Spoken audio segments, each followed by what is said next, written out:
Ladies and gentlemen, can I please welcome you to this meeting of the Food Standards Agency Board. You find us in Cardiff today. I'd like to remind everybody attending the meeting that you're welcome as observers. There will be an opportunity for any questions you have after the board meeting has closed, and that's irrespective of the time at which the meeting concludes. We have apologies for absence from Rod Ainsworth. I'm delighted that Catherine Bowles is very ably stepping into his shoes today. Steve Wern isn't round the table, but he is beaming in from Codex Business in South Africa, I think. So we shall no doubt hear his dulcet tones at some point and on some particular papers. And I want to remind board members, please, to declare any relevant interest before we discuss any particular item. Are there any items of other business from board members? Yeah, I do have one item to raise when we get to that point. That's me breaking my own rule about no AOB. As you know, we're trialling a different approach for Q&A at the board meeting, where we're allowing members of the public to pose questions prior to the meeting. That enables board members to consider any points raised and cover them in discussion of the papers. As I said, questions from the floor can still be asked at the end of the morning session after the board meeting is closed. So I'm going to ask Stephen to read the questions that we've already received. As I say, this is a trial, and we've started to receive some extraordinarily long statements, which is not the purpose of the Q&A element of a board meeting. So we will continue to refine the way that this works so that we achieve our objectives with it, but that it is a focused approach to Q&A. That's why Stephen's going to not read out the sometimes page of A4 that we have received as a preamble to a question. We will hear the questions. Board members have already received them in writing as well. Stephen. Thank you, Chair. We have received questions from 3 members of the public. The first batch of questions, of which there were 6, from a Mr. David Grimsell. 3 of these questions fall outside of the FSA's area of responsibility, and I understand would be the responsibility of the Welsh Government to answer. But those questions that are relevant to the FSA are: how is it that the supposed FSA controls have been so ineffective in detecting and recording welfare breaches? What is the FSA going to do to actually collect and publish meaningful information? The next FSA relevant question is: what is happening to end the use of high concentration carbon dioxide to slaughter pigs? And the third: what progress is being made on the use of low atmospheric pressure stunning for different species, for example, poultry and pigs? The next set of questions is from Tor Bailey, a campaign manager, farming and slaughter at Animal Aid. 4 questions. First, would the board welcome the introduction of mandatory CCTV in Wales? Second, what steps... Excuse me, sir. The previous question you just read out was from myself, and there was actually a 5th question as well. Yeah, in the introduction I pointed out that 3 of the questions are not covered by the FSA and are actually the responsibility of the Welsh Government, but we can catch up about that afterwards. Okay. Sorry, would the board welcome the introduction of mandatory CCTV in Wales is question 1.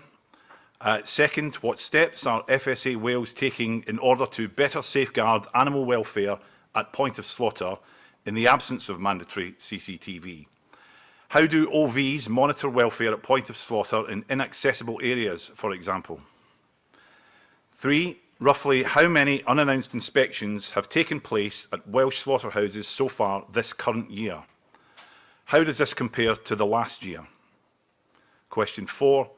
What extra measures are the FSA taking for slaughterhouses who consistently fail audits?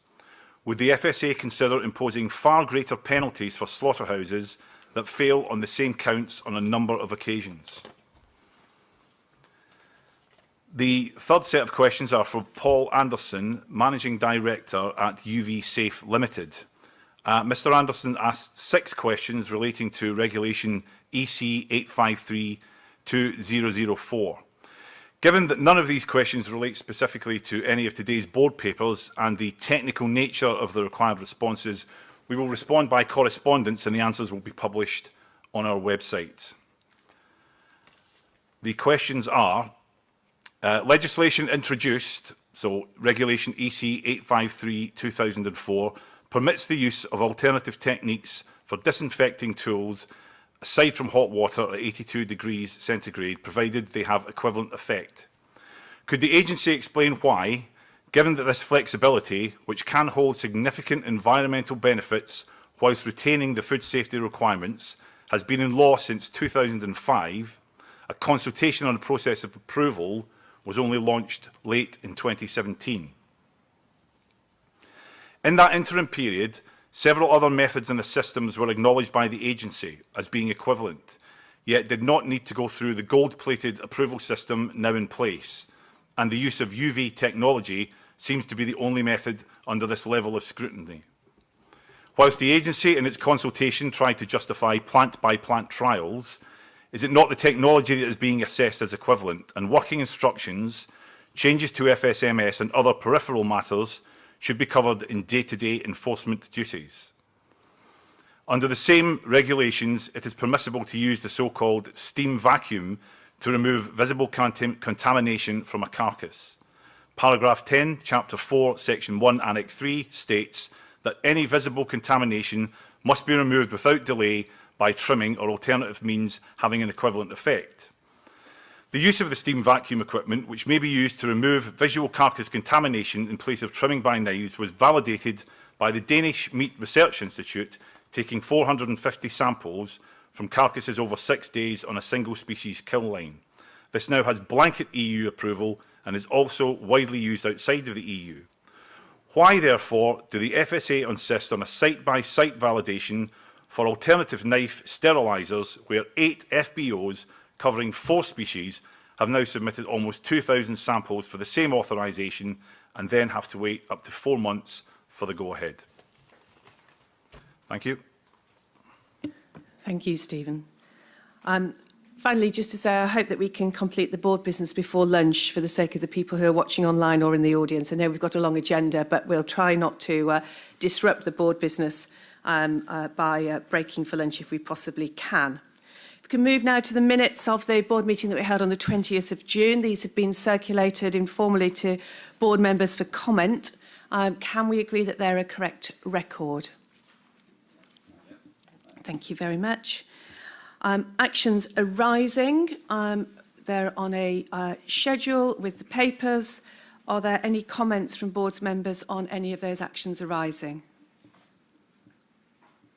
Yes, Rosie. It was just a brief point, which was where it says ongoing on Action 7 and Action 8 around raw drinking milk. I know that the work is ongoing. I just thought it might be helpful just to be able to understand when we might see the results of that. And it says December 8, 2018. I just wanted to find out if that was still the case. Yeah. The plan is that we'll be bringing that back to December board meeting. And we'll cover off some of the issues that arose from the previous board meeting around triggers and controls as well. Thank you very much. Moving on to report of my activities, I have put a note in the board papers. I just said that we had on the record the session with the House of Lords, and also I thought that board members would be interested to see the summary of the work being done by our scientific advisory committees. I attended a meeting of the chairs of those committees a few weeks ago. It was a really informative meeting, and I just felt that it would be useful perhaps for us periodically to get that update as an annex to perhaps Jason's report, just for people to keep an eye on what's going on in our advisory committees. The board members yesterday had a very full day. We made visits together with some members of the Welsh Food Advisory Committee to businesses covering food manufacture, fish wholesaling, to the University of Swansea, and to look at rare burger controls at an establishment in Cardiff. And yesterday evening we had a very convivial and engaging dinner with stakeholders at the classroom at Cardiff and Vale College. And it was extremely useful to have that opportunity to gather their informal views and input on our progress and particular issues in relation to Wales. Just wanted to pick up a couple of other events that have happened. I've had a meeting with Simon Blackburn, who is the portfolio holder for our area for the Local Government Association. We covered quite a lot of ground. We talked about progress on the National Food Crime Unit, and I continue to make a commitment that of the importance of the relationship between that unit and colleagues across the local authority network as we collaborate to tackle food fraud and food crime, and that relationship would be a top priority for the head of the National Food Crime Unit when that individual is confirmed. We talked about progress on regulating our future, and I've also committed to attend the next meeting of Councillor Blackburn's portfolio board so that I can update more of his members about where we are with that. And we also covered progress in planning for the UK's exit from the EU, where I asked for his help in urging local authorities which had Port Health Authority responsibilities to make use of the funding that we'd made available for them to be able to put the right planning in place. So obviously I'll be feeding back further when the meeting with Councillor Blackburn's board happens. Just to confirm that as far as I'm aware, in terms of the evidence the House of Lords Committee on the UK's exit from the EU, you've seen the transcript of evidence and also the letter that the chair of the committee, Lord Teverson, wrote to the Parliamentary Under Secretary of State for Public Health about it. I understand that they have not yet had a ministerial response, but when that's available, we will share it with you. And looking forward, the Food Standards Agency and the Food Standards Scotland boards are going to be holding a joint away day in October in Edinburgh. We're going to be covering our joint approaches to regulatory reform, making sure that our Memorandum of Understanding is still on track, and also discussing how we're going to work together as the UK leaves the EU. And it's been a long-held aspiration of this board to have a working session of that nature and away day with the Board of Food Standards Scotland. So I'm glad that that is now fixed. And also before the next board meeting, the FSA will be holding its annual parliamentary reception, which is an event for the whole board and executive, very well attended by stakeholders, especially parliamentarians in Westminster. And the Parliamentary Secretary for Public Health, Steve Bryan, is going to be speaking at that. We are looking at whether next year we might do a similar event with the Welsh Assembly, and in discussion with an Assembly member about sponsoring such an event for us. So I think that would be a good opportunity for widening our engagement here in Wales. And finally, just to note for board members as well as for our audience, there's going to be quite a lot of parliamentary business engaging the FSA over the next few months as the volume of statutory instruments from us being laid in Parliament takes hold. That's material to repatriate European legislation and regulation. So not only is the parliamentary reception important in our general relationship management with parliamentarians, but also in terms of getting them as many opportunities as possible to understand that material and the essential step it means to be ready for day one of EU exit. Was there anything that board members wanted to pick up from that or from the list of engagements that's included? Mary? With your meeting with Simon Blackburn, did you discuss ports that aren't currently import ports, but maybe in future, like Fishguard, Holyhead? No, we didn't, and partly that's because he's got an England brief, not a Wales brief. We didn't get into the detail of that. It was more a generic urging of all those local authorities with ports who needed to do any preparatory work to engage with us and, if necessary, to make use of the funding we've made available for it. Thank you very much. In that case, I'll turn to Jason for his Chief Executive's report. Yeah, thank you, Chair. Not going to go through every bit of the report, working on the basis that everybody's read it. Just a few things to pick out. I think clearly EU exit remains the dominant priority within the business and will continue to be so for some time yet. 3 or 4 key areas we've been focusing in on. Firstly, as Heather just mentioned, getting the necessary legislation in place and the statutory instruments drafted and passed through Parliament, which is an activity that's going to be intense over this next 2 or 3 months as we run up to Christmas. The import arrangements, and again, building on Heather's last point and Mary's question, working with DEFRA, who are taking the lead in terms of making sure that the necessary arrangements are in place to have imports and businesses clear about what the arrangements are for imports going forward. The arrangements for risk assessment and risk management, which, as you can see from my note, are out for consultation at the minute.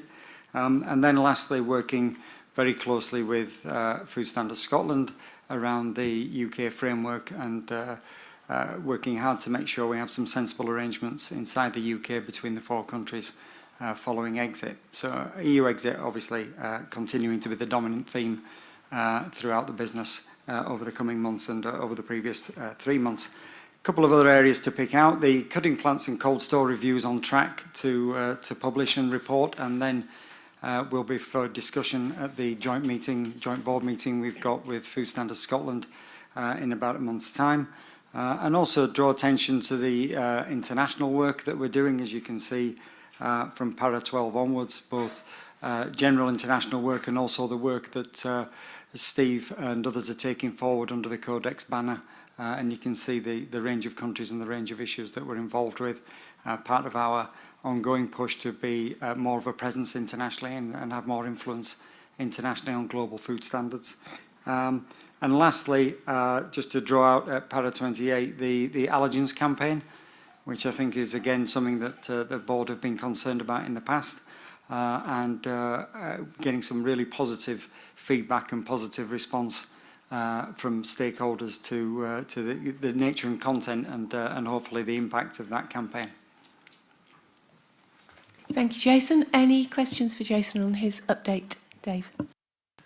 Just one point on paragraph 32 around the local authority performance paper that's going to come to the December board. I wondered if it'd be possible to provide data over a longer time period than just year on year, so we can see the longer term trends maybe over the last 4 or 5 years, and indeed whether that data was available by devolved nation as well, rather than just generically. No, we can certainly try and do that, Dave. For those that we've got the run of numbers, we can do the run of numbers. I'm looking at Nina, who's nodding, so that's good. Thank you. On the same issue, the infographic that's attached to the report and the link under the same item that's just been raised does highlight sort of a growth in written warnings, a decrease in enforcement, and around a 10% drop in official samples. And that's in year, I presume, compared to the previous year. So I just wonder if you had any observations on that, or whether it could be addressed in the report that David's just commented on. Yeah, I think what we'll look to do in the report that comes back in December is to identify and pull out some of those trends and to identify what we think the underlying causes are, and also what we think the impact might be, positive or negative. Yeah. So I think we're not just going to just present the numbers. We'll do some of the analysis that sits behind that. Okay, thank you. Mary. Looking at paragraph 26, which was about reducing central government guidance on reducing reliance on criminal sanctions in legislation.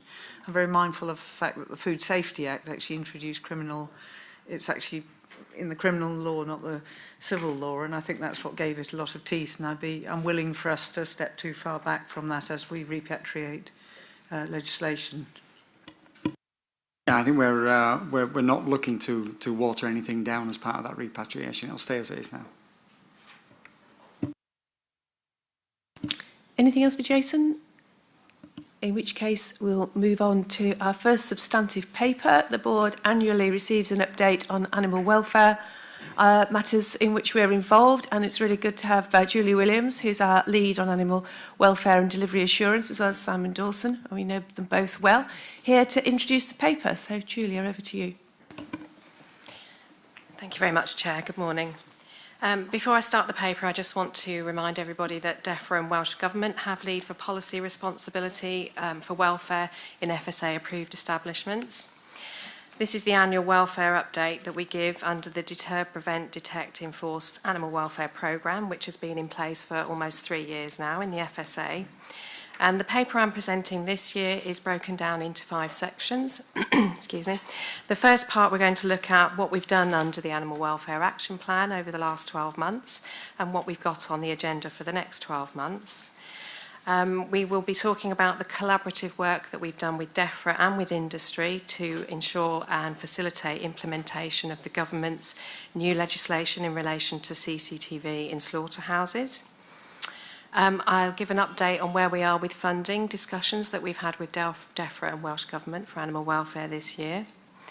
And we'll be looking at the 2 data stories which concern the work that we've done in slaughterhouses to reduce major and critical welfare incidents, and the work that we're doing with other stakeholders to ensure that incidents that have occurred either on farm or in transit are also dealt with as efficiently as possible. So if I just move on to the first section of the paper, where we're going to talk about what we've done this year under the Animal Welfare Action Plan. We've completed the second welfare themed audit, and we've completed the reviews of all the premises that we had in issues with restricted viewing of slaughter, the premises that had V restrainers for non-stun slaughter, and we've also completed a review of premises that were reporting very low numbers of welfare incidents, just to check that those were accurate. We've established the dedicated web page on FoodGov for animal welfare, so we now have an external welfare-facing data and guidance page. We've continued our joint working with industry and guidance on catching and transport with the poultry industry, and we've continued the targeted visits by the welfare assurance team. You may remember from last year I reported that we have a team of meat inspectors that had a particular interest in welfare, and they set aside some time each month to concentrate on welfare activities, and they go around to slaughterhouses and have targeted visits. We've worked very closely with DEFRA to develop the guidance which sits alongside the CCTV legislation, and we've also developed our own Q&As to enhance the CCTV guidance, and that's really to help not only our staff out in slaughterhouses, but it's also useful for FBOs to understand what their obligations are under the new legislation. We're continuing to improve our quality of reporting and analysis, and DEFRA and Welsh Government commissioned the FSA this year to conduct an animal welfare survey. This was taking place in all premises that were operating during the period of the survey, and we collected data on different areas of animal welfare this year, and we asked some voluntary questions which included where animals were sourced from and what the destination of the meat was. So these were questions that we hadn't asked before. We also asked some third-party assurance scheme questions. So that's the work of the Animal Welfare Action Plan. If I move on to CCTV, the legislation came into place in May this year, and there was a transition period for businesses to become compliant, which is the 5th of November. So during that period of time, we've held workshops and worked very closely not only with industry, but we've continued to work with DEFRA in the run-up to 5th of November to ensure that everybody understands their obligations. From the end of September, we'll start reporting to DEFRA on the number of non-compliant premises that still haven't had or completed their CCTV. And we'll do a second report at the end of October, but that report will be more detailed, and that will tell us if a premise isn't compliant, what's actually outstanding to make it become compliant. But we'll also be reporting on the amount of throughput that go through the non-compliant premises. When we go past the 5th of November, we will be looking at those premises that still remain non-compliant, and the hierarchy of enforcement will then kick in, and businesses that remain non-compliant after the 5th of November will become enforcement business as usual. If I move on now to the discussions we've had on funding with DEFRA and Welsh Government this year, I am pleased to report that we have had an uplift this year, albeit a small increase. And this amount will basically go towards the implementation and enforcement costs for the initial CCTV setup as we go forward past November.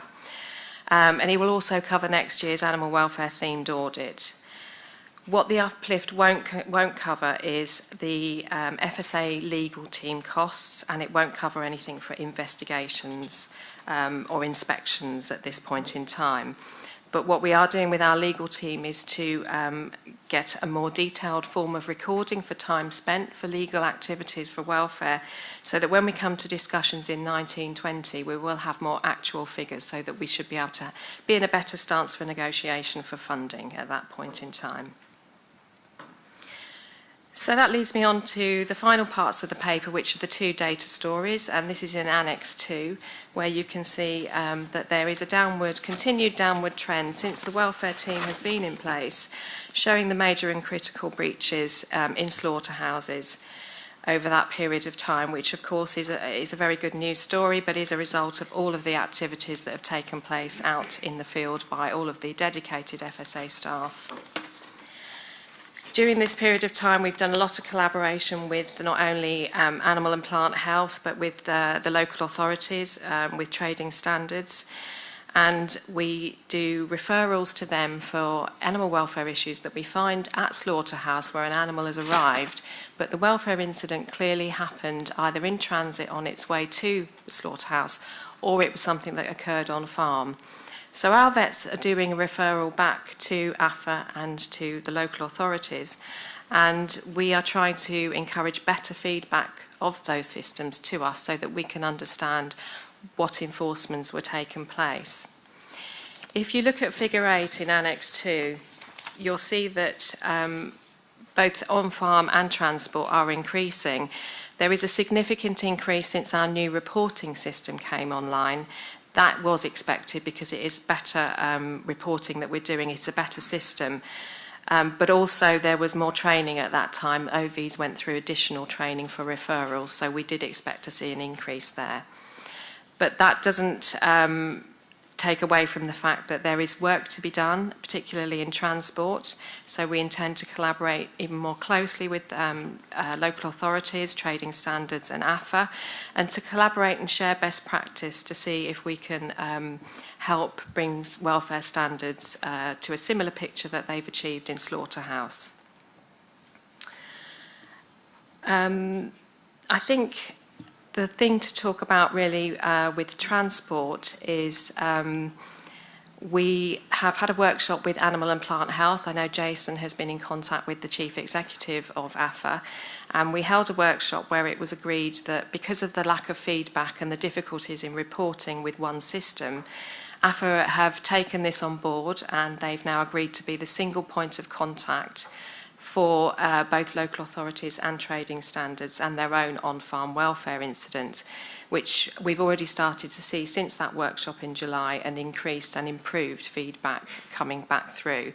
And that means that the vets out in FSA establishments can see that the referrals that they made are actually being taken forward and the welfare issues are being dealt with. Okay, so that's the end of the paper, and happy to take questions. Thank you. Julia, thank you very much. Stuart first. Not so much a question as a comment and compliment. I think Julia, Simon and the welfare team have done a great job in delivering the FSA welfare programme in slaughterhouses, and you can see that by the significant downward trend in the graph. But I think more importantly, they've done an awful lot of work behind the scenes, making sure that trading standards understand their area of responsibility in transport and AFA in on-farm.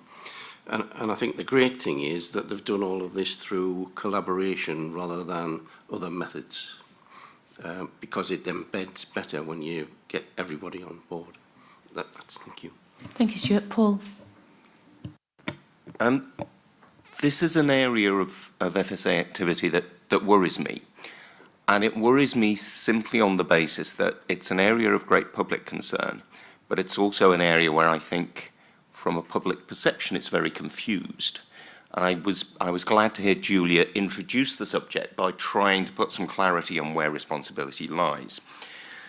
So out of that, a couple of points. One is that I think the funding we're receiving from DEFRA and Welsh Government is still negligible compared to our costs on this. And I would like to see, as we go forwards and we have better data, that we are still looking to pressure on that point. Second point is the one that Stuart's just covered.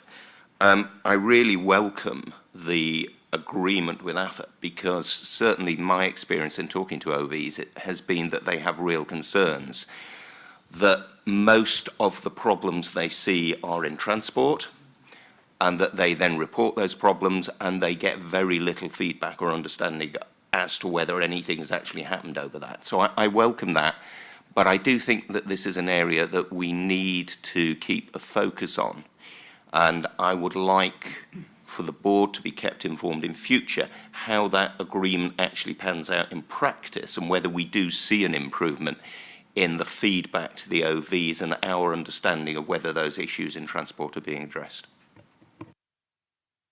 Thanks, Paul. Mary, and Stuart, did you want to come in just back onto that, and then Mary?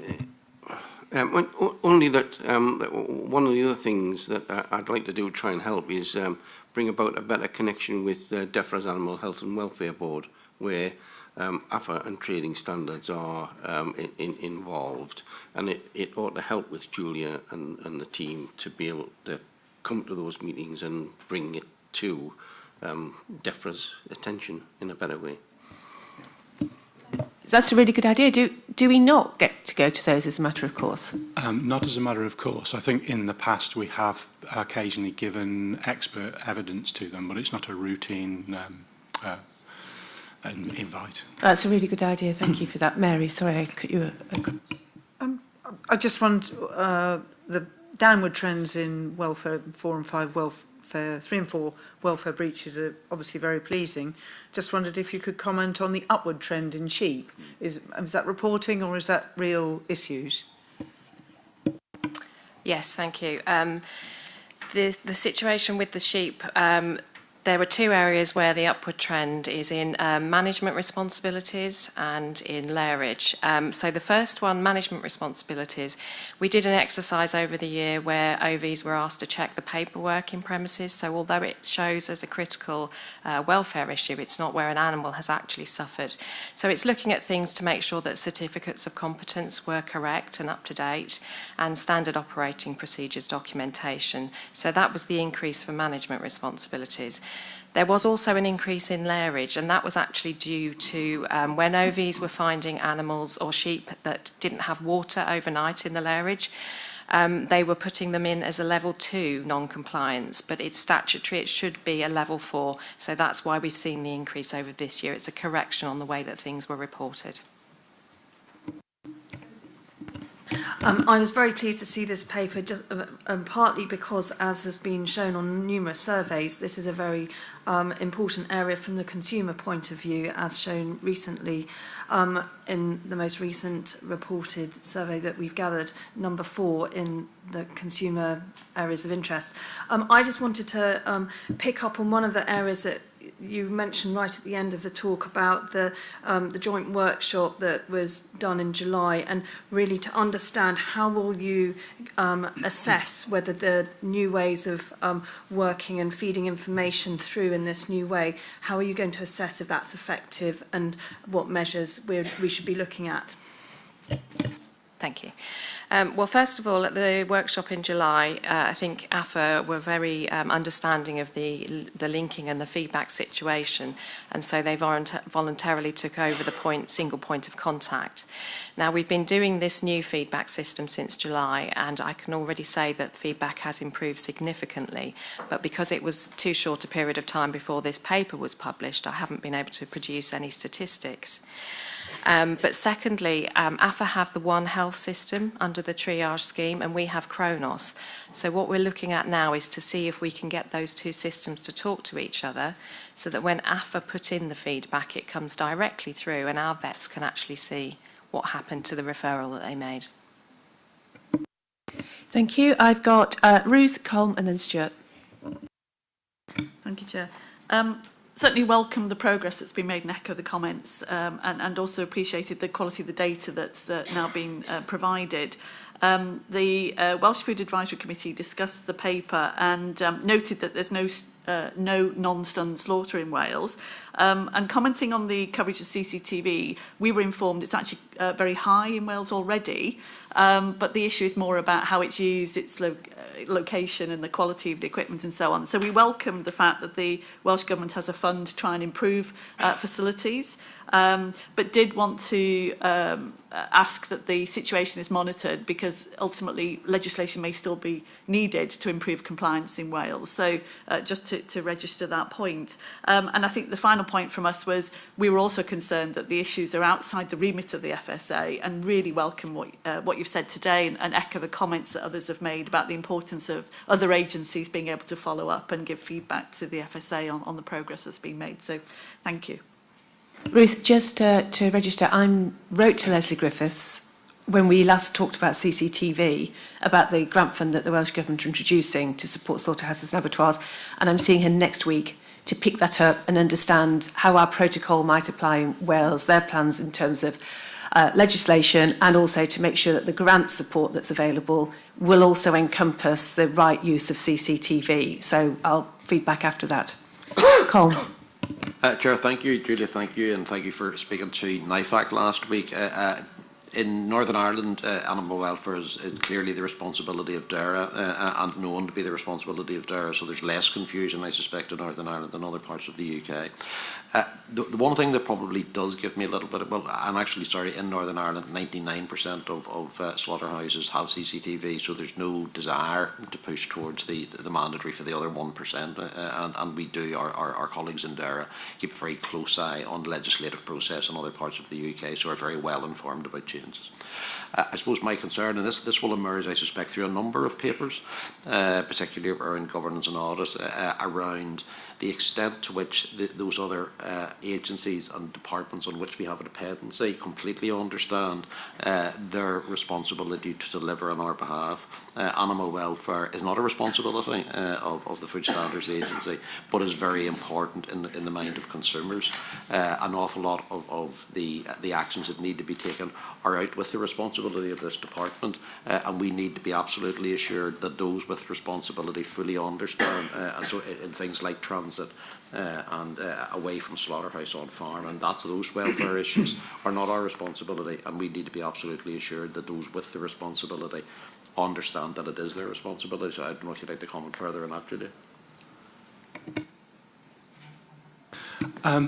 I don't think there's any doubt, Con, they understand their responsibility. I think Stuart's point was a really good one, that we think our role is helping them discharge that responsibility by providing them with better data, strengthen relationships, improving the interaction of processes and systems. I think certainly Jason's exchange of letters with the Chief Exec of APHA on this issue a few months ago, I think that they are very clear about that. As I've got the microphone, Chair, I'd also just like to take the opportunity to respond to Paul. Paul, in relation to your funding point, please be assured that this isn't the end of the story. I think Julia and the team have done a great job in establishing with DEFRA the principle that they should be providing a more realistic contribution to the delivery of their policies in this area. And I think this year has been that breakthrough in terms of establishing that principle. And now, by better quantifying the activities we're undertaking, we'll be able to drive a more realistic increase in future years. I'm confident of that. Okay, thank you. Oh, Simon, we might hold you to that. I just, before I turn to Stuart, I think the whole board's sentiment is as one on that funding issue. And as we look at the next spending review, which no doubt will be upon us before we know it, the extent to which we're using our funds to deliver another government's policy will become a very real issue here. There are many things we'd like to be able to do, we're constrained with, but don't read into any of that we underestimate the effort and success that you've had so far. So we are really grateful for it. But you've still got us to kind of pray in aid and carrying on pressing. Thank you. Stuart. Thank you, Chair, and thank you, Julie and the team, for the great work that you've been doing. we all have a societal and moral obligation to ensure that the animals going into the food chain do have the best of welfare. And I do wonder if, putting that to one side just for a moment, if the way we look at the papers that come to us might be restructured slightly, where we bring to the front of the paper those for which we have absolute responsibility and perhaps attach as an annex to an annex in this case, the issues that others have responsibility for, because I think they are very important data. Now, that said, if we are to focus on those areas for which we have responsibility, I do have to remind the board that within slaughterhouses there are veterinarians who are working, and they have taken a professional declaration to put the health and welfare of animals committed to their care as a first priority. Now, we might debate as to at what point those animals are committed to their care, but nevertheless, I welcome the workshop that will allow them to do that by collaboration with other colleagues in other agencies. Thank you. Thank you very much. Anything else on this? I just, there was one of the members of the public questions that Stephen Pollock read out at the start of the meeting was about the publication of data. So I just did want to remind everyone that we began publishing quarterly reports on welfare non-compliances on the 1st of April 2017, and that information is publicly available, and it includes data by species, method of slaughter, non-compliances, where in the slaughterhouse non-compliance took place, the types and numbers of enforcement action that were taken. So whilst this board looks formally at this material on an annual basis, that data is being published quarterly, and I would urge those who are concerned about that area of performance in slaughterhouses and animal welfare more generally, the data's there, please do look at it and make use of it. Anything else from board members on this issue? In which case, just to sum up a little bit, I think we do really welcome the progress and the commitment that you've shown in tackling animal welfare issues in slaughterhouses. I think the collaborative role that you're trying to take with AFRA and others is really important, and we urge that that continues. And Stuart's super idea about taking that forward with the Animal Health and Welfare Board to strengthen those connections is a very good idea. We're absolutely recognising the distinction between our responsibilities and those of other agencies, and therefore, as a board member put it, when we're looking at the role we play outside our core responsibility, it is in that consumer interest space. So what you described in terms of providing data and information and strengthening relationships and making systems work together are all part of how we help that consumer interest be reflected into other departments, and also how we help our OVs feel assured that we understand their obligations and the commitments that they've made in their professional lives, and we're backing them up as well in trying to help them get the feedback that they need. But we don't own the feedback loop. I think that's sort of the message really from the FSA here. We've got a really important part to play, but we don't own the system as a whole. So thank you very much indeed for that, and thank you board members for all that input. We are now going to move on to our annual incidents and resilience report, and Philip Randles is joining us at the table. Just to note that yesterday the board did have a private briefing on the classified components of incidents and resilience that we are not able to discuss in public, and so Philip gave us a very useful update in those areas too.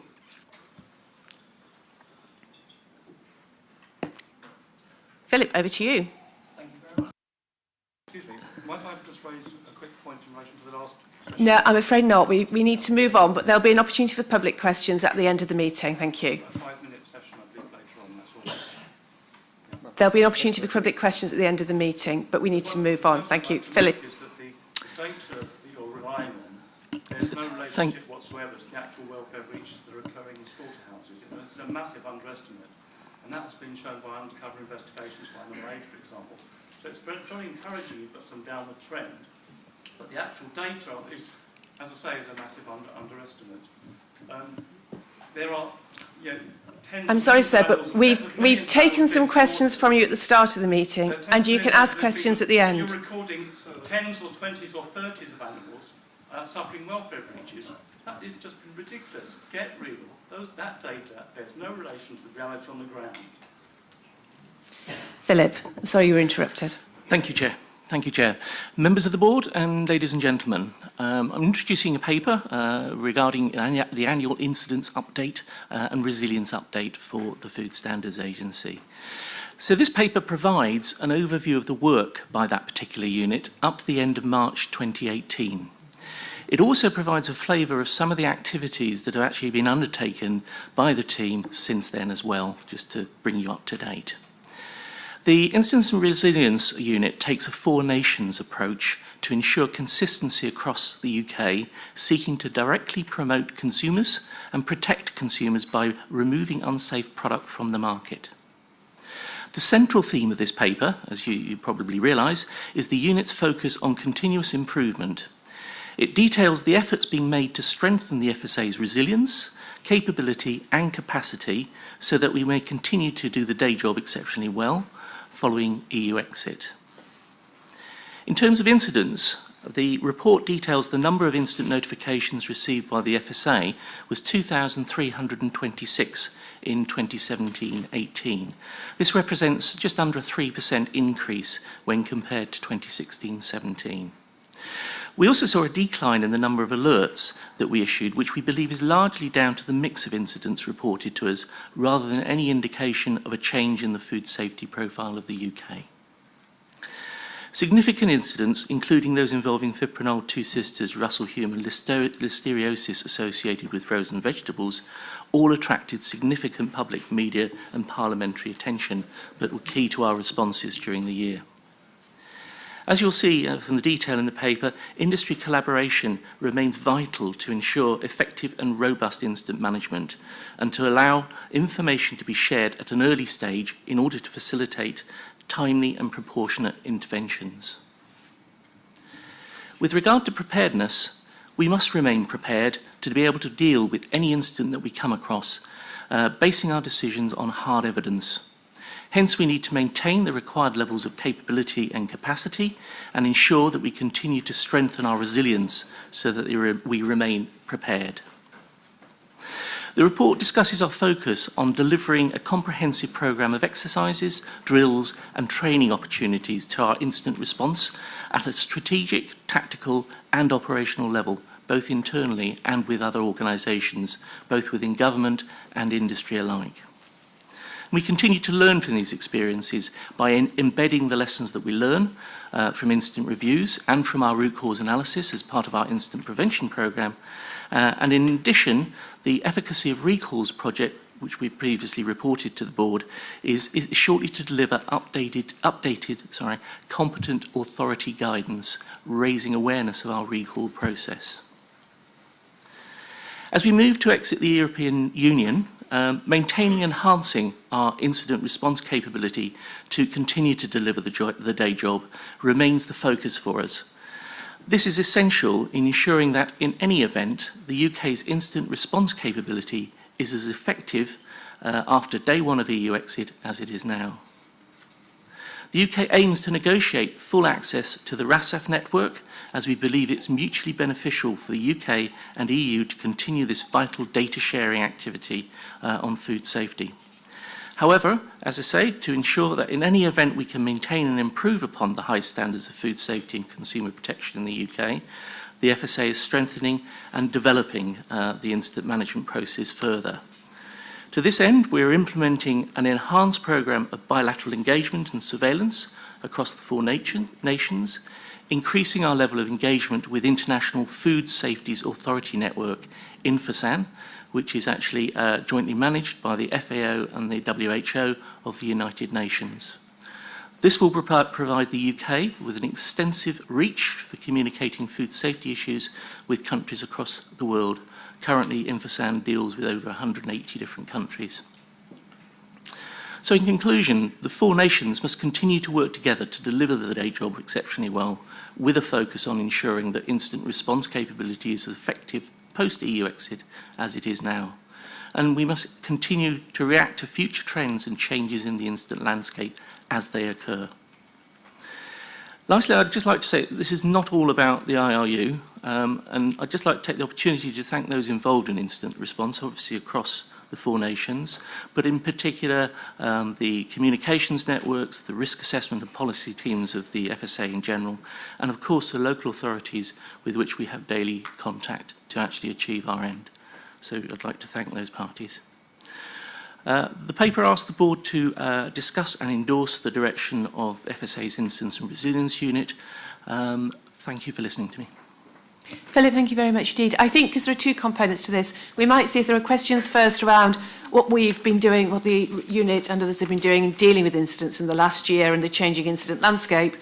And then we'll talk about any EU exit questions following on from that, if that's okay. So anything in terms of the huge volume of activity that's been led by the unit over the last 12 months, or about Philip's observations on the changing landscape. Dave? Just one point relating back to the efficacy review that we had reported on nearly a year ago now. And there was one component in there around reviewing root causes for the number of recalls. We're still suffering an increasing number of alerts and increasing number of incidents. And I'd like to get an update on the work that's being carried out there to prevent those happening in the first place, because on the face of it, it appears to have been quite slow progress with, I say it was a year ago, and we haven't got the quarterly consultative meetings up and running yet. Okay, thank you for the question, David. Essentially, root cause analysis project is part of the efficacy of recalls project, as you identified. It forms one of the key work streams of that project. As such, it was subject to the research requirements of the first year of research, as you're aware, and identified quite correctly, as you say, that this is a slow-moving area. In the last 6 months, that has moved on considerably.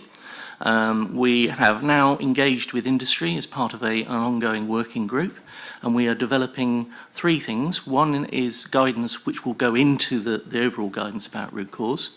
Two is an update which will go into the Food Law Code of Practice to guide local authorities in their role of helping the food industry to actually conduct root cause analysis and get consistency around it. And the third area is that we are developing an e-learning course which should be available by the end of the financial year, end of March, for industry to actually understand how best to conduct root cause analysis, and then how to report that information back to a central function, i.e. the FSA, so that we can actually pull it together and actually look at an overall generic lessons learned and feedback to industry.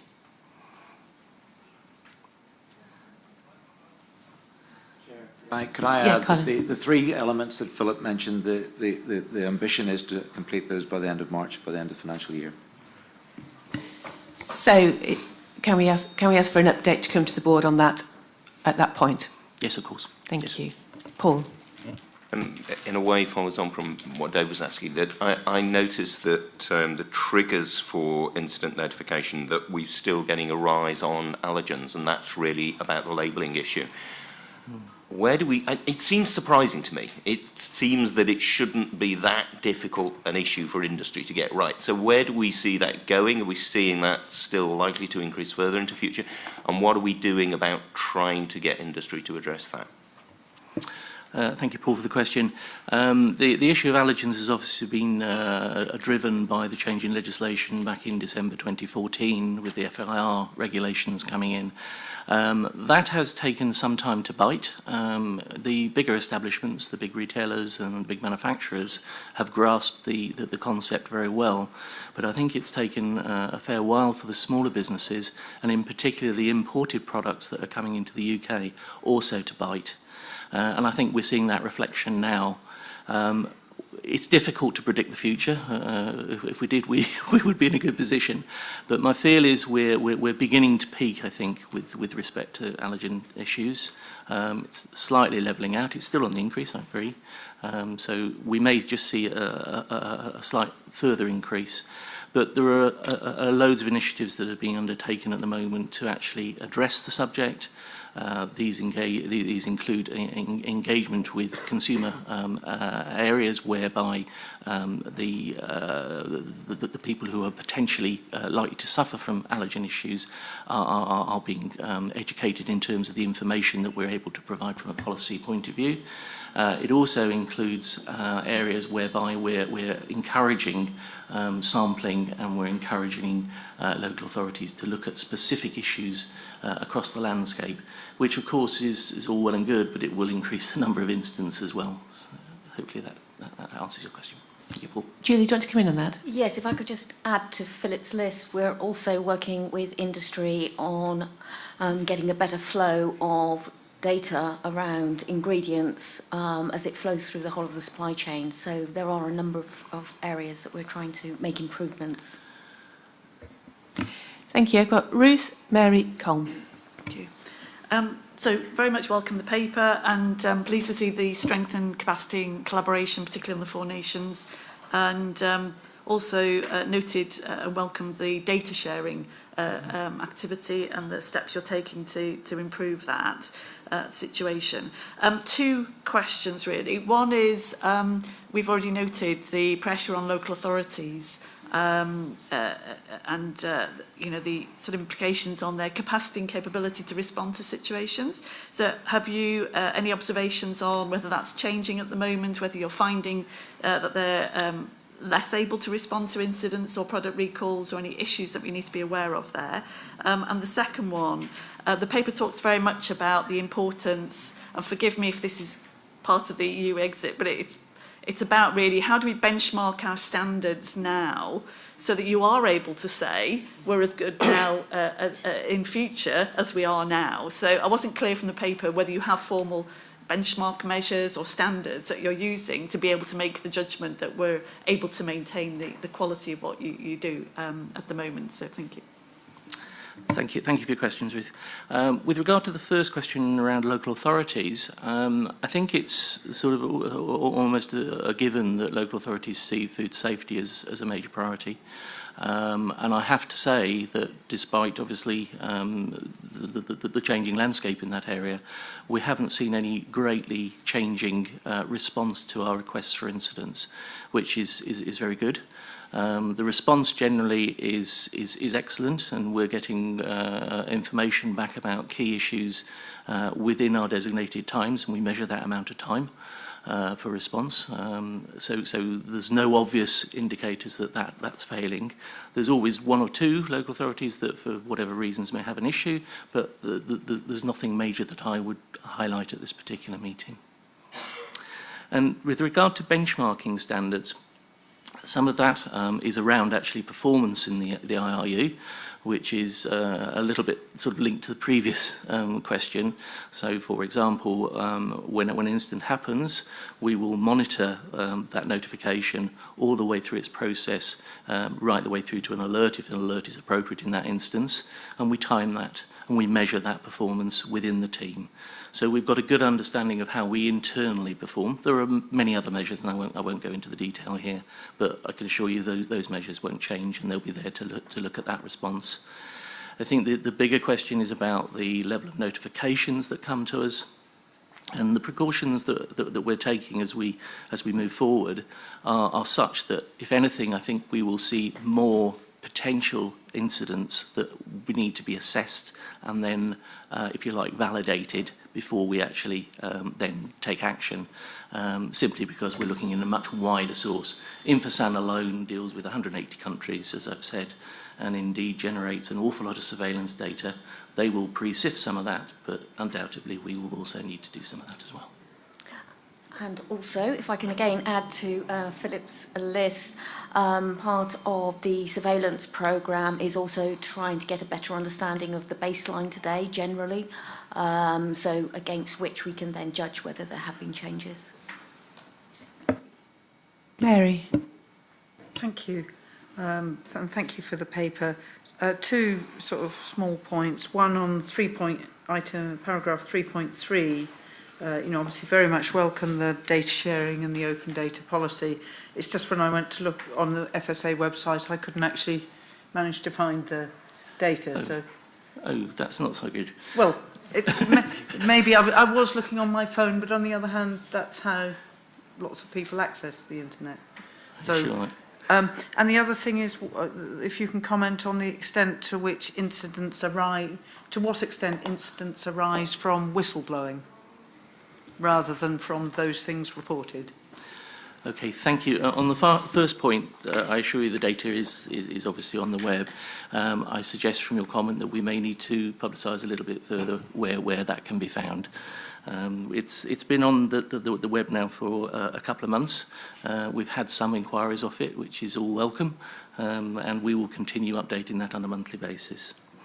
With regard to your second question, which I'm very sorry I've just lost the second question. Could you just remind me, please? Sorry. The extent to which incidents are come about by whistleblowing rather than from normal investigation. Whistleblowing incidents we see a number of every year. They tend to be more relating to bad practices from disgruntled employees or from issues that are highly confidential. We monitor the response of those, and we're just about to publish a list of all of the requests that we've actually had for help on the website, and that's due to go up, I believe, in the next month. With regard to the instance team, we probably deal with no more than about 15 or 20 a year in terms of pure incidents, i.e. those are things which are indicators that are food safety risks. And we will treat those in accordance with the whistleblowing policy that the agency has. Colin? Thank you, Chair. Thank you, Philip, and thank you for your presentation to NIFAC last week. Again, welcome the paper, and very pleased with the cooperation on what I might call the five-nation approach as opposed to the four-nation, because the cross-border aspect is quite important, and good cooperation between FSA Northern Ireland and Ireland is important. My question is really more about the relationship with the National Food Crime Unit, and inevitably, as you're investigating incidents, some of those will cross over into potential food crime. So how does that relationship work between yourselves and NFCU? Thank you for the question. If I may bore you just slightly with a little bit of detail, there is a daily management meeting. Never boring, Philip. There is a daily management meeting that occurs between the management and officers within the IRU with the NFCU, and that occurs in London. And the purpose of that meeting is to actually assess the incidents and issues that have come into both units on a daily basis. And the assessment is around, is this a food fraud / crime issue? Is this a food public health issue? Or is it a bit of both? So quite clearly, if it's public health, it will go through the instance team. If it's an issue of food crime, it will go through the NFCU. Public health trumps crime. We need to protect the consumer in terms of health first. So instance will take the lead on issues which are public health issues, not to say that the NFCU would then not be part of the team investigating that particular issue. One of the areas that we are working closely with the NFCU on is those incidents that change as you get more information about them, and they may start off with a food fraud basis and then move to a food safety basis. And again, that daily management meeting, which is key to our engagement, helps facilitate that communication. Very reassuring to hear, thank you. We've got Stuart, Guy, and then we'll talk about the EU exit aspects of this. Thank you, Chair, and thank you, Philip, for your presentation and the paper. I don't have any aspirations as a career as a graphic artist, but could we just talk a little bit about how data are presented to us and the public? And I think it's fantastic that data sharing is now so well progressed. I do welcome the tornado charts that appear in the paper, but I'm not sure that there was a need for them. It's actually under figure 8 that I have some issues, because these are public data, and if we are presenting, I don't know if these are called donut charts or whatever they might be. If you look at figure 8, 2014, 15, and then compare it to 2017, 2018, a casual observation might lead you to suggest there's been a massive increase. It's actually only gone up by a third. Particularly, I mean, it was drawn to my attention because of the veterinary medical products, but the residues, it's only gone up by 8. And I think if we can, wherever we can, go for simple presentations in the communication of our science, it would be helpful, because there are people out there who won't spend time teasing out the individual details. Minor comment, but I think perhaps quite an important one as data are shared further. Thank you. Thank you. That's what I think Guy might have a related point, so we'll just pick that up as well.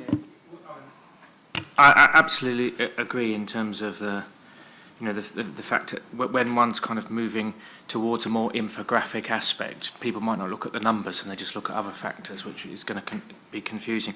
It was actually figure 2 that I wanted to flag, just in terms of a general point, and it comes back to what Dave was saying, read the previous paper, in which what I think this illustrates to you is the usefulness of having several years of information. So I know on a whole range of issues we often explore potential of, we should be ambitious and strive for a 10% reduction in something the next year, or establish a KPI. And what you see here, if you compare notifications with alerts, is notifications, by looking over several years, you can see somewhat of a clear direction of travel in which you might be able to establish some sort of percentage change you would like to achieve. But if you look at alerts, that's just a random walk, and therefore you could set yourself a target and achieve it, and actually all you've done is been part of a random walk, and it's nothing to do with you. So I think actually it's important to have as much data as we can to see whether there's a genuine direction of travel or not. Yeah. Thank you very much indeed. No need to come back on those 2 points. I know they will be logged, and we'll address them with future papers. EU exit aspects of incidents. Laura. Thank you, and thank you, Philip, for very, very important and interesting report. When looking forward, really it's about what you feel some of the issues around information flow. And I'm interested really in sort of 2-3 pieces. One is, where are our negotiations with our access to RASAF, and who's taking the lead on that? And I'm also interested in how you would sort of evaluate Infosan and RASAF in terms of their strengths and weaknesses, and whether there are things that, whether if we don't get access to RASAF, what we might have to do to, in some ways, sort of backfill some of the Infosan gaps, or possibly advantages that it has. Thank you, Laura. I think Jason might give a little bit of a sort of overarching colour on the negotiations point before we let you dive into that, Philip, if that's all right. That's no problem. Yeah, at the risk of Philip correcting me afterwards. I mean, the government's position is really clear, which is, in a negotiated agreement, we would continue to have access to RASAF throughout the transition period. I have no doubt that during that transition period, we want to negotiate continued access to RASAF beyond any transition period in any permanent relationship, because it's in the interests of the other remaining 27 member states, because we provide them with information as well as receiving information. So, all our conversations at a collective level in terms of heads of agencies as a group or individually with other member states, none of that gives us any concern that they're coming at this issue from a different perspective. So in terms of a negotiated agreement, both short-term for transition and long-term, then as far as I can establish in terms of conversation collectively and individually, we all want to continue to have shared access to RASAF, and us putting information into RASAF as well as receiving information from RASAF. Yeah, and I think that would be a position the board would very warmly endorse. Exactly. Philip, the detail. Okay, I absolutely agree with that. And I think in terms of Infosan and RASAF, I think the first point I would make, it's not a straight replacement. RASAF and Infosan both have different functions. Infosan is part of the solution that we're looking for going forward, but it also offers so much more than potentially RASAF does as well, which is a significant point. RASAF, I'll just remind you, is a system which is about notifying alerts where there are food safety issues in one member state to other member states, and we're an active participant in that. It also provides a gateway through Infosan, interestingly, to all of the rest of the third countries across the globe.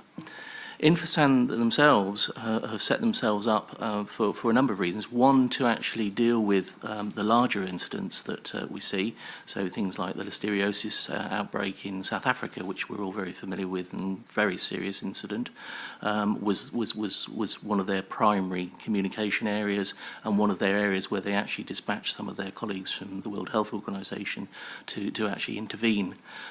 So that's some of the role, and the interlinking to the World Health Organization is incredibly valuable. But the reach they have is where we would like to come from. The ability to be able to communicate is absolutely key on a one-to-one basis in the incidents, so that we can get rapid information and rapid feedback on points that we need to clarify. So if we have points of contact, if we're working with those points of contact on a regular basis, we're in a position where we can actually facilitate that in a much faster way. And that's the prize, I think, for Infosan. Colm. It's just to carry on, Chair, on the point of RASAF versus Infosan. Is it an either or? I mean, I think that there's a very strong case for both parties, EU and UK, for us remaining in RASAF post EU exit. But why not do Infosan as well? I think that is what's in mind, but Infosan becomes even more significant if we cannot secure RASAF. Yeah. Exactly that. I mean, the prize is both of them together. Anything else from board members on that aspect? I did have one query, which was whether we've been able to make any progress in the issue around if the FSA is not going to be ultimately responsible for risk management decisions in a general sense, the level of confidence we've got about incident handling and where the authority for managing incidents rests when we've left the EU. Because if we are in a more ministerial position around risk management decisions in the general scheme of things, I think we want to be confident that we've had a high degree of independence in managing incidents, and that would continue. I think that's in the interest of consumers and industry. So I didn't know whether you'd got any further insight, or are there any actions we could take to help be as clear as possible before we have an incident that that's the arrangement? I'll have a go. Ministers and officials have indicated that whilst they are keen to have a transitional period where they are responsible for health ministers for making decisions about risk management measures, they've not indicated the same appetite in terms of incident management. So as things stand, and we can clarify that when we get as part of the final wrapping up of risk management responsibilities and accountabilities between ourselves and ministers, which is out for consultation at the minute. In the final wrapping up of that, we can make that more definitively clear and make sure, if you like, it's on the face of the agreement, as it were, because historically, and we've had this with the incidents that we've experienced over the last year that Philip's talked about, particularly on fipronil with the international aspects of that, and ministers show a strong interest, health minister and others show a strong interest in the actions that we're taking, and we work very closely with their departments and brief ministers on a daily basis when we're running one of those larger incidents. But the decision making and the risk management decisions taken in response to an incident like fipronil are ultimately taken by me. And that's chasing the really what I want to protect, because in the middle of an incident isn't the time to start debating who's really got the ultimate authority, and it's much better to have got that as clear as possible beforehand. That's not about us not wanting to engage closely with departments across the administrations about how we're handling something. Of course we'd want to do that, and we need their support in doing it, but it's where the authority rests, and giving you and the team that level of confidence that you can plough on. Thank you very much. So, Philip, we really welcome the update in the paper and the coverage that you've been able to give us with that very thorough Q&A. It's very reassuring. We'll get an update on the recalls project once that's at the end of March stage, so at our board meeting after that, and we'll check that our published data is easily findable. I think the board is warmly endorsing, urging continued access to RASAF as the significant contribution that makes to our incidence and resilience. And it's very helpful to understand the comparative strengths of both Infosan and RASAF. So we'd look to move forward with both of those, and the action point about the clarity on incident management accountability. Thank you very much indeed. Thank you, everybody. We're moving on to our next paper, which is one of our regular discussions on aspects of the Regulating Our Future programme. Nina's here to talk about it, and Michael Jackson is going to pop up to the table. It's not a very long pop in this room. We're so scrammed in together. Mary has already registered an interest with me, which is that her business is part of a primary authority scheme. Part of what we're talking about here is the primary authority scheme run by Cornwall County Council. And the view I've taken about that is that primary authority exists. We're not talking about any detailed specifics of how a scheme may operate in relation to any producer or group of producers. So I think Mary's insight into the contribution of primary authority is one that's of value to the board. So I'm really content for her to continue to participate in the discussion. And there are several components to the paper. So I think Michael might sort of chunk it up in terms of introducing it, and then we can focus on each element as we come to it. Thanks. Thanks, Heather. Yes, you're correct. There are three distinct elements to the paper that you're being asked to consider this morning.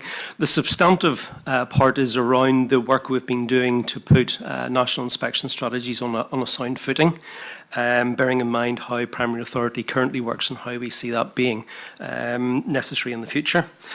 We've then given an update as to, having looked at the progress that's been made across the Regulating Our Future programme and the different way that we will operate the delivery model, plus taking into consideration the challenges we'll face post-EU exit, that we need to look at how we are set up to be most effective in our role as central competent authority.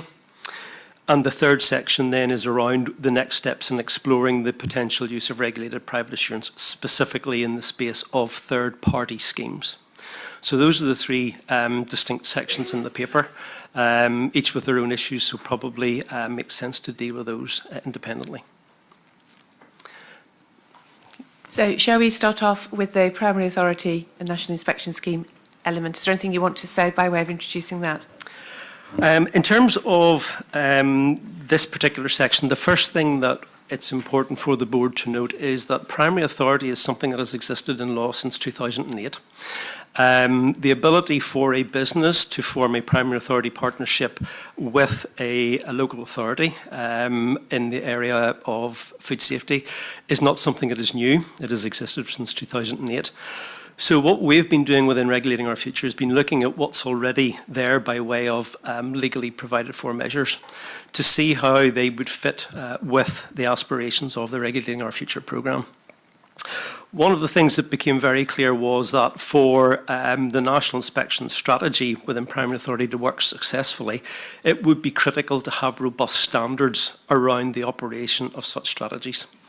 And in this paper, this is the first example where within ROF programme we've talked about the FSA will set the standards for operation of the model. This is an illustration of the first set of standards that we've been developing in partnership with stakeholders to make sure that any new elements that we roll out into the model will be fit for purpose, will continue to protect consumers, and will give us a modern, proportionate regulatory system. Within the report, there's also some detail on the approach that we've taken to develop national inspection strategies, and we have this week published the report of the Pathfinder trial conducted with 6 partnerships in England, and that has helped inform what the standards should look like, understand some of the issues and the practicalities of operation of national inspection strategies, and given us great insight on which to further develop the standards and the guidance that will be needed to be put in place to make this approach a success. Thank you very much. We have some specific matters to discuss on this issue in relation to Wales, but I don't really want us to end up having the entire conversation about the application of this in Wales. So can we take any generic points the board have about this direction and the need for us to develop these 3 standards so that something that is already in existence and possible to exist can be properly controlled first, because that's the step I think that you're asking the board to take, that we agree that we should move towards developing these 3 standards, the standard for ourselves, the standard for the primary authority, a standard for the National Inspection Strategy, and in due course the board will be then reported back to and take a view on those standards and our level of satisfaction with them, including the engagement of the public and the and wider stakeholder input on them. And then we'll understand how that applies in the specific circumstances of Wales. Is that all right with you, Ruth, if we do it that way around? Yes, although the WFAC considered the actual points we're being asked to consider. Of course, yes. So you'll have inputs on both, but there's a particular set of concerns in Wales for us to come back to, I think. Okay. Paul. So a couple of points on what we've got here. The trial, and I understand it is a trial, so let's not get too focused on what actually came out. But point 15, 80% predicted ratings matching. That's a fifth that didn't. Do we see possibilities to refine that going forward? So are there ways of actually improving that? And a second point, when we get to 27-28, actually defining the NIS standard, will that include some mechanism for a local authority, and I don't mean the primary authority, another local authority, to actually register some concerns about the performance of the primary authority or how the management of the NIS is actually working? Okay, thank you, Paul. Firstly, in relation to the observation in the report that there was an 80% exact match in the ratings using the methodology, one of the key things to note is that just because there was only an 80% match, it doesn't mean in the other 20% of cases anybody was right or wrong. We have to bear in mind that we were looking at different information at different points in time, so it's not unreasonable to expect that there might be some variation. In terms of the qualitative aspects of the evaluation, we were very keen to explore where there was a difference, why that was the case. And fundamentally, whenever we set the trials up, we were not overly prescriptive in saying to the primary authorities, this is the data you must consider. We left it to the primary authorities to work with the business to see what data could be made available. And through that, we've been able to establish what information is less useful, what's very useful, and what's critical. So within the case studies and the evaluation report, you will see that we've identified certain things need to be looked at if you're going to get a reliable judgment. And I would be fully confident that having refined the methodology for what the primary authority will do, we would be able to get a much better match than we had in what was a very, very first attempt in the trial. In relation to your point around local authorities registering concerns, one of the things that we are absolutely adamant about is that for strategies of this nature to work effectively, there must be robust operation of the whole dynamic and the oversight by the FSA. And we're giving a very strong commitment that, again, with our renewed focus on the performance of anyone contributing to the official control delivery model, we will be looking very closely through a range of measures, some of which have been highlighted in the paper, as to the performance of the primary authority and its operation. Local authorities are never taken out of the mix when we've got a primary authority national inspection strategy. You've got to bear in mind that this is only about the planned proactive intervention by local authorities. So when there is any intelligence or suggestion of a problem at a particular outlet, local authorities will still react as they currently do. They will take the necessary enforcement action to protect the public, and we would expect a flow, in fact there's a requirement, to provide information back to the primary authority on what they have found. Similarly, where the National Inspection Strategy is in place, there will still be a number of planned inspections that will take place. Won't be 100%, obviously, or else that would defeat the purpose of having the strategy. But where there are directed inspections taking place, the local authorities will be expected to provide that information back on what they're finding so that the primary authority can see whether the strategy is working in practice. I understand that, Michael, and I understand that the local authorities contribute to the primary authority to give.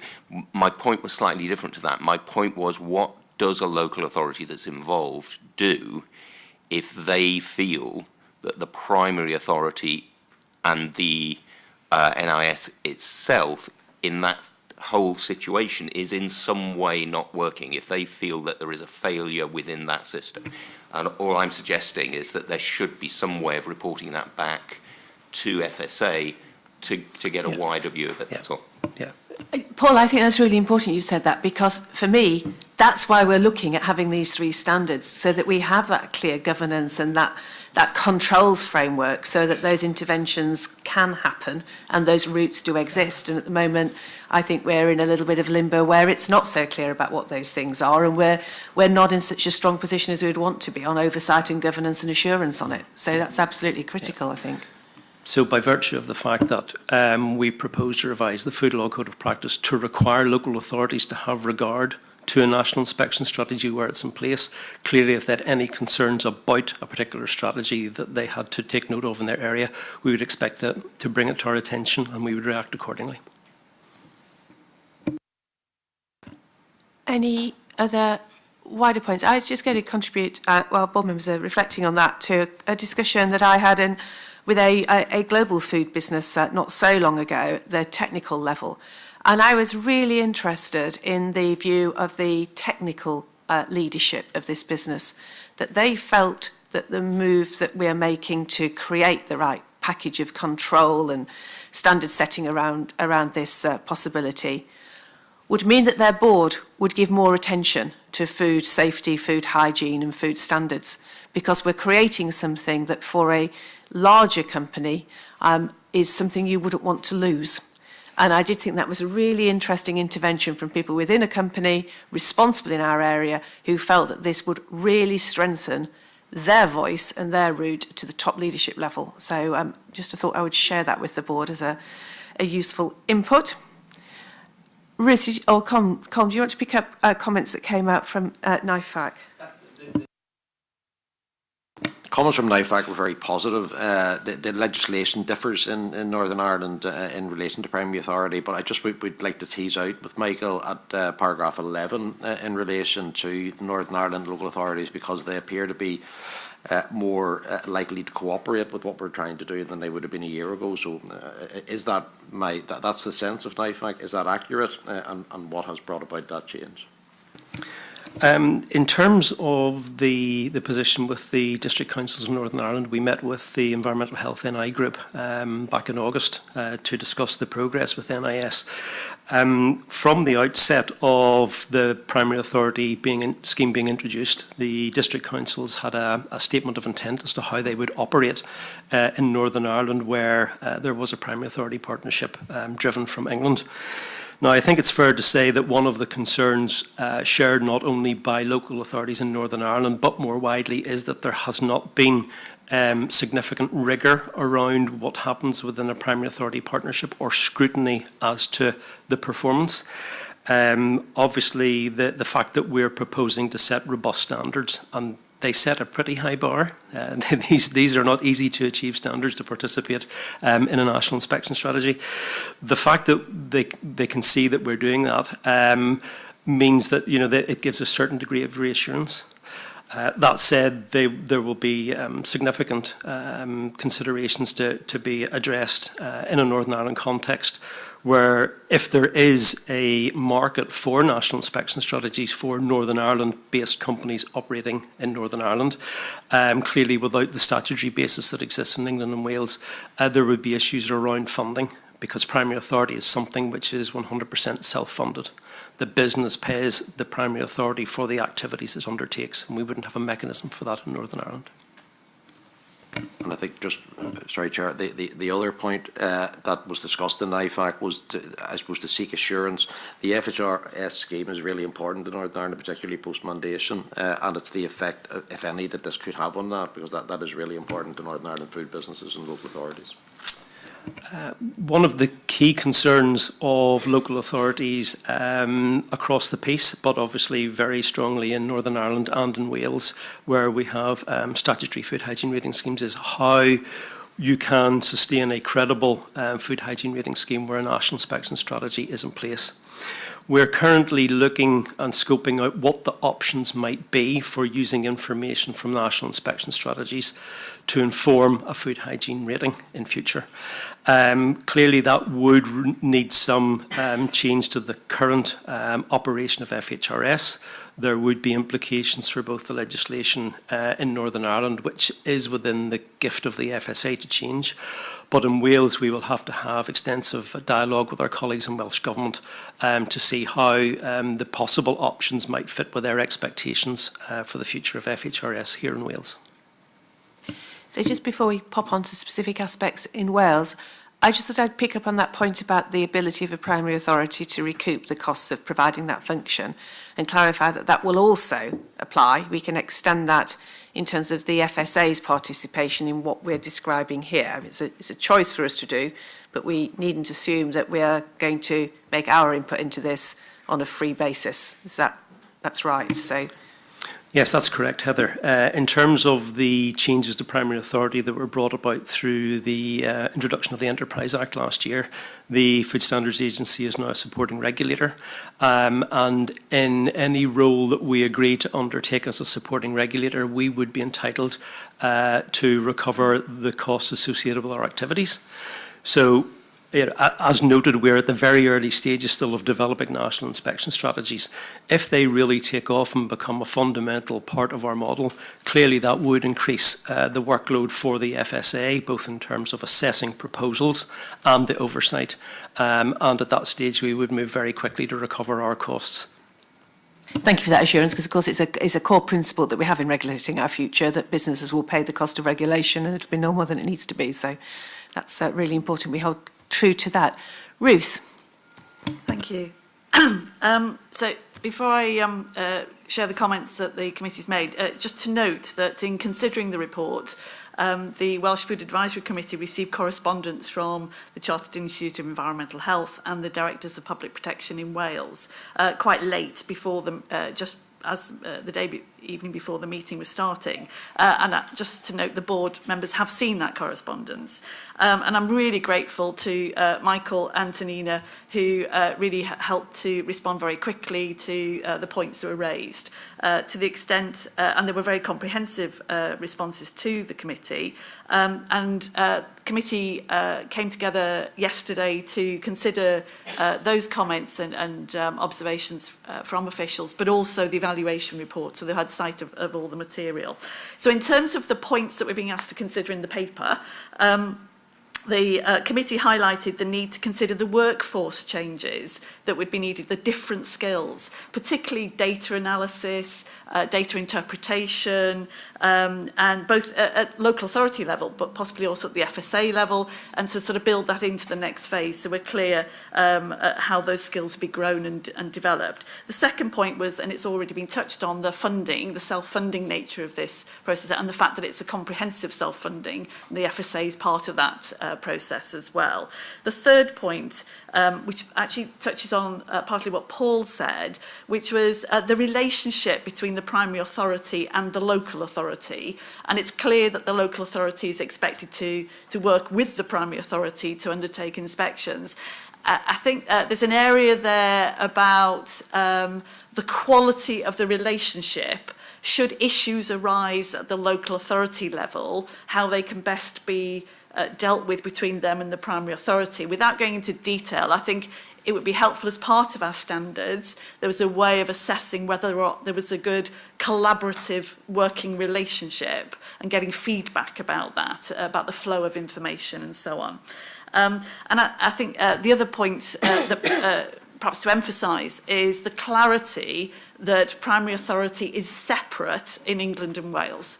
So a business spanning England and Wales would have to have two primary authorities as we understand it. So just to be absolutely clear about that. If I could go on to the sort of wider comments, just briefly.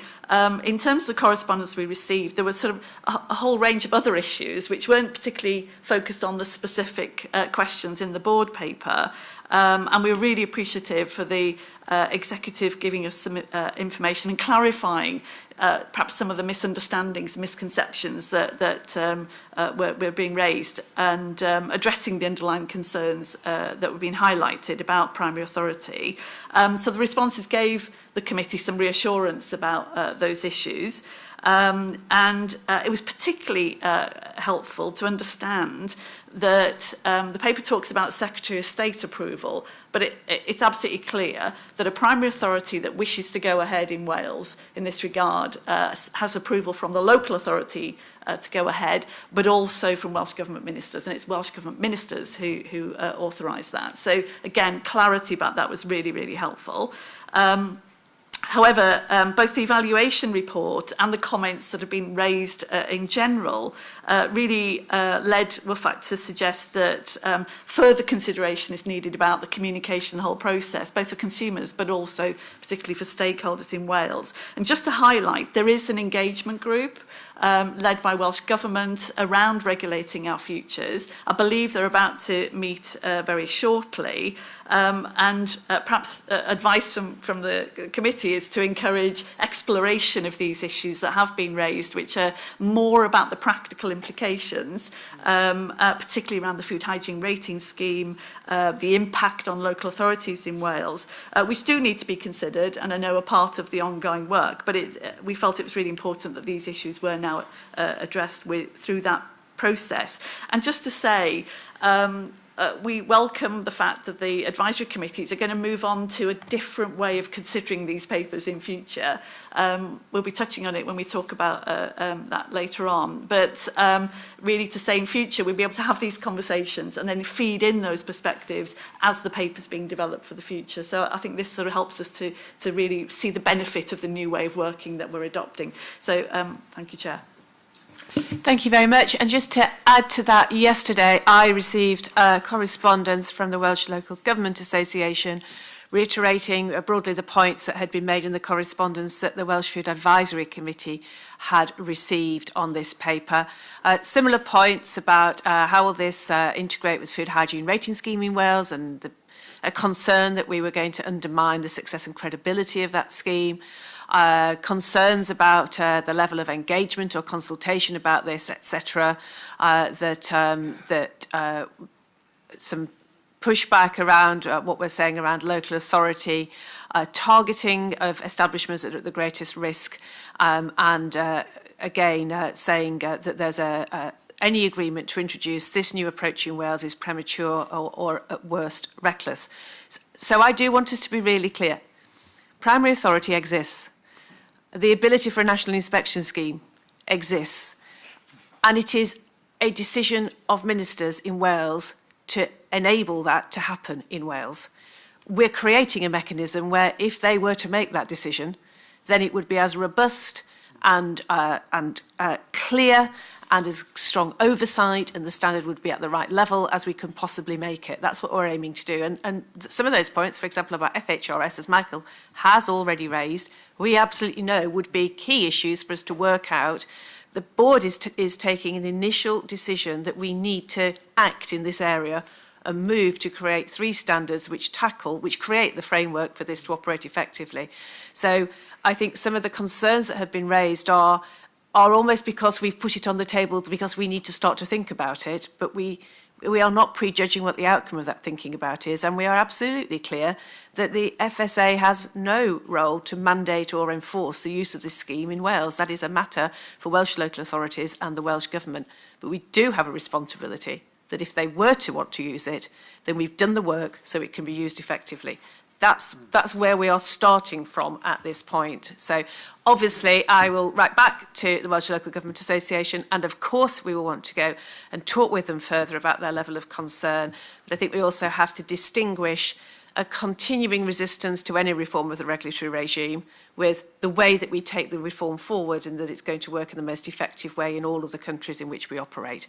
And something of what we do still hear about regulating our future is actually a wish for there to be no change, and the board has very clearly taken a view that that is not a good position for us to be in, to be considering no change in terms of an effective regulatory regime for the future. So I just wanted to update you on that correspondence as well. Can we come back then on anything that Ruth has raised in terms of the WFAC input on Wales, and anything that Nina or Michael want to pick up on that as well? No? Anything that anybody else wants to ensure we fully understand about the really useful impact from WFAC and the position in Wales? Because otherwise I want us to be sure that that's the way we're concluding this part of the discussion. We really welcome WFAC's input.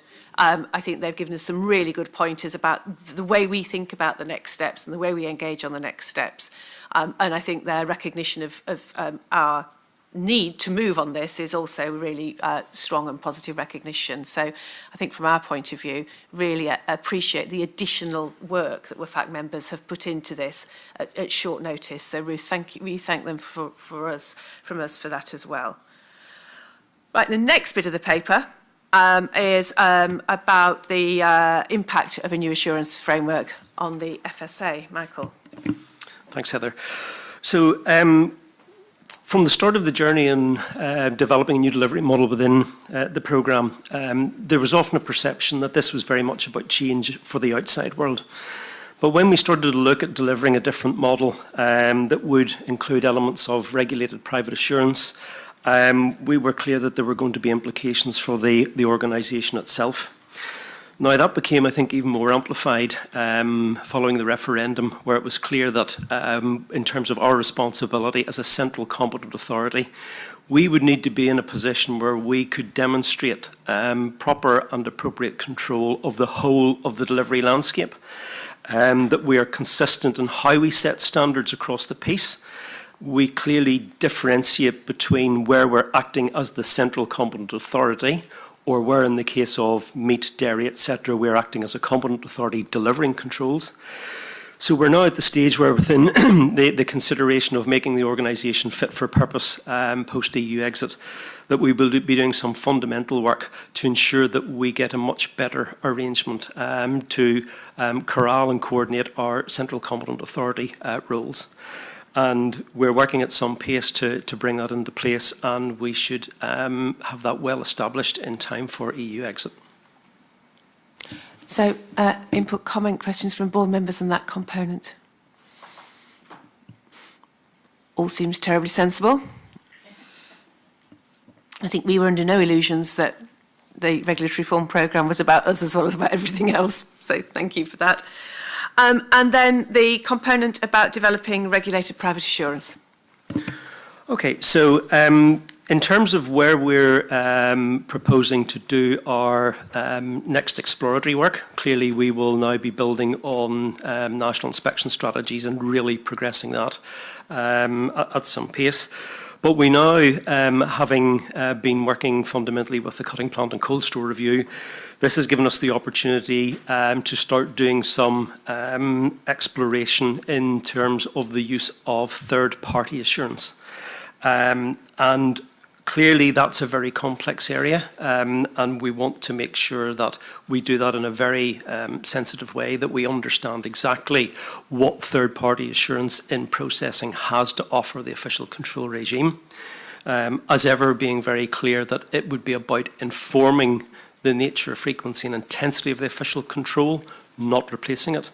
So we propose to do some structured work aligned to the one of the recommendations emerging from the cutting plant and cold store review that will start to explore the use of a particular scheme, BRC Global Standard, which would be one that would be used within the processing sector. And in parallel with that, one of the key things that we must always remember when talking about third-party assurance, these schemes exist for a variety of reasons, and there are different drivers as to why they exist. Sometimes I think that there is a misunderstanding that people assume that because someone has been certified to a particular standard, it means they comply with all food safety law. That is not the case. Schemes will look at particular things in particular commodities, and one of the key activities that we have to do is to understand exactly what the standard, how that maps across to what the law requires. In a situation where we would identify a particular scheme that it doesn't map in certain areas, it's not for us to force change, but what we would be saying to the scheme owners is, we have identified where your scheme would not give us the assurance we need. Do you wish to consider changing your standard? And if you do, then we can work with you to build that into our model. So it's just to be clear that there is no quick fix to using third-party assurance. We need to do it in a very structured way to be clear about what we can take by way of assurance from those schemes. Michael, thank you. I've got Laura and then Rosie. I think it's a very interesting proposal, and also very, very pleased about your caution around how one actually manages it forward. I mean, it is a very useful tool, but it is how do we use that data, how do we assure that data, and certainly I would have thought for the ARAC committee as well, it's going to be how do we create the metrics to assess what sort of standards they are reaching, and maybe there are some similar sort of reporting dashboards that we're looking at the LAMES data to actually do something equivalent for assurance schemes, whether they're meeting their standards, where their gaps are, and where do they sit within our overall sort of comfort zone. But I think that we're going to have to be quite careful in terms of what's happened over, the last 2 or 3 years about how determined we are in setting those standards, holding them to account and ensuring that we don't allow for slippage. It's more of a point. Okay. In terms of metrics around that, I think that would actually be quite difficult, and I'm not totally clear what value that would add. But in terms of giving you assurance around where we would be prepared to consider the use of a third-party scheme's information, we would have a standard for assessing the rigour of a scheme and what it covers and how we're going to use it, and there would be full transparency around that.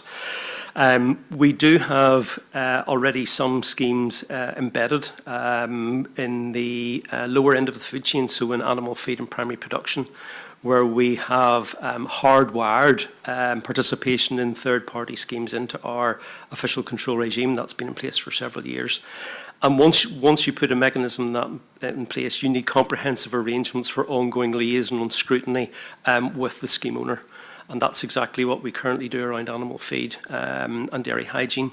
And clearly, if we start to use third party in a different way in other parts of the food chain, we'd need similar arrangements. Rosie. Yes, just following on, I mean, I was particularly interested in this area. I've seen it work in other regulatory models elsewhere. And you talk about the feasibility study in September.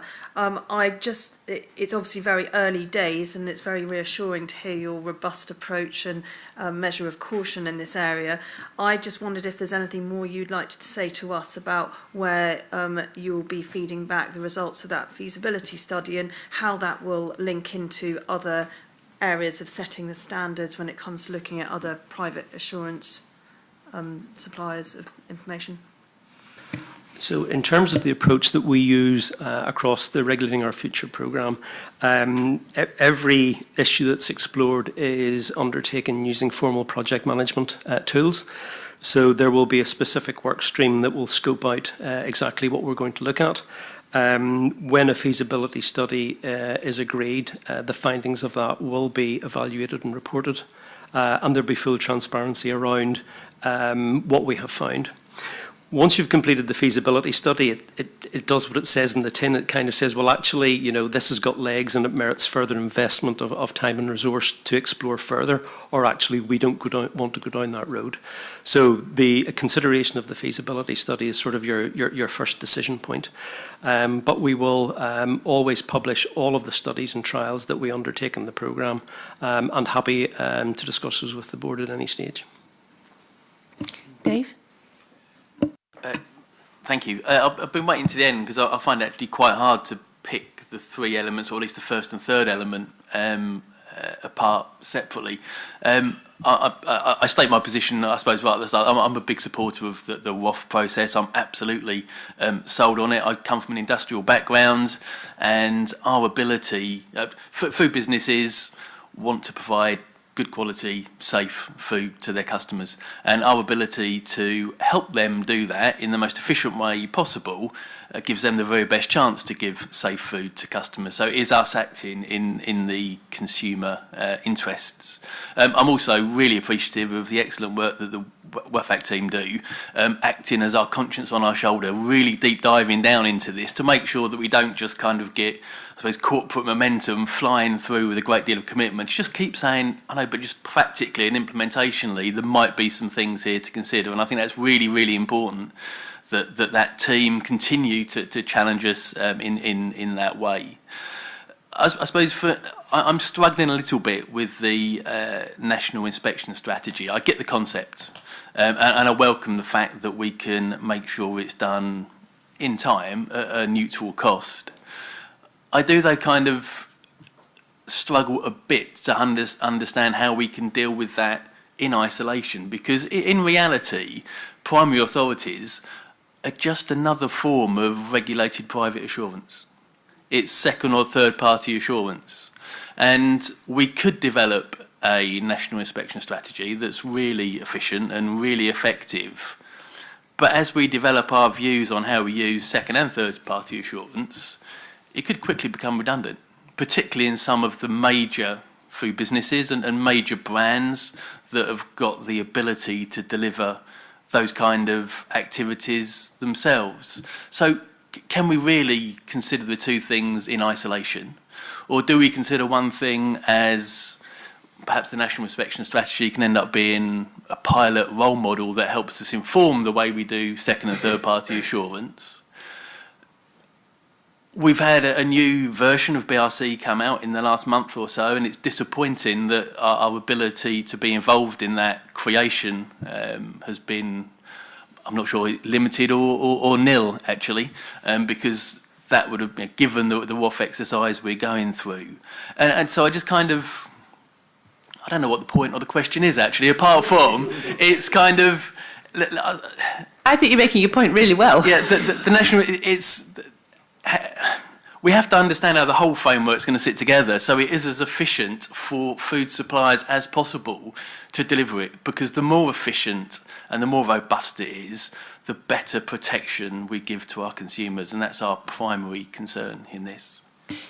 Dave, if I was going to let Michael come in, but I absolutely see where you're coming from, and I think your use of sort of the word pioneer for the national inspection strategy part of this is a really good one, because a lot of what we'll learn through that absolutely can apply to the other assurance schemes that we could use. Where I come to it is we've got a long way towards building a system where that private assurance data, if we're confident about it, could be used to make the system work better in the interests of consumers and in the interests of business. But I think what we're getting to now, and what Michael's really describing, is the point at which we now need to bring those assurance schemes to the table and ask them to front up about what are you? Are you an assurance scheme in the way that we look at it? Why does BRC not engage with us about that standard? We have an ongoing debate about the role that Red Tractor is playing. It's positioned as Assured Farm Standards. They've announced several weeks ago that they're going to change their standards, etc., etc. There's been no engagement with the FSA on that. So I think there is a bit of, we're building something. The bit that we're in control of, so in this particular case, national inspection strategies, is a bit of the sort of the front end of how will it work, how do we get comfortable with it, how do we know the realities. And then there's a bit of us starting to hold to account, and I think business holding more to account, the schemes that they're paying to be part of that aren't getting the right value from, and that we would like to be confident about, but we need a better engagement, more confidence about the standard, and more certainty about the quality of assurance of those schemes and the people who are providing the assurance in those schemes. So I think this is now the kind of the critical next step in the ROF programme, where, for my money, I think we're going to spend a lot of our time over the next year testing that. So I think I absolutely sense of frustration, and I think you've got it absolutely in the right space. That's where we're going to spend our energy in the next year. And just to come back on that, it is it's a shame, isn't it, that we've just had BRC 8 issued, and we're indicating that there might be doubts about whether that matches all the food safety requirements of food law, when it's probably the most widely used standard in terms of the volume of food that it supplies. I mean, there's lots of units that don't go anywhere near it, but the major retailers, the major manufacturers all comply to standards at that level and indeed above. And we're doubting it. That feels like a failure of the food safety system in its widest possible sense. I think it goes to why we started this programme, because we began 3 years ago with these things so far distant and no mechanism for bringing them into a common space. Now I've said all that, Michael, you might want to violently disagree with my analysis of it. Not at all, Heather. If I could just maybe try to provide a little bit of clarification in terms of some of David's concerns about not being able to look at these things separately. When you look at national inspection strategies, they are most likely to be attractive and successful in the space of catering and retail. Not exclusively, they don't have to be, but that's the most attractive place for them.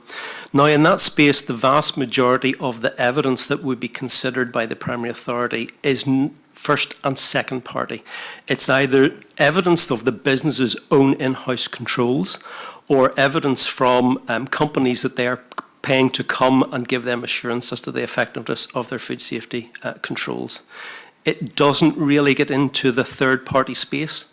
So whilst the retailers may be insisting on certification to third-party schemes from their suppliers, the third-party evidence is not in play in national inspection strategies.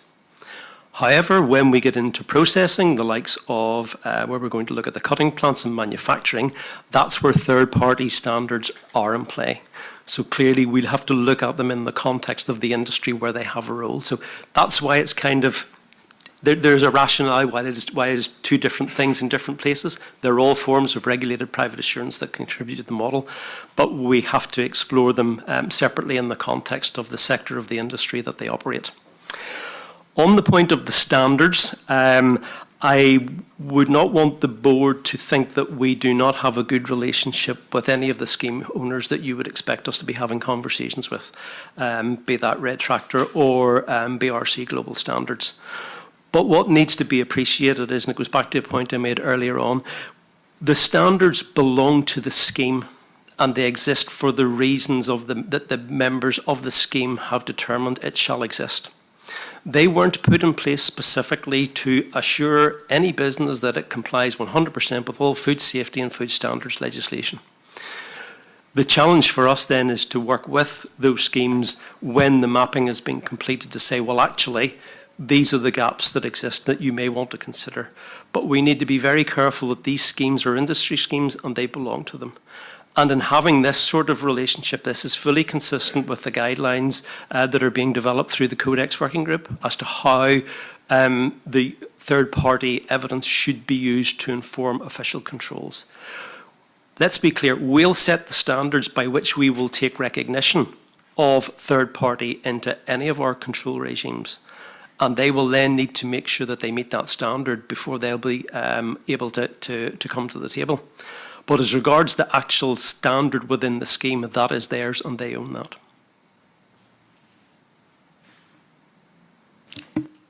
This conversation will continue for several board meetings, I think. Colm, I think you're next. Lost my note.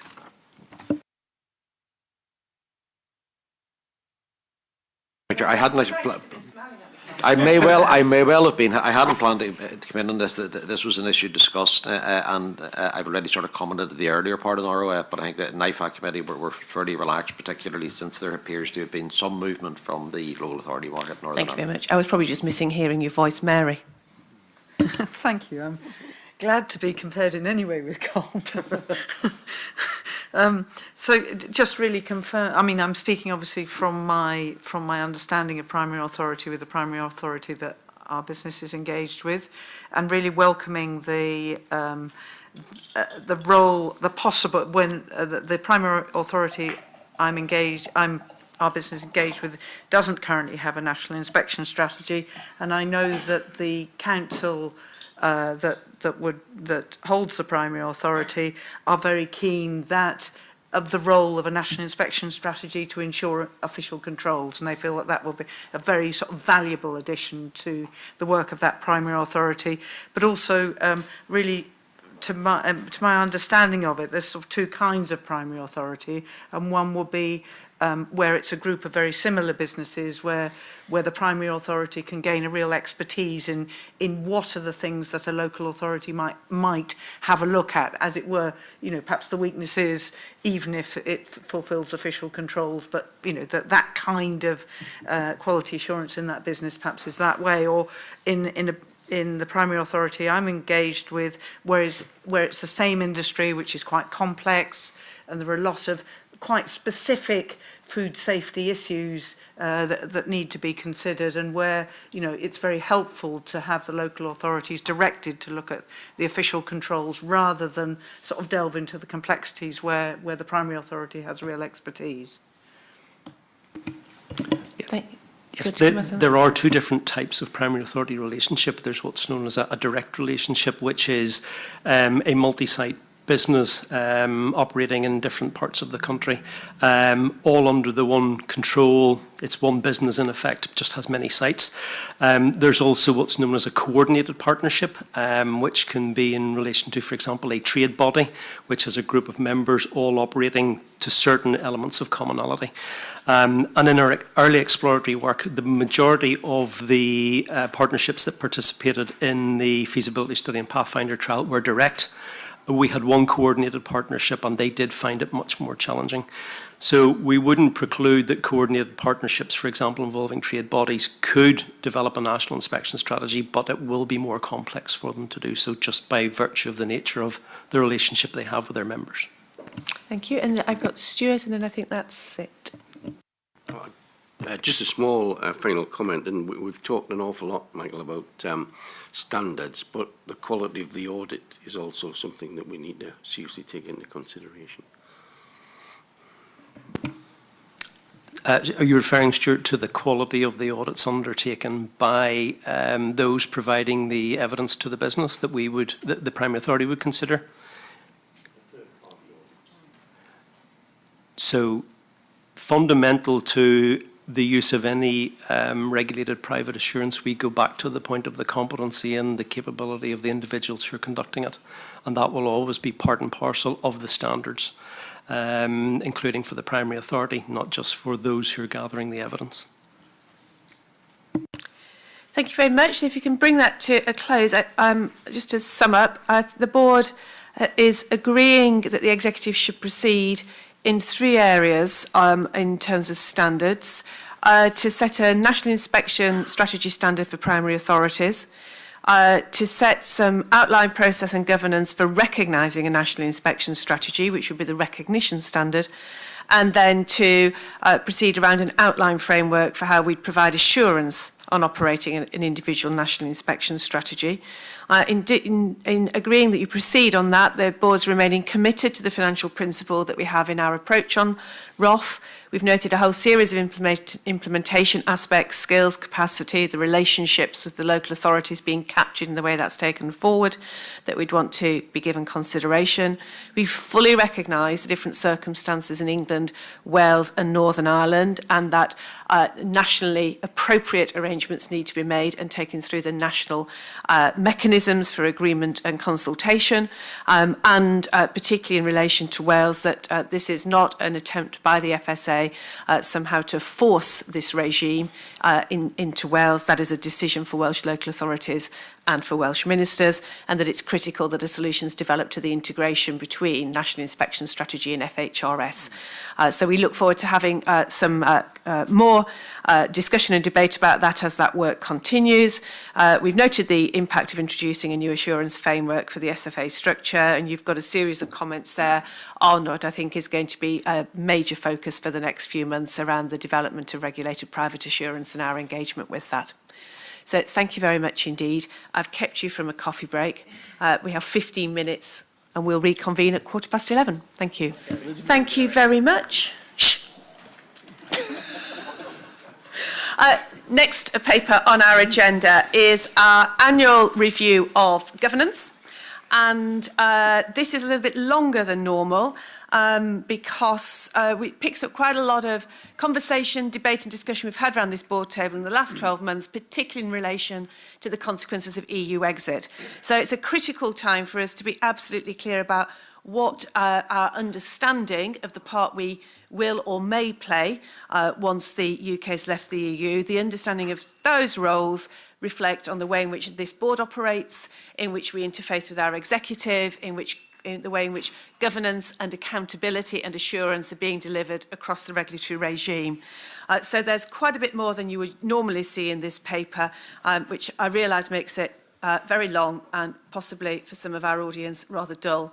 But it is really important in understanding how we are going to operate looking forward.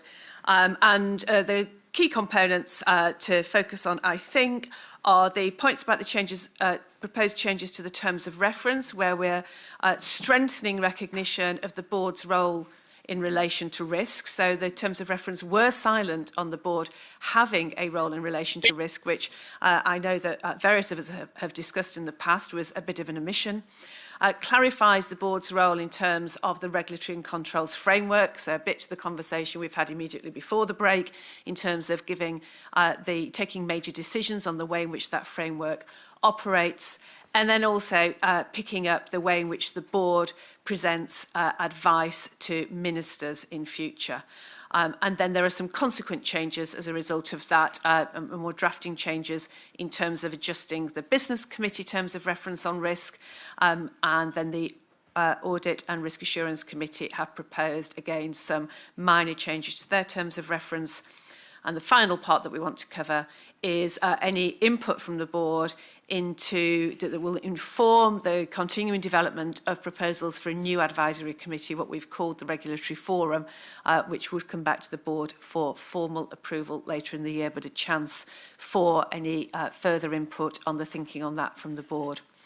I think perhaps we'll get to the Regulatory Forum as a second component, but looking at that sort of body of proposed changes on the governance and assurance framework and what that means for the board in terms of reference. If we start there, and I didn't want Colin, perhaps for your position as Chair of the Audit and Risk Committee, you'd like to come in first, and then Laura.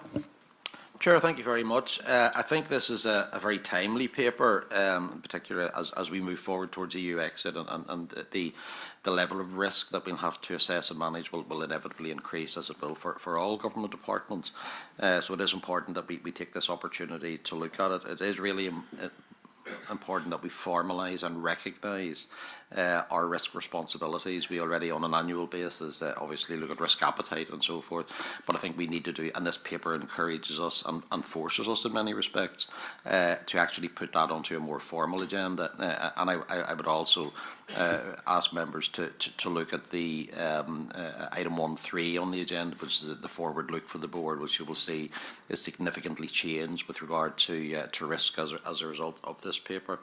It's really important to be clear about the role of the board in relation to risk, in relation to risk assessment, risk management, to understand the role of the various components of the board, so the board itself, the subcommittees of the board, particularly the IRAC committee and the regulatory forum as we talk about going forward, the role of the accounting officer and the executive in relation to risk management, and critically the role of partners. So as I discussed later on to the IRAC meeting, we have a lot of delivery partners that we have a huge reliance on in order to deliver our responsibilities. We're not in absolute control of them, but actually if they fail to deliver, we can't deliver, so we need to be very mindful how we manage that from a risk perspective. I think as we move forward, this will encourage us to change how we write our board papers and have a very clear risk focus on the board papers, so it'll be clear to remind board members, because we meet once a year and decide on risk appetite. Very easy. We do that in January. I would challenge any board member to tell me today what our risk appetite in certain areas are 8 months on, so it's important we keep that front and centre. And as we look at recommendations coming for us, there should be a risk analysis in those individual board papers, which make it very clear as to what those risks are. Are they risks for us? Are they risks for partners? And how do we manage them if they're not? So I think that it's really important to use the risk categorisation in those papers, whether it's strategic risk, corporate risk, reputational risk, and so forth. And then I think we just have to keep that real close eye on it throughout the years we look at it. But really welcome the paper and welcome really good discussion on it. Thanks, Colm. Laura. I mean, mainly to reiterate what Colm says, I think it's a very, very important paper and has actually sort of changed. I mean, it reflects a lot what goes on in ARAC, but actually, elevating that to the board where we're all working through the risk profile is really, really important. I mean, obviously, as well, as we move forward into a new relationship, particularly on risk management, there will be a changing profile of risk, and I think that's going to be extremely important for us to in some ways calibrate as it comes forward through proposals to work out our role, responsibilities, that risk, but then also our legal position when it comes to, in many ways, undertaking those roles and responsibilities. And I think that's a new risk that, I mean, I know that the FSA gets legally challenged, but I think that we will be moving into a much more exposed role. I'm interested also in the issue around how we look at our recommendations and our advice, and I think that we do advise technically from the legislation. The term is advice, but there will be moments when we will be making recommendations, and I think that while that might not be our statutory obligation, it would be important that when we actually look at that risk management role, that we can use the words recommendations in certain circumstances, because we will have a much more important and in many ways interrelated role with ministers as we go forward. Rosie. Ditto, I welcome this paper. It made very interesting reading, and I'm really delighted to see us embracing this whole area. I particularly liked the wording in paragraph 5.4, which talks about the board having not a technical interpretive role, but providing public confidence and looking at a consistent risk-based system. I think that is absolutely what we should be here to do as a board, and I think that's something I'm very pleased to support. Just a couple of other points that, or comments really. One was just to really be able to identify where the risks are externally influenced and the ones that we can influence internally, and be able to reflect that on the board papers when we do make what we've just had suggested. And the other area was how the board are going to develop the discussions in this area and then link them into what actually happens in the executive side. So that's something that I'd be interested in, how we take that forward. Sorry, explain that last point, just how we link to the... how once we've agreed these changes in the terms of reference, how in practice that will alter anything that we're currently doing, so to be really clear where the board decisions are then taken forward and then acted upon, I suppose. That's what I'm trying to say. I think we have a framework with where the board works and the actions and the papers, etc., to do that. But I think the proposals to strengthen the papers will really help with that. But then also, you know, part of what this document is doing is, I mean, the word I've used to myself is a bit more discipline about how things are going to happen, and that's discipline on us. And I think it will be a more disciplined, regular agenda that the board is starting to look at as we put these building blocks in place. But then also it gives Jason and the team much more certainty about what that framework is and what needs to be decided where and in what way. So I think you're clear on the implications from your side, are you? Yeah. Yeah, it's in the paper's drafted by Heather and by Rod. So it's a joint production, and you know, we're confident that the new arrangements, particularly around risk, it will improve the situation for the executive, I think, and as we take on these additional responsibilities. And I think you know, there's always an element of suck it and see as to how we go, and it'd be useful, I think, for us to reflect in a year's time when we've been operating our new responsibilities and addressing risk in a new way, that we're in that sort of continuous improvement mindset and said, is this working for the executive as well as the board? Sorry, Heather, if I can maybe just add and refer Rosie to the board forward look, and what you'll see within that is a significant focus on risk right throughout the year, rather than just at the risk analysis at the start of the year. Mary. Thank you. Again, I welcome this paper. Just wanting to sort of theme through a number of the papers that was sort of in the light of that governance paper was to ensure that we have that separation between delivery and oversight, because there are some elements where we do deliver as well as have oversight, and those issues will only become more acute when we're both doing risk management and risk assessment. So just wondering whether there's any way for us to be really conscious of that separation when we're policing ourselves, if you like. I think we might find ourselves talking about that more when we get into the next paper about Steve's paper about the science component of that, because that's where it comes. You're right. Risk assessment, risk management. It's a good way of explaining why we need to separate those functions until they get right to the sort of the decision-making point. Anything on the yes. Just very quickly, not to absolutely reiterate Com's point about the forward look, but in some ways, risk, instead of it being a section and an agenda item itself, it also needs to be a little bit like the stick of rock. It needs to run through everything that we're doing consistently, and I think that that's going to be really useful as a sort of result of the this governance paper. And when we have our away day in January, which we usually use to look at that sort of forward set of agenda items, what we're proposing there is that we start off with that sort of more strategic look at risk. We've got the Science Council giving us some horizon scanning about kind of risk in the global food system and where that filters down to hit us. And that's kind of the starting point there, and it starts to then to flow all the way through the year. Regulatory forum, any input as work progresses to develop thinking about the proposed regulatory forum? And just to be clear, the board has not agreed to set this up yet, so this is still coming back to the board at some point. Mary. Well, just you know, going back to the sort of foundation of the Food Standards Agency and BSE, my sort of test for that will be how the regulatory forum, how would it have dealt with BSE, where you're dealing about something really unknown, really highly political, and so for me there's a sort of, it's almost like, and not necessarily BSE because that's a specific thing, but a sort of gaming approach to it, that we actually challenge it with we just throw a lot of stuff at the notion and see if it could deal with, that regulatory forum could deal with it. That's really helpful. Thank you. Anything, Laura?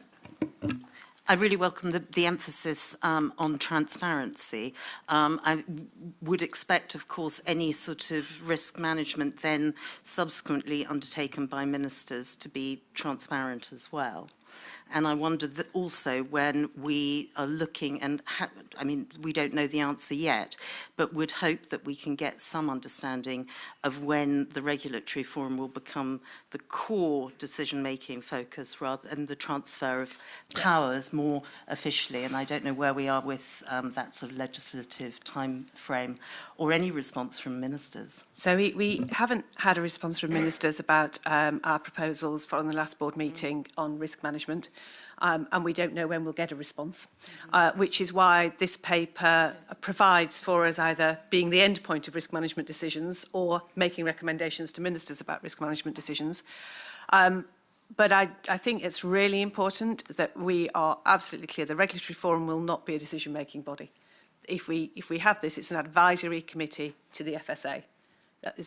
We do not delegate our decisions to advisory committees. That's not part of this governance structure, and that needs to be really clearly understood, which also kind of goes back to the point about it needs to operate into transparency and openness. We need to be very clear what it's there for and what data it's looking at and how it's, in the same way we've talked about the value WFAG have added to our discussion about ROF this morning. We want the regulatory forum, if we agree to proceed with it, to add that same level of value to risk management considerations when they come either to this table or when they rest with Jason or when they're going up to ministers, wherever that decision's going to rest. And it's important to recognise that the regulatory forum faces into the other governments as well. One of the big advantages of the regulatory forum is to get a four-country approach agreed. Yeah. In fact, that might be its primary sort of value. So clearly, you know, then coming out of the Regulatory Forum for Food Standards Scotland, then that'll be going through to their board and to their ministers as well. So we just need to keep reminding ourselves of the four-country aspect of the Regulatory Forum, the importance of that. Colin. No, if I can just ask at a very practical level, Chair, where exactly are we on the Regulatory Forum? To what extent is it completely within our control, and what are the other dependencies?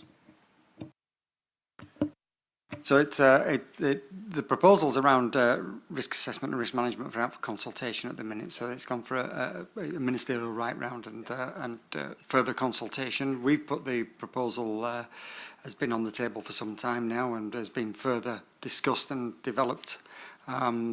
We've support from all the interested parties. Food Standards Scotland are supportive, particularly around taking this approach going forward. So we'll await the outcome of the consultation, which is another couple of weeks to go, I think. So it concludes in October, and then we'll take that back to the four-country group and work it through, and then with you know, hope for full ministerial endorsement for all groups of ministers affected across all the four countries towards the end of October, early November.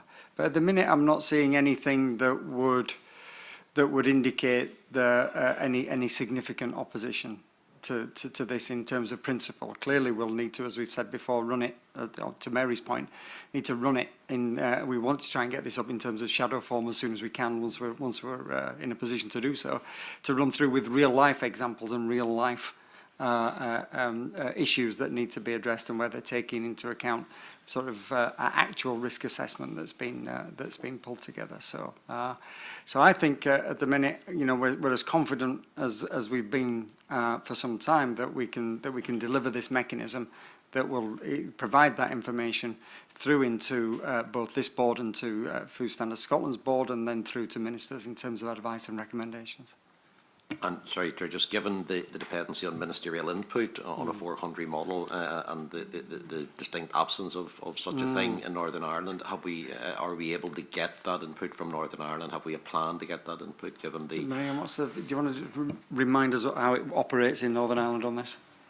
Yes, I think in the absence of the Health Minister, it will be the Permanent Secretary for Health, and he has already indicated his support for Heather's proposal and the way forward. I suppose in light of recent court cases and so forth in Northern Ireland and judicial reviews, does Richard feel empowered to make that decision? I think that has yet to be established, Colin. However, we're in control of creating a regulatory forum. Yeah. And because it's an advisory committee to us. Of course, we're doing it because we want to make the risk management decision as well informed as possible, and to Jason's point, as likely to succeed on a UK-wide basis as possible. So that's not gets in the way of us proceeding in the way that we're describing, but it does get in the way of a ministerial decision about risk management decisions. Paul? I guess this is probably what's intended, Jason, but I think it's important that when we run the regulatory forum in a shadow form to run it through, that actually that goes as far as testing out as well whether the board understands, can interpret and can make decisions on the advice that comes out of that. So I think it needs to be a sort of shadow form that runs right through the process to see that we're actually operating properly. We'll pick it in the next paper, but again, you know, when we take advice from our advisory committees, we're going to have it shortly when we talk about AMR. We get the advice of the committee, and then we get our officials, directed by Jason, giving us the FSA advice on that advice. So I don't really, we're not having a direct relationship from the regulatory forum to this board. Well, the regulatory forum is there to be a really important input to the advice the board receives, but ultimately we're looking to Jason to make sure that that's done in the right way and we're given the right package of advice. So that it's a two-step. And we're in danger of getting to Steve's paper, aren't we, in terms of the risk assessment stage, then including the regulatory forum, the risk management response to that risk assessment, and then the third stage in terms of bringing it to the board, fourth stage in terms of providing advice recommendations to ministers.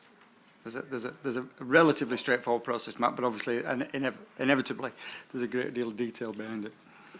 question from Mary, and then I think we'll draw this to a conclusion.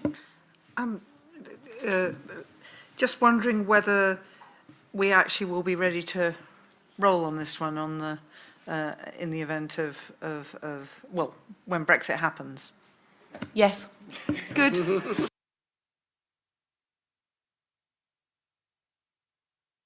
Tom, did you want to pick up anything about the ARAC terms of reference? I think they're fairly... The ARAC terms of reference, very little change to the ARAC terms of reference, really just re-emphasising the fact that ARAC is an advisory committee to the board. It does not have executive authority, and I think that re-emphasises the need for the risk management decisions to rest with the board and not with ARAC. ARAC advise, doesn't decide.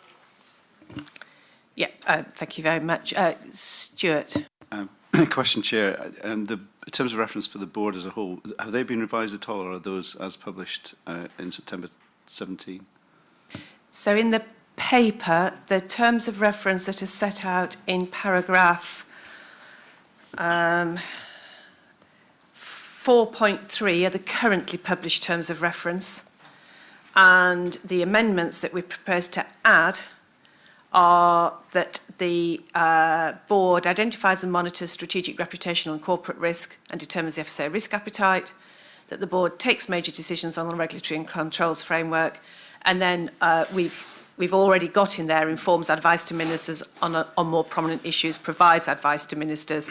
What this paper does is actually give a great deal more structure to, in the context of risk assessment through to risk management, the board's engagement in that. So, as part of that, one of the issues that, well, one of your responsibilities is to, and I thought I missed this in last year, was the fact that by Easter of each year, you were to set, determine the dates, times, and so on. So, is that a normal practice that we take a? Yes. Thank you for that. Thank you very much. In that case, we'll adopt those additions to the terms of reference, the changes to the ARAC terms of reference, the consequent change to the Business Committee terms of reference, and there's some very useful input there in terms of where we're going with the Regulatory Forum, which I think we're expecting back in December. Is that right? Yes, good. Excellent. We're going to move on to the risk analysis paper, which very much picks up and puts a little bit more flesh on the bones of this, but again, is a first bite at the cherry, and some of this will be coming back to the board in due course. So Michael White's joining us. Catherine Bowles is part of this discussion, and Steve Wern, I'm expecting us to see 14 versions of Steve Wern have just appeared on our screens with his nice curtains. We were wondering, Steve, what the collective noun was for 14 Steve Werns in the room at one time. I couldn't work it out. Probably a confusion. Okay. Steve, are you going to present the paper remotely? Very good, thank you. Yes, I will do, and I was online and listening to the earlier discussion about governance. And I suppose the first thing I would say is that this paper, when I talk about risk, I'm not talking about the strategic organisation of corporate risk, but about food safety risk situations. So with that in mind, if you look at risk identification, assessment, management, communication, collectively termed risk assessment, those are essential elements of the robust regulatory regime that will be in place following EU exit. And so this is the first in a series of two papers we'll be bringing to you in successive board meetings to set out and gain your agreement to the framework and processes that we'll use for risk analysis following the EU exit.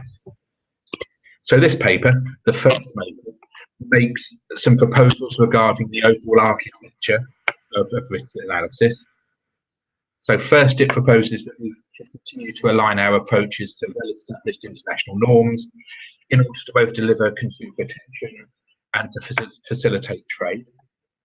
Second, it proposes that we continue to observe the relevant positions of our long-standing code of practice on openness, and in particular that we'll publish risk management recommendations and advice we provide to decision makers, along with the evidence and analysis that supports those recommendations. And third, it sets out in tabular form the governance and assurance arrangements proposed for risk analysis, and that in effect extracts the relevant sections of the previous paper on governance and applies them to the relevant steps of risk analysis. But please bear in mind the governance paper remains the authoritative description of how it all hangs together. So that's this paper. Moving forward to the next paper, which we propose to bring to the December board, that will then propose some more detailed principles that we'll apply at each stage of risk analysis. And that's a key part of the proposed governance role of the board, as you described earlier, making sure that we deliver a consistent risk-based system for the management of food safety risks to consumers. The final thing I want to say is that the delivery of a robust regulatory regime following the EU exit will require an increase in the volume of risk analysis we undertake in the FSA. We've received additional funding from HM Treasury. We're well advanced in the process of recruiting additional staff to bolster internal capacity and capability. And we're keeping under review the structure, the roles and the governance of our scientific advisory committees and other sources of external expertise to make sure that all continues to provide the risk assessment on which our decisions and recommendations are based. And just to assure you that we're on track to deliver all of those necessary developments to our risk analysis approach and processes by March 2019. Thank you, Chair.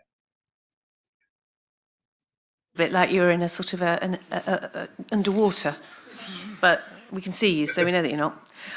We probably can, I think, very quickly affirm a couple of these things. Can I just confirm with the board that we have no intention of moving away from our principles and provisions in the Code of Practice on Openness, including the publication of risk management data and information in our decision making. So there's absolutely no doubt about that. And also on the point about aligning our approaches and processes with international norms, I'm just looking around the table to check that nobody's going to challenge that we would not do that in future. So good, we've got those two ticked off. General approach to evolve risk analysis has been explained really clearly by Stephen in the paper. We are going to be coming to the detail of this in December, but is there any input board members now want to make as that's being shaped up? And really, in a way, to pick up Mary's question on the last paper, yes, we'll be ready to do this by the end of March, but we around this table need to be absolutely confident that we understand how it's going to operate, because we have to know that we've set a framework that we believe is the right framework, that we are playing the right part in that framework as a board, and that we know how to assure that framework in terms of delivering both public confidence, but also, to Laura's point, the robustness of the decisions that are being made or the advice that's being given to challenge. So the detail is very much about us now understanding how that is going to work in practice, so that we can have confidence about our ability to explain how and why a decision or some advice has been landed on. And I think that's really what we're stepping towards here, is just that almost codifying the rigour and consistency that goes into that at the moment, but making that in itself more transparent. Steve, do you think that's a way of trying to explain what we're going to be doing, as we're going to have quite a lot of discussion about this over the next few months? Absolutely. Input from board members at this stage. Any questions on it? Mary? Two questions. One on Steve's very helpful map of risk assessment. Where are the external dependencies and what do we do about those? And also, slightly related, in terms of the extra volume of work that's required, will we have the right calibre of people available and embedded in the time frame that we have? Steve. Thank you. So, external dependencies, I suppose the main one in here, the availability of scientific evidence to support robust risk assessment. There will always be uncertainty in risk assessment to a certain degree. I think the way to address this is by always being clear on what the uncertainties are and how they should be dealt with in risk management. And part of the principles that we aim to bring to the board in December will cover that. We'll cover issues around uncertainty, precaution, and proportionality. In terms of the right calibre of people, as I said, we're well advanced with the recruitment process. I've been personally involved in the process for some of the senior roles, and I've been extremely impressed by the calibre of applicants we have, and we just need to choose the right one in each case. Are there input from around the table? No, in that case, Steve, we're very happy for you to proceed in this direction, and we look forward to the paper coming forward to the December board meeting. Thank you very much. Thank you. We hope your Codex meeting goes well as well. We are now going to move on to talk about our continuing progress on antimicrobial resistance. And I am delighted that we are going to have the third of our updates on primary production sector progress in the use of antibiotics, and that Gwyn Jones, who's the chairman of Rumour, is going to join us to give us that update. So Gwyn, do come and sit up at the table. Very good of you to come to Cardiff for this, thank you. Board members will remember that we've had a session on pigs quite some while ago. We've had a session on poultry, and I think Gwyn, as well as a bit of an overview in his document, is going to talk to us about dairy. Thanks. Thank you. I shall cover this as speedily as I can. Good morning, everybody. Just a bit of background first. The dairy industry in this country is roughly about 12,000 dairy farmers in the UK.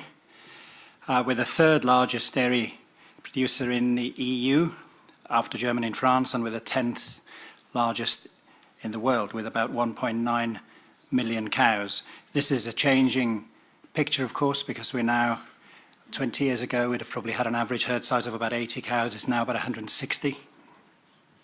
So things are progressing. Fewer farmers, bigger herds. It's the same pattern, really, wherever you go. And out of those 12,000 farmers, there's 11,814, I'm told, registered with the Red Tractor.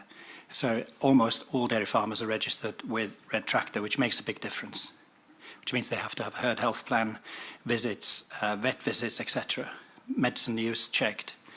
And there is some focus now on those buyers who are not requiring farmers to be registered with Red Tractor. There's a wide range of production, obviously, lots of different systems. Some farms calve in a block in the spring or in the autumn, others calve all year round. Some are very high yielding, some are more extensive, low yielding, some are high pedigree herds, others are crossbred, so all sorts of different types of farming. And therefore change is not the easiest thing to implement in the dairy industry or in the dairy sector, because tradition of very high inputs really in the 1980s, 1990s in both fertilizer, grain, medicines, antibiotics, blanket, dry cow treatment, that sort of thing, with the vets, and obviously a lot of this is now changing, and we have seen change, but not everywhere, so there's still work to do. The sector's very diverse, it's dispersed, it's not as integrated as pig and poultry. The supply chains are not as uniform and as cooperative necessarily as they are in some other sectors, but that is changing again, because we've got Arla and Muller now, who are two very big players, and they're pushing forward with some very good programs in order to change this. So the overall picture is that there's a lot of change going on, lots of things happening, and I'll try and cover some of them very briefly. Health and welfare is now moving on with lots of good initiatives. The Cattle Health and Welfare Group, for example, they've got the report out just now. Is a shining light, I think. It has a lot of data in it, benchmarking, and then of course we've got direct supply chains that are leading in many areas and have very strict parameters, and they pay for that, so therefore change happens more quickly. On the other side, of course, we've got milk price volatility, and the need to keep costs competitive. It really is a very competitive sector now, especially with imports from Ireland and elsewhere, as well as the need to export. And an example of that would be we've seen vaccinations in herds going up, but in 2016 it went down. And the reason for that was simply because dairy farmers had a very tough year, and you see these things happening, and hopefully we'll see that coming back up again. One of the issues we have in dairy is lack of data. We don't have good data. We've got pockets of data. We've got small amounts of data, but no real database in the way that the poultry sector in particular and the pig sector now have. But a lot of things have been put in place in order to to rectify that. And at the HDB, we have an electronic medicine book, the same as the pigs one. I think there's about 94% of pigs on that now, I think. Virtually all commercial pigs are on it. We're piloting that with dairy and with beef at the moment. We'll have one for sheep in due course. And then hopefully, once we've got that sorted out, any details, any problems with the current farmers who are piloting for us, that'll go out next year. Herd health plans, of course, very important, and a requirement by Red Tractor. We see a scheme by Arla on Yonis. BVD eradication is another big issue. We need to tackle endemic disease, and that's one of the big things that are going to happen very shortly. It's well overdue. There are mastitis and lameness action plans. Mastitis data shows that it is improving. Lameness is improving, but it's not improving fast enough, so there's work to do there. And progress in all these areas really are required ongoing. There's some good farmer training initiatives now, both from NOAA, the manufacturers, pharmaceutical manufacturers, HDB, Lantra, and City and Guilds. And Lantra will be issuing, I should say, certificates. So in the future, we'd like to see farm workers and herdsmen applying for positions on farms where they already have the required paperwork. And, you know, whether you're operating a chainsaw or a forklift truck or basis for your cereals, whatever, these things are now commonplace, and we'd like to see this the same. There's also some vet training going on, motivational interviewing techniques, because this is a farmer and vet journey, and in some areas vets have had a longer journey maybe than the farmers, to be honest. It's a difficult one for them because farmers run their own businesses, and I've described the competitiveness of that, and veterinary surgeons also run their own businesses, and there's big change taking place there. There's some big corporate companies now, which actually makes it easier for us, to be honest, because you can tackle the big corporate companies and they have the resources and the ability maybe to tackle some of the issues there. Preventative and alternative routes, that's been tackled. At Rumour we had a colostrum campaign in the spring. Colostrum is gold. That's for dairy and other sectors, sheep in particular, and also pigs. And we have a vaccination campaign that's running right now. And if we could persuade farmers to engage and take these preventative approaches, then of course that'll make quite a difference. Calf rearing is another issue. Again, you see within all sectors of agriculture, and calf rearing and dairy is no different. You have a wide range of performance, both financially, physically, and antibiotics. It's no different. And there's a real push in the industry now to close this gap so that we can narrow the range between the really good operators and those who are miles behind, so that we can actually get that to be more homogeneous. And that's really important. Reaching the outliers is not easy. And we are now compiling a list of discussion groups. There are very many discussion groups around this country, all really doing some good things, but we don't have a database of those discussion groups, so we're compiling that because that's really important. But I'm not going to pretend that this isn't tough, because it is, but we're making good progress. And looking to the future, we have some data sets from retailers. I've mentioned the electronic medicine book already.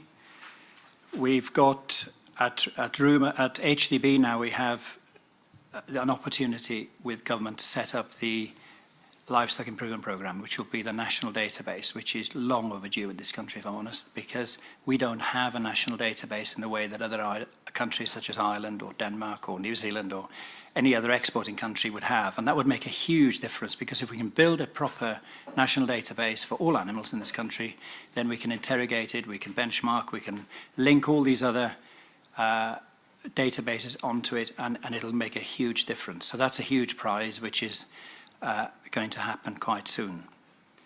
The move in dairy is similar to other sectors. There's a clear move away from the critically important antibiotics. That's happening well. Initially, we had a slight rise in the total use of antibiotics because as dairy farmers moved from critically important antibiotics to the old chemistry, then of course the volume goes up. But that volume is now coming down. So that is something we have to accept because you would expect that to happen. Rapid diagnostics we're desperate for, the same as human health and other sectors. And we need that for mastitis and for all sorts of other reasons. We've got an antibiotic calculator now, which is being developed between HDB and Nottingham University, and that'll help farmers to understand what they're doing when they're using antibiotics and how they can reduce usage and use it more effectively. And the target by 2020 in the dairy sector is to reduce by 20%, which would take them to about 20 milligrams per kilogram. And we'll have the VARS data out next month. I think that will be reasonably good for the dairy industry, actually, showing that we are making real progress towards that. And we'll have a rumour interim report out now very soon to show what progress every sector is making on our 2020 targets. As you know, we reached our target set by the O'Neill report 2 years early. So agriculture is in a good place, but we're not complacent. There's a great deal more to do. And we need to look at the next phase, really, and there are all sorts of plans in the industry at every level, government, industry, regulators and others to keep the focus on this, keep progress going. And I think the change of mindset that's taken place has made a huge difference and is so much better than regulation, where you don't get, when you get a change of mindset and everybody's on side, you don't get those unintended consequences. You know, people are doing it for the right reasons and they're all engaged, and that makes a huge difference. But as I said, there is now a real push in every sector of agriculture. You either improve or you've got to consider your position. That is the new mentality, if I can call it that, you know, which is welcome and is a big change. It's a big change. And you've probably seen the Red Tractor's upping his game. There's an industry plan for Red Tractor to take dairy further over the next 5 years. So there are lots of things happening which are good because they're coming from industry as opposed to coming from the top down. The critical antibiotics are coming down quite quickly. I've mentioned the Livestock Improvement Programme already. We've also got electronic tagging coming. There are various apps being developed for on-farm recording. We need on-farm data from farmers, so we know exactly what's happening on farm rather than what vets have sold. Not least because if farmers are recording and benchmarking, then they take complete ownership of what they're doing, and that's really important. 1,000 vets have been on training courses now, and we're not sure, but there's about 750 veterinary practices with about 2,500 vets in this country in the dairy industry. And whilst the failure rates of antibiotic in milk are extremely low, I think it's 0.248%, there's a big push now to identify what the reasons for those failures are so that we can tackle that as well in each sector. You know, some of it will be dry cow therapy, some of it will be other things, and then we can look at what's causing it. You know, and mastitis probably causes 60% of that usage, which is why that danger happens. And then just to finish, we'd like to see at least one member of staff on farms in the future trained in medicines. So we have at least one member of staff trained in medicines, and there will be, I'm sure, in short order, some mandatory training for farmers if they haven't already taken some training, CPD. And then dairy young stock is something we haven't looked at yet because we're looking at the priorities, but that'll come next. And you may have seen the evidence session at the House of Commons recently, the Health and Social Care Committee, where Professor Borriello, the CEO of the Veterinary Medicine Directive, actually said that other countries should be looking to the UK in dairy to see how we are achieving what we're achieving, because he believes we're now world leaders. So I'll leave it there, Chair. What a good note on which to finish. Thank you very much. What a comprehensive coverage of all those different measures that are being taken, Gwyn. So thank you.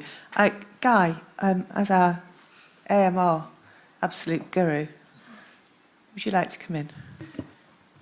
Yes, I mean, it's great to see the amount of progress that's been made, and I think it's also great to see that actually this is a globally significant issue, of which it is the joined-up approach right across government, right across all sectors, that are now beginning to see the traction that we see. And as you know from previous discussions we've had at the board, I mean, our contribution to that is an important one, but it's just a small part of that bigger agenda, and it's very much focused in specifically on how much AMR is in bacteria on food that consumers are being exposed to. So in terms of what we've just heard about, I think we should never forget the fact that actually what we're interested in here is more to do with antimicrobial resistance than actually how much antibiotics is being used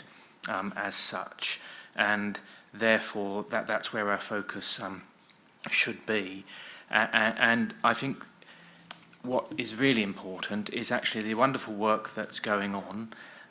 It may not lead to very quick changes in the levels that we see in our surveys, and if that were to occur, I think the important fact is sometimes it may take time for it to come through, because sadly these bacteria are quite clever things, in which when an antibiotic is put into their environment, they evolve very quickly to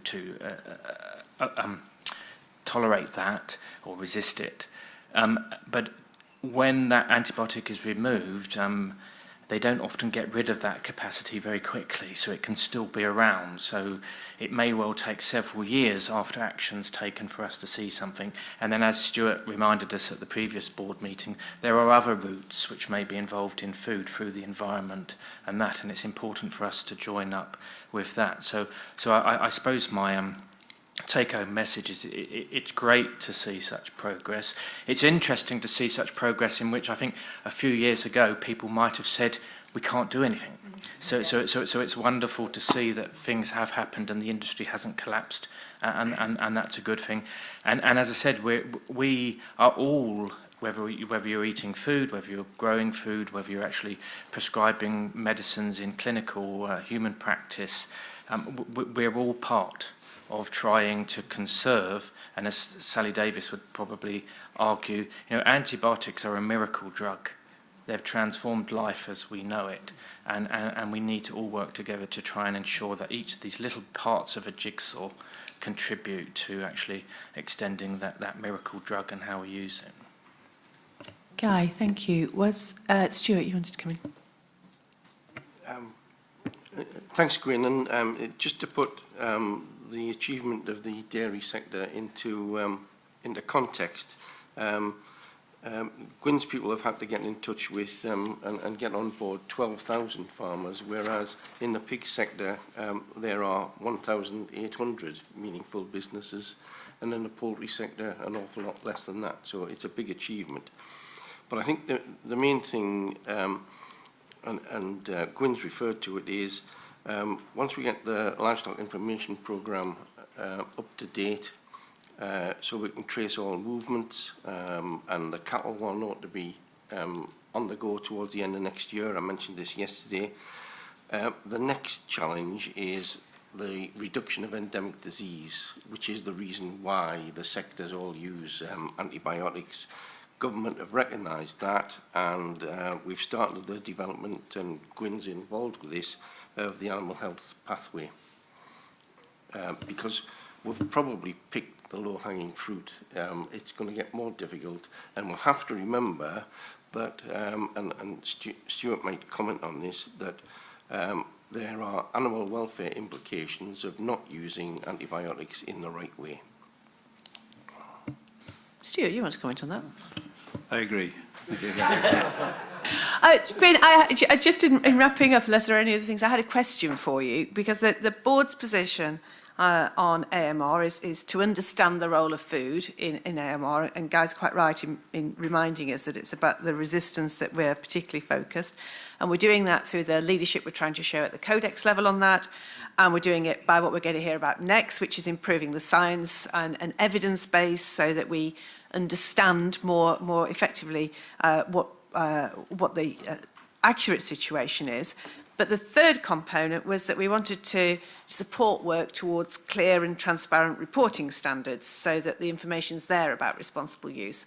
And I guess my question for you is, are we playing the role that you would hope we'd play in working with the industry and others and putting the support in the right place to achieve that goal? Yes, I think so, actually. I think there is a good partnership here, if I can call it that. I know it's, as arm's length, obviously, but as it needs to be. But there is a good understanding, I think, on both sides what we need to do. I mean, this first phase is lowering the tonnage, if I can put it that way, because obviously, just as in the human health sector, that's how we lower resistance in the first instance. And then we would like to move in the future to a more holistic approach to antibiotic use in agriculture, whereby healthy animals, well-trained farmers, the right environment, all those things result in lower use rather than just targeting numbers. But I appreciate that at the moment we have to stick to targets and keep an eye on what we use and get that down as low as possible. But eventually that's the ambition. Good, and we can be confident that you'll let us know when we're not playing the role that you think we need to play, which is also important. I shall try and do that gently. Thank you. We're quite big and grown up. You can do it in a tough way if you want. Anything else for Gwyn? In which case, many thanks for coming and many thanks for the level of progress that you've reported on so many fronts. And we look forward to working with you and everybody involved in this really important endeavour to carry on the global leadership that we are showing and that definitely the UK government is committed to showing on this. So, thank you very Gwyn, much. Thank you. Thanks. We're going to carry on the subject of antimicrobial resistance with an update on our own activities in this regard. I'm really pleased to be welcoming to the board Professor David McDowell, who's the acting chair of our advisory committee on the microbiological safety of food. And you already know Paul Cook, who's our head of microbiological risk assessment. I need to learn how to say microbiological, don't I? And Steve, of course, is still dialed in if he's going to participate in this. There he is again. He's not moved. Have you had a cup of tea, Steve, or not? And so what I thought we might do is, first of all, invite David to talk to us and introduce the Task and Finish Group's report. So this has been a really critical part of that set of steps that the board agreed we wanted to take around the evidence base. So we'll hear from David about that and a chance to make sure we understand that. And then we'll pick up with Paul and with Steve, but also with David's input, the steps that are being proposed about what we might do next. David, over to you. Thank you, Chair. I was sitting in the back row there listening to other people's comments thinking, I don't need to say that. Oh dear, I don't need to say that. And then thinking, I took a more mature view, which was, oh good, well people are already dealing with this. So it's a matter of fitting things together. I'm going to speak very briefly because you have the report and I assume there will be some questions. And I know there's going to be some discussion of the implementation and broader FSA aspects. One other preliminary comment, collaboration has been mentioned around the table significantly this morning. It was in the very beginning of the CEO's talk and has appeared. I'd like to assure you that as well as this high-level collaboration, this high-level the collaboration is increasing at the Scientific Advisory Committee level. And as a scientist, I'm required to bring evidence to support every statement.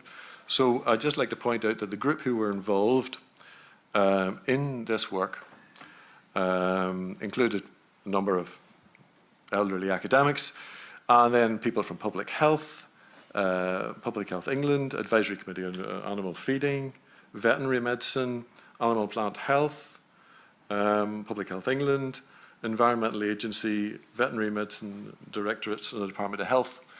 And that's to show that the collaboration you're discussing here is permeating at the lower level, which I think is important because a lot of good science comes at the interfaces of activities.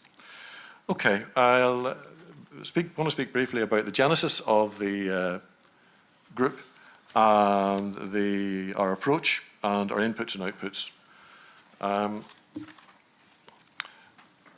In early 2017, following a request from the agency, the HMFS established a fixed-term task and finish group. I didn't know what that meant until a colleague pointed out to me, it's something with a clear objective that you have to do quite soon, and there's a deadline. And I have to say that was a very accurate description.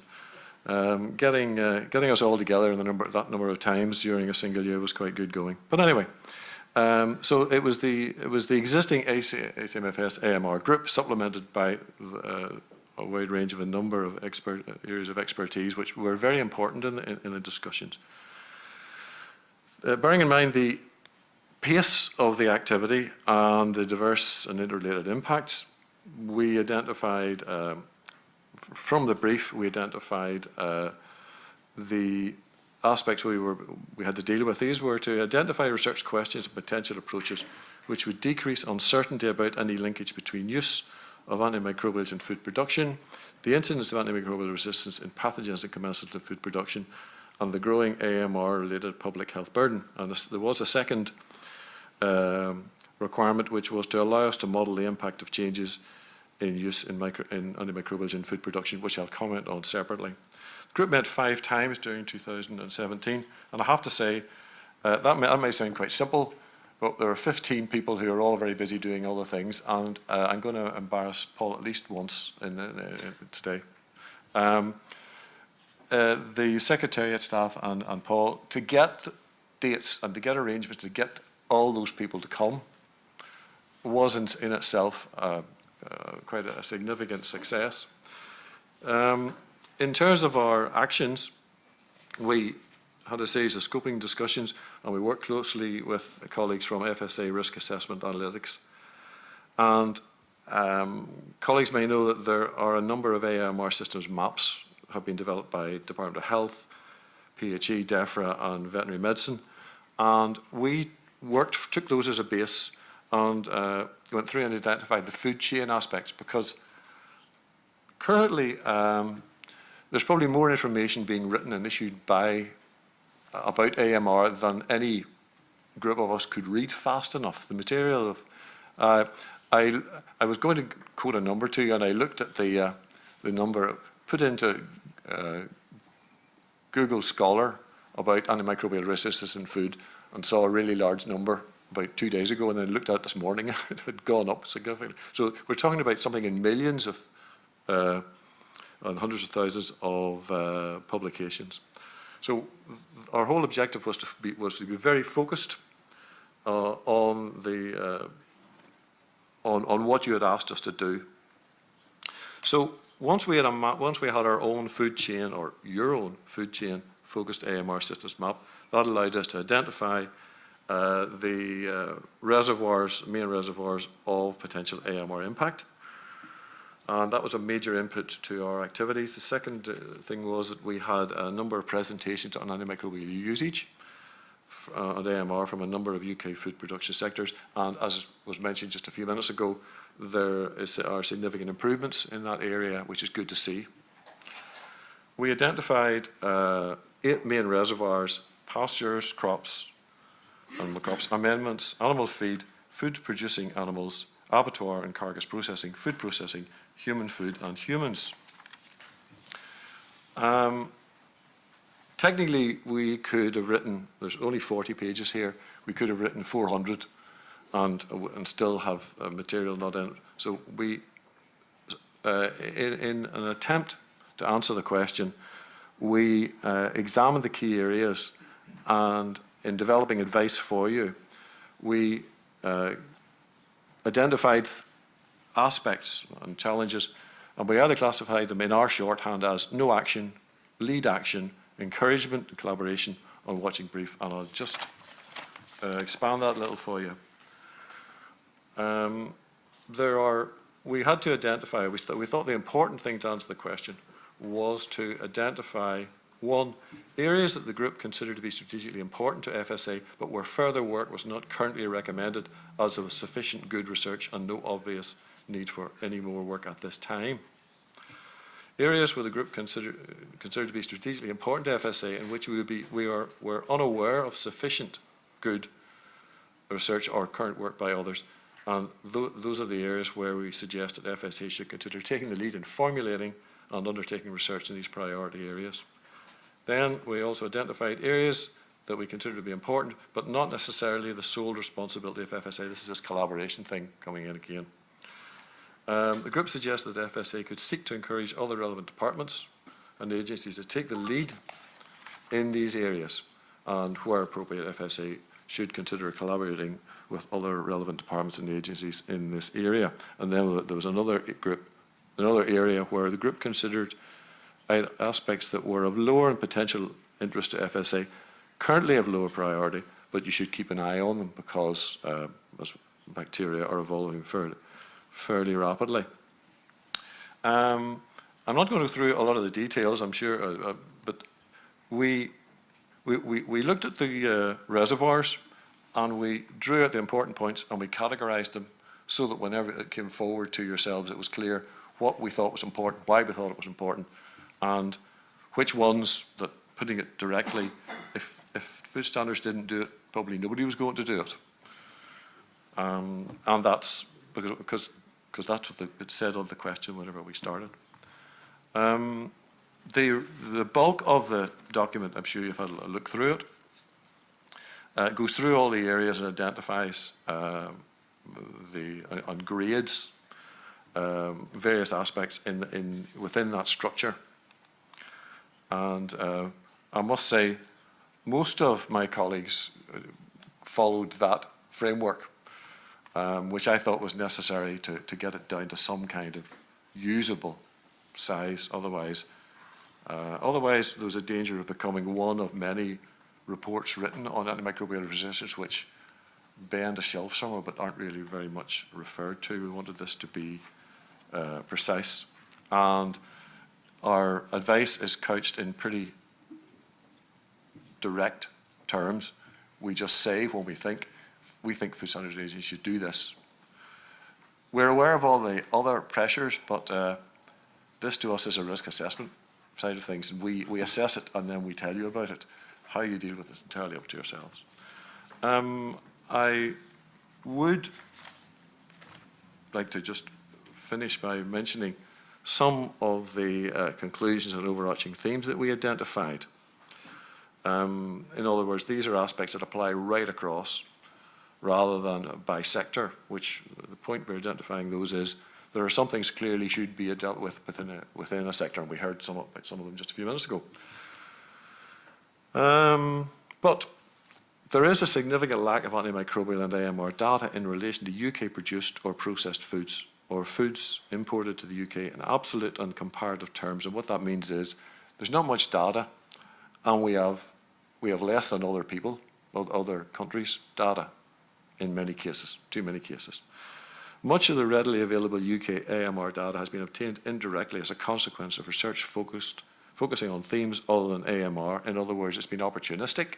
Someone's been carrying out a survey of bacteria, and frequently a PhD student, and their supervisor said, you could have a look at the AMR in that to see what it is. Now, that's good information, and it's good for a PhD, but it may not be appropriate for long-term surveys and prediction of what's going on. And that is something will have to be addressed. More information is needed on factors that affect the dynamics of AMR gene transfer between commensals and pathogens. Unfortunately, there is no tribal separation between commensals and pathogens. They're all just there in the microbiome. They're all exchanging. They're all releasing and collecting and shifting and assembling new resistances. But we pay very little attention to commensals. And that's something in foods, and that is a problem.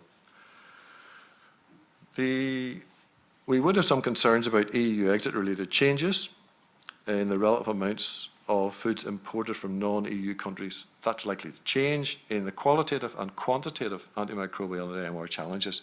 If we are buying food from, importing food from different places, the AMR challenge is going to be very different. Some places the food will be perhaps improving, and in others, depending on the antimicrobial usage in that country, may be worse. And until that is settled, there certainly will be some changes. Paul, I think can we just get to the wrap up quite quickly? I'm just conscious that we have a short time. My last statement, the last comment is there is a need for coordinated, regular surveillance. That hasn't happened, and it'll have to probably happen within. I heard One Health mentioned, and that's right. I think that One Health is a way to indicate all this stuff. There are other aspects in relation, and as we mentioned already, in relation to biosecurity and hygiene, so I won't be saying anything about that. In general, the group hopes that the structured review of the identified AMR and the overarching themes presented in the report will provide a rational and effective framework for research planning and activity. Full stop. Thank you very much indeed. Lots and lots in there, and obviously the detailed report is incredibly useful as well.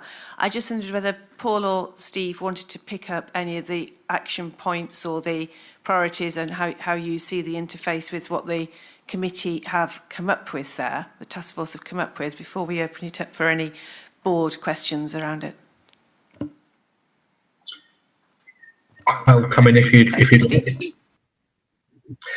Thanks. So the paper that we have drafted in front of you focuses on the recommendations, and within that the priorities for action recommended by the Task and Finish group. But of course that's not the only value to us of this report.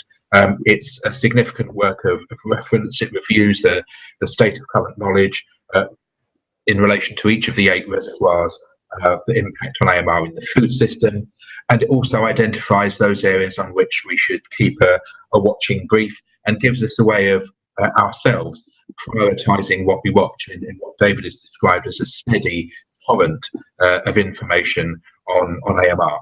So in terms of the way forward we propose, taking into account the recommendation, that's at sections 22 to 29 of the covering paper. So in brief, having now established a baseline for antimicrobial resistance in selected retail foods, expanding that approach to other foods, then improving our understanding of how interventions in the food chain impact on the risk posed by AMR bacteria to public health. Also building a better understanding of the impact of food processing, particularly low temperature food processing, on antimicrobial resistance in the food chain. So we know not just what's in meat and what's in ready-to-eat food, but what's happening in between. And then assessing the burden of antimicrobial resistance genes in bacteria in selected ready-to-eat foods. As David has indicated, this will require us to continue to collaborate with a range of partner organisations, both in terms of policy setting and discharging our own unique contribution to the UK work plan, but also with other funders. Some of these are complex and costly pieces of research that we need to join with others to fund. So that would be my summary of the actions we now propose taking, having received the recommendations from the Task and Finish group. Thanks. I thought that point that you've got in the report, David, about food technology changes and the impact that have is a really good one, because it is too easy to carry on looking in the same areas, and particularly when we don't have enough knowledge in the same areas, but we must keep scanning that horizon for other changes that are coming towards us as well. So a really good flag there, thank you. Ruth. Thank you very much. I have to say I really enjoyed reading the whole report. It was fascinating, and it did open my understanding in terms of areas that we should go looking in. A couple of points I wanted to just note that and support the need to identify the coordinated approach to research in this, the point Steve just finished with. It's absolutely vital the FSA can't look into all of this itself by any means, and really collaborative, boundary crossing research will be the way forward. So strongly encourage a sort of national approach that focuses on food in its entirety with relation to AMR. Also to just note the point about import controls and that there aren't any in relation to AMR in particular at the moment, an area to look at. My only question from the committee that considered it in Wales was in relation to the marine environment. It talks about slurry and runoff from pastures, but there's not much reference to the marine environments. And as one of our committee members is in the seafood business, there was a question about, is that because it's not an issue, or it's for some reason was set to one side or dismissed? You may notice as you read the document that and fish is mentioned quite often because that point was brought up. In relation to the amount of time we had and the number of people we had, we focused on what we felt were the major concerns. But I do accept there's a whole thing about antibiotic usage with salmon and all this. You know, if we had had more time, we would do it. And I would make the point that a lot of the general observations we make here and the overarching aspects, if you look at them, but they're at the back, they apply across a whole range of the whole food range. And mostly we took the major ones where we knew there was information. It may well be that there's not as much information, though there are problems in the marine area. No, I agree with what you're saying. Thank you. I've got. Oh, do you want to come back on, Ruth? Well, just to note then that in taking forward the report, to keep a watching brief on that area, and that it wasn't important, but it may be an area to consider as we continue to horizon scan going forward. I got Rosie and then Guy. Yes, just briefly, I was actually, just to say, I was on the AMR committee for 2016 and earlier before I moved over to here. I just had a couple of comments. Very interested to see the note in the overarching themes about the raw pet food and consumption of raw drinking milk. And just to comment that I hope that when we come to look at raw drinking milk in December, this might be linked together in some way if appropriate. The only other question was really around whether, when you're looking at who you're collaborating with, whether the Fleming Fund came into that, because obviously we're quite defined on where we want to stop and start, but making sure that we're reaching out to other opportunities like that. Thank you. Paul's nodding about that. Yes, I mean, the FSA is part of the MRC AMR Funders Forum, which brings together all of those. So issues such as the Fleming Fund are discussed in that setting. So, I mean, obviously we want to try and encourage more joined up funding of work, particularly to support the food area, which we're obviously interested in. So. Guy, I thought I'd bring you in, and including just to give us, or Steve could do this, but since I'm passing to you, a bit of a steer about. Obviously, we're not deciding on an action plan here. We have a proper business planning process and a lot of priorities to judge in that. So I'm sure you'll have a view about that, Guy, as well as the general content of the report. Yes, I mean, what is good is the task and finish group have taken further from a systematic review we undertook a few years back, which kind of identified some of the issues at that moment in time, but as David said, the volume of information coming in is luckily some of those information gaps have been filled, but they still exist. In terms of that collaboration, I think one of the really exciting kind of strategic opportunities we are developing there is developing a very close relationship with the Quadrum Institute, and the Quadrum Institute is a kind of revamped version of what used to be called the Institute of Food Research in Norwich, but is actually having a much closer integration there with the Norfolk Hospital, the sequencing unit, and the University of East Anglia, in which they are taking a kind of a more microbiome-centric way of looking at a whole range of gut health issues. And we have used part of the strategic funding of the FSA to co-fund a research fellow there jointly with the BBSRC. And that then in turn brings lots of additional money from the BBSRC, and they are actually looking at the relative contribution of UK sourced as against internationally sourced different products, which actually includes a fish component too. It's more to do with prawns. And obviously the flow of prawns into the UK. But interestingly, on the label there, it often says comes from Southeast Asia, so it's quite difficult to elucidate which country it necessarily is. But I think I think the point I want to flag is we do need to work with organisations like that, because we have relatively small amounts of money, but there's lots of people out there with larger amounts of money wanting to address this really significant issue, and we've got to be agile and able to kind of fit in and drive things when we want, but whilst making sure that our agenda is stuck to. The fishermen, one other thing I want to say, one of the things we saw at Swansea University on the board visit yesterday was them undertaking large amounts of work to address the problems of insecticide resistance, which is very similar to antibiotic resistance, in which they were developing alternative ways of, rather than putting large amounts of organophosphates into fish farms, using alternative means to kind of control the sea lice problem in salmon. So again, I think it reinforces the really usefulness of us going out and about like that to see those activities, and then we can at the same time talk about, well, that's interesting what you're doing about the use of pesticides. What about the use of antibiotics, and are you working on that? Thank you very much. So I think, in trying to sum that up, I think where we've got to is, first of all, to say, David, thank you to you and to your Task and Finish group, not only for the volume of work you've done, but for the way that you've presented it, both in terms of those themes of us understanding deeper research, more surveillance, keep our eye on the horizon, the need for a better body of data before we even know whether there's somewhere to go, which I think helps those of us who are perhaps not quite so scientifically literate around the table really understand where we need to focus, but also the clarity with which you've identified the role that the FSA can most effectively play in this very complicated landscape that you and then Guy have also described.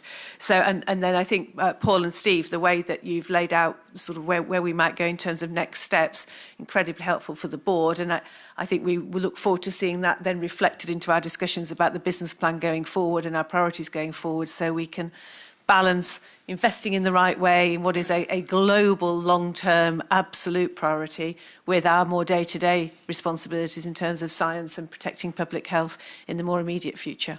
So thank you very much indeed, much appreciated. And we will move on to Richard Bowen joining us. Richard, thank you very much for having us in Wales. And for all the support your team have given to this meeting happening, but also to the visits yesterday and the engagement with stakeholders last night. I know there's an awful lot of work to go into that. We have a paper from you giving an update on the activities of the FSA in Wales. And I didn't know whether you wanted to add anything to it before we get any commentary from the board. Yes, thank you, Chair. Good afternoon, Pranav Dar. Thanks for the opportunity to present this report. As you say, I would like to highlight just a few areas very quickly if I can. Firstly, EU exit, paras 3.1 onwards. I think the paper has detailed quite well the areas that we have focused on. And I have a high level of confidence now that all our preparations are on track to deliver what we need to. And that's heavily caveated, of course, based on what we know or expect to happen. We are certainly confident that all devolved food legislation in Wales will be operable post-EU exit. And as the Chair mentioned in the stakeholder dinner last night, we've been successful in securing almost 500,000 over 3 years to resource additional positions within the structure within FSA Wales. I'll take the opportunity to respond to a question that Mary asked at the very start of the meeting around what is happening around Welsh ports. We have been doing some work with Welsh ports, notably Fishguard, Pembroke Dock and Holyhead, of course. And I think it's fair to say that obtaining data is very difficult. It's certainly incomplete. But what we've been doing is working with the major ferry lines, looking to analyse the cargo manifests and trying to identify what the range of products that are coming through to identify what we need to do. As I said, the data is incomplete, but in terms of two interesting facts that you might want to take away, one of the ferry lines has been more cooperative than the other one, I won't mention. But we know that 25% of goods that arrive in Holyhead from Dublin originate from Northern Ireland. So you've got the unique position of goods that are produced in the UK travelling through a EU member state and arriving back in the UK.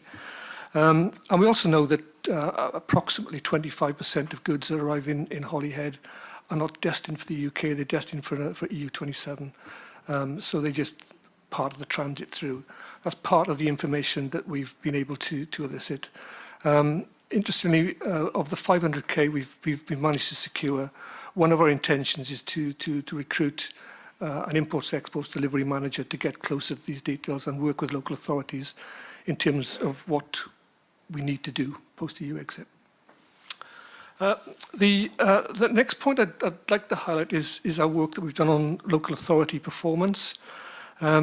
We've worked very well with Welsh Government in this regard, and in 2017 we identified 5 local authorities that we felt had higher than usual numbers of overdue interventions. We wrote to the heads of service, to the chief executives of those local authorities, and we sought assurance that performance would be improved, and we asked to review their service plans to evidence that improvement. And I'm pleased to say those assurances were received, and all those authorities that we wrote to have now improved their performance significantly. Our work doesn't stop there. From this year's layman's figures, we've been able to identify 3 more authorities that are showing concerning levels of overdue interventions. Our intention is to target those in terms of seeking the improvements needed. Another way that we've worked with local authorities has been to support their work, and again, working with Welsh Government, we've been able to provide almost £90,000 in the last operational year to service 700 food hygiene inspections that would not have happened if it were not for this money, which has obviously ensured that FHRS is up to date on 700 more establishments than it would have been. So again, a very positive step forward in terms of making sure that the consumer has most up-to-date information. And lastly, if I can, I would like to recognise the work that the team has done in achieving the Bronze Workplace Health and Wellbeing Award that was recognised as well from Public Health Wales. The award recognises the ongoing commitment to our workplace health and wellbeing and improving the health and wellbeing of our people as well. We're not stopping. We're already formulating plans to go for a silver award next year. And I just would like to take this opportunity to formally recognise the efforts made by our team in Wales in preparation for the assessment. It's a really good team effort and one that will ultimately deliver tangible benefits for all our team in Wales.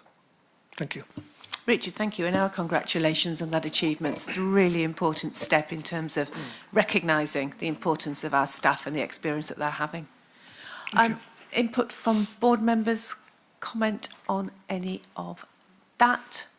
I think we've definitely got lots of detail already at the board in terms of progress of ROF and local authority performance that we've talked about from time to time around this table. Anything that anybody else wishes to add?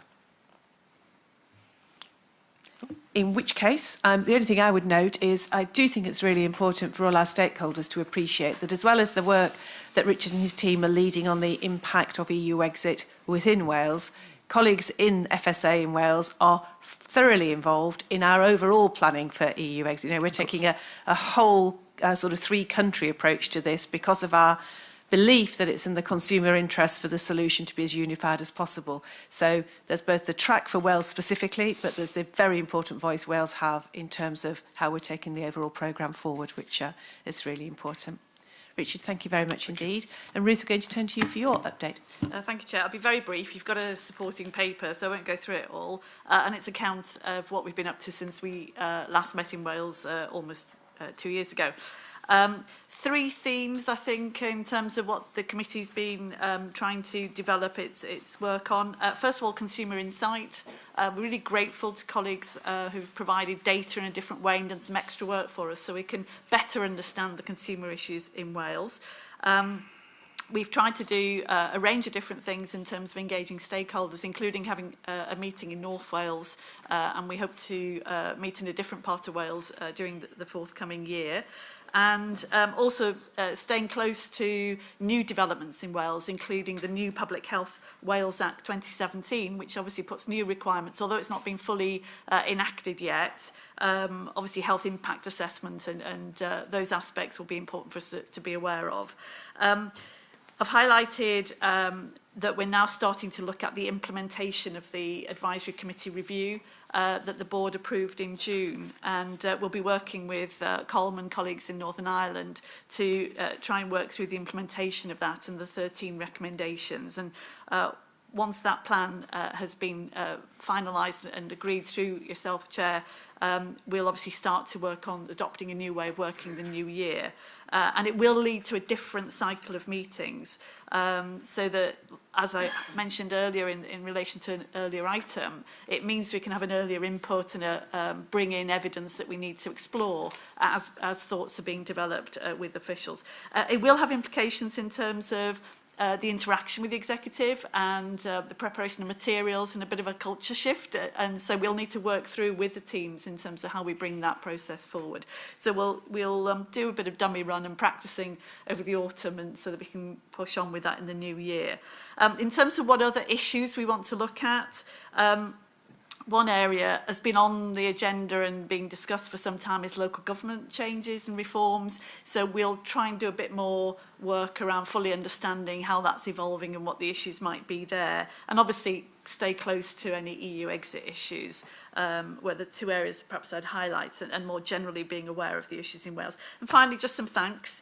A huge thank you to the committee members who have been incredibly engaged and also very supportive in bringing timely and thoughtful advice to our discussions.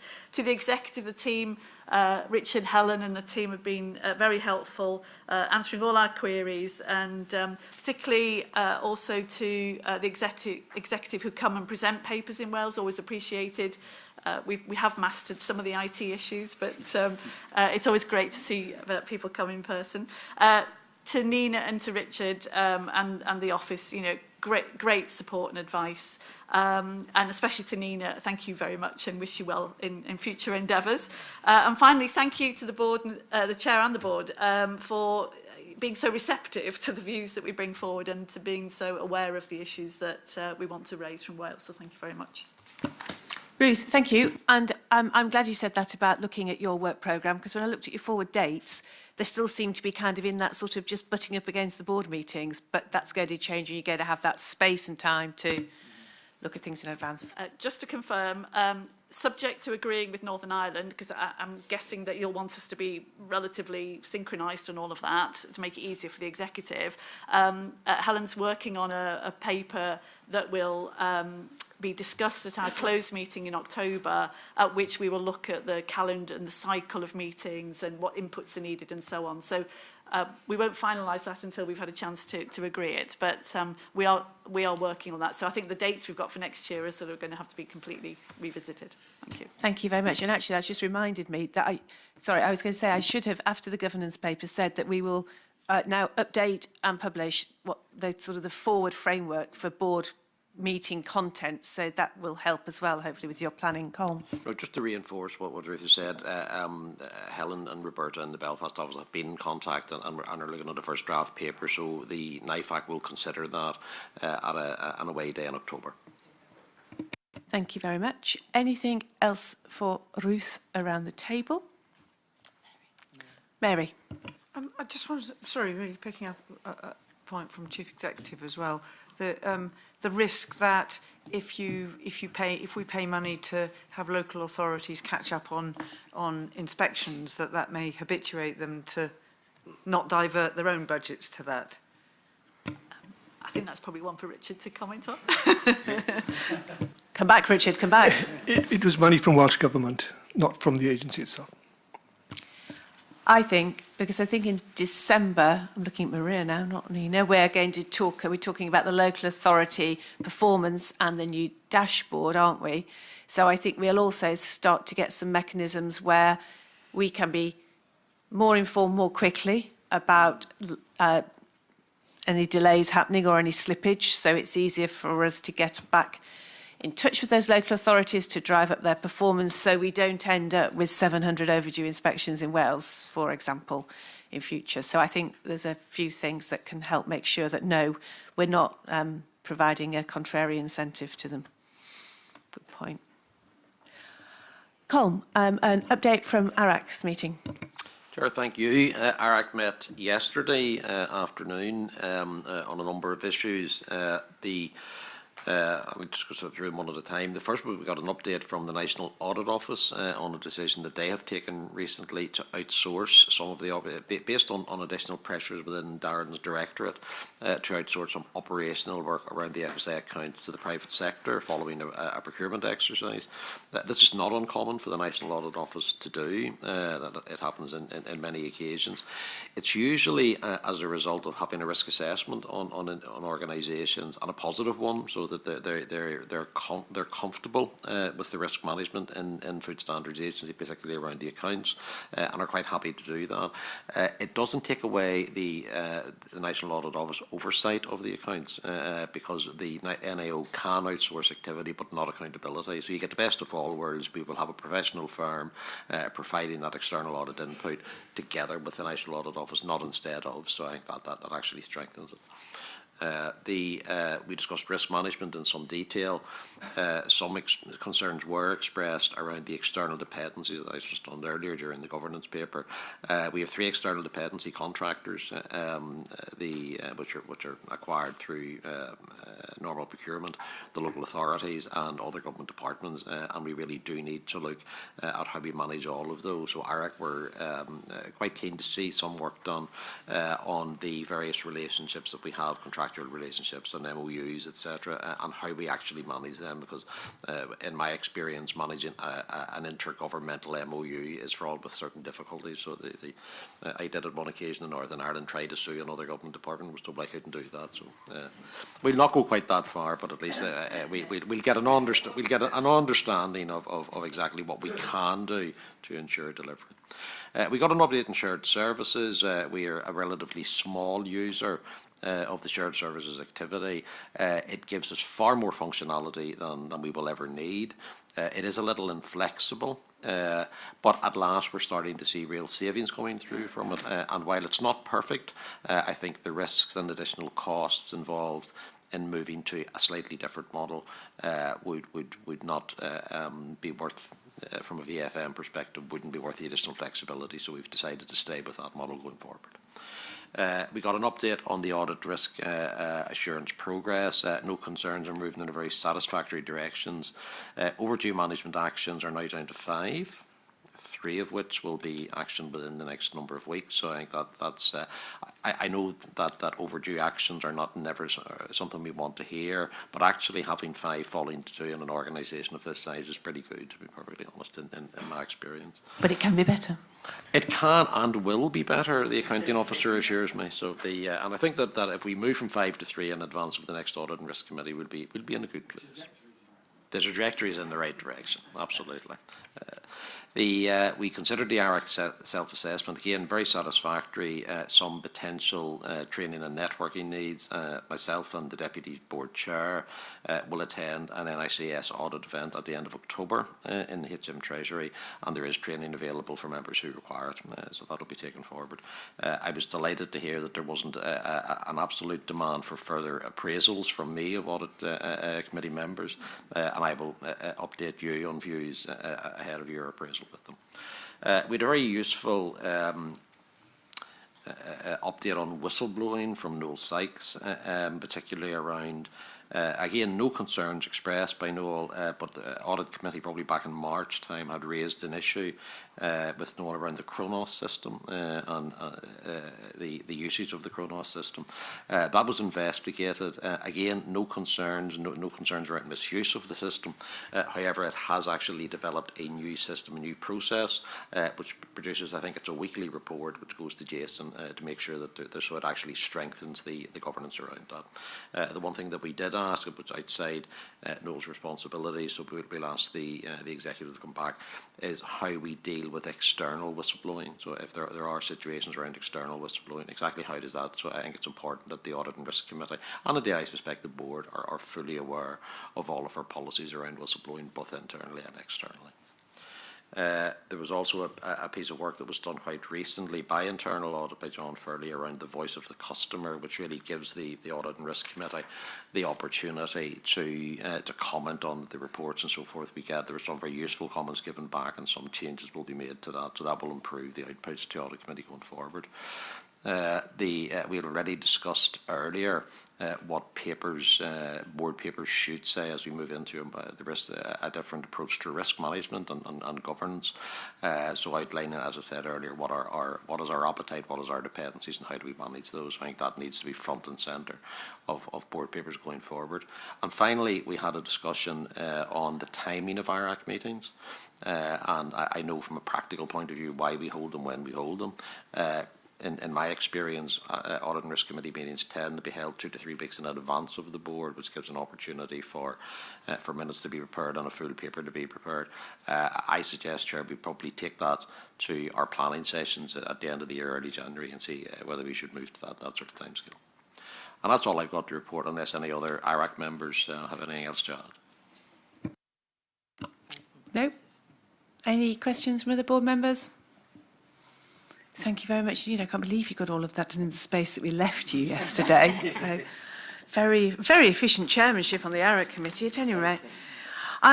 We now move on to updates, any remaining points that haven't been raised in the meeting so far from the Chair of WFAC. Ruth? Thank you very much. Colm. Again, nothing that hasn't already been covered. The only thing that I probably would highlight, as you know, in Northern Ireland, we have additional responsibilities around nutrition. So we had an update from Sharon Gilmore, our head of nutrition, really informative and something we need to keep an eye on. I'd probably never eat another scone, having realised just how many calories there are in some of the scones we have in Northern Ireland. But we should probably share that, Maria, with some of our colleagues over here. Thank you very much indeed. Were there any questions board members wanted to raise on the two reports that were in the board pack from the FAC committee chairs? No. In which case, I had one item of any other business, and that was to try and embarrass Nina Purcell as much as possible. Nina will shortly be retiring from the Food Standards Agency, and she has had a really distinguished public service career, spanning 4 decades, so she obviously started work when she was about 6. And I think we would think, but I hope she would also think that she's surely a sort of top tip with what she's contributed here at the Food Standards Agency and her membership, her leadership role here and her membership of the executive here. I thought, what could I say about the straight talking, sleeves rolled up, no nonsense, can do Nina Purcell? I asked all your colleagues, they've given me lots of information, but it's not suitable for sharing in a public forum. But don't worry, I'm keeping it for another suitable occasion. But I think, maybe I hope board members will agree with me that we've had somebody here who's been absolutely passionate about the public interest and about protecting consumers. She has worn her pride in serving Wales absolutely on her sleeve and done a superb job at making sure the voice of Wales has been heard across everything that the FSA does. She's been so clear-sighted in her understanding that if a regulatory system is static, it's probably going backwards, given the pace of change that there is in the world. And she's been really energetic in being so determined to find better ways of protecting public health and serving the consumer interest. So, Nina, the whole board are going to really miss you. We'll miss your insight and your intelligence and your leadership, and we'll just miss having you around.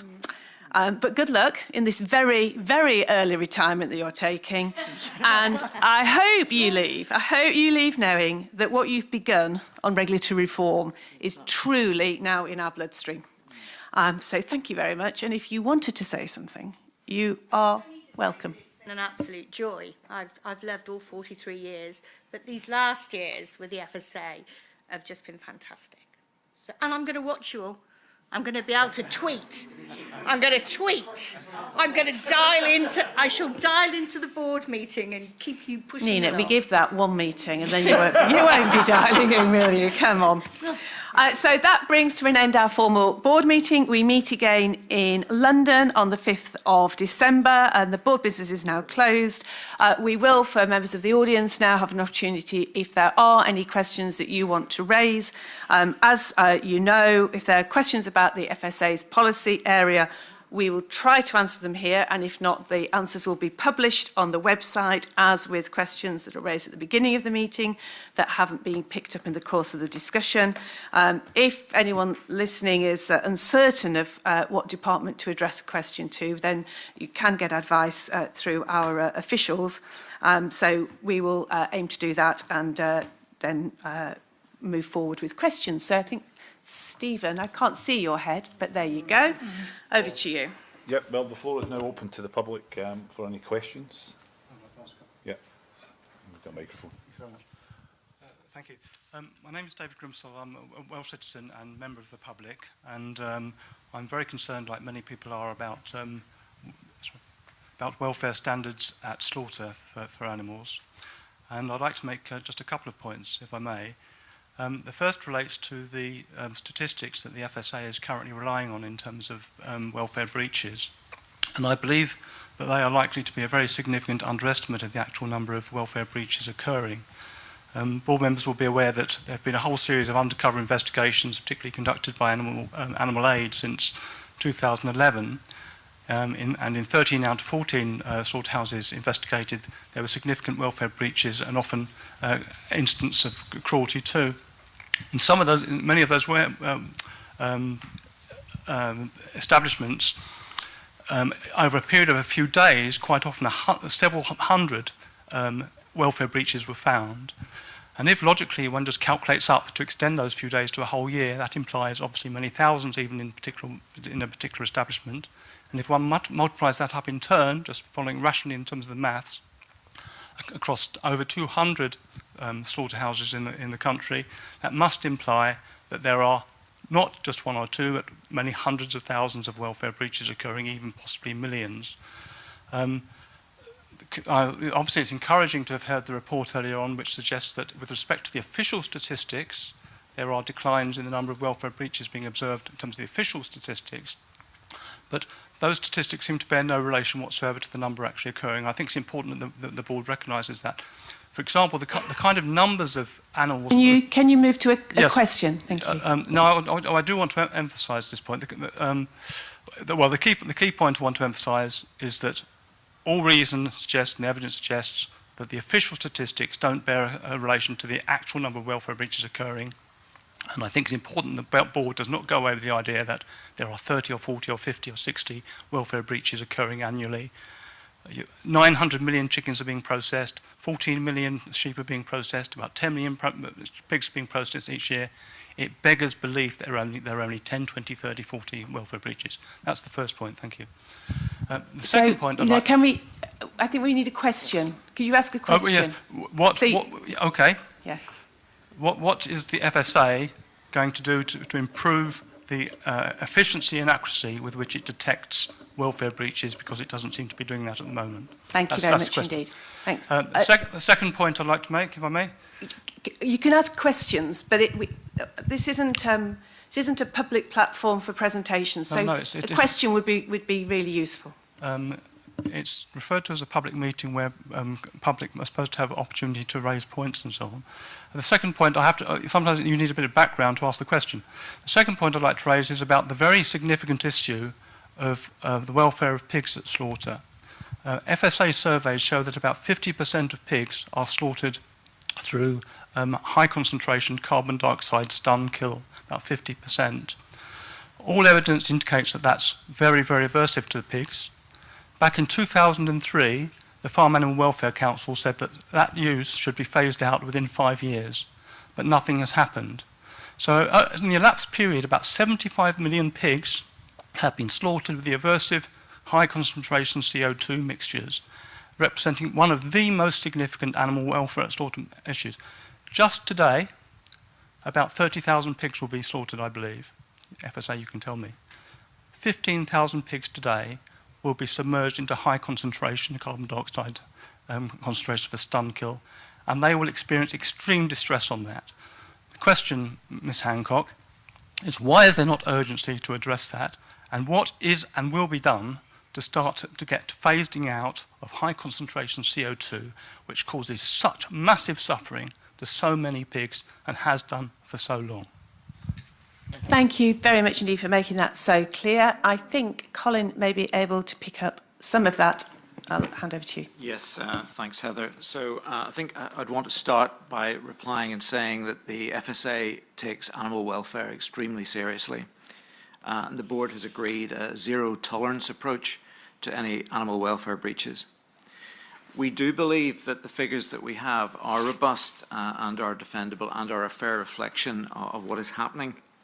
But we're not complacent, and we're seeking to improve the approaches, and I think that was indicated in the board discussion earlier on the paper, where we highlighted that we had recalibrated in terms of issues around water in the lairage from level 2 to level 4, because we wanted to drill down on that and bear down with it, downward pressure upon it.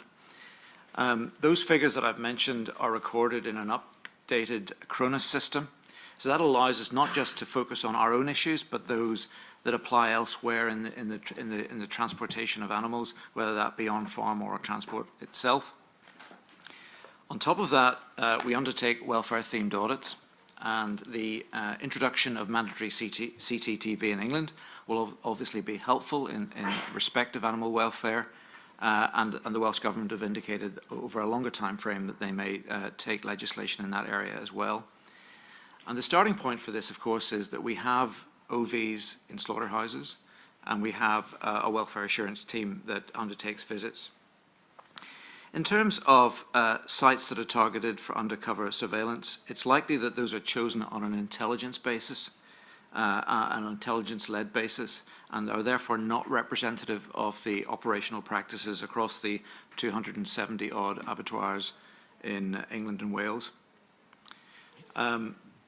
So we do take this matter very seriously. We take enforcement actions. That includes criminal prosecutions. We apply that to large and small businesses, irrespective of their size or their influence, depending on the issues in hand. And we're not complacent, as I've indicated. That's the first point.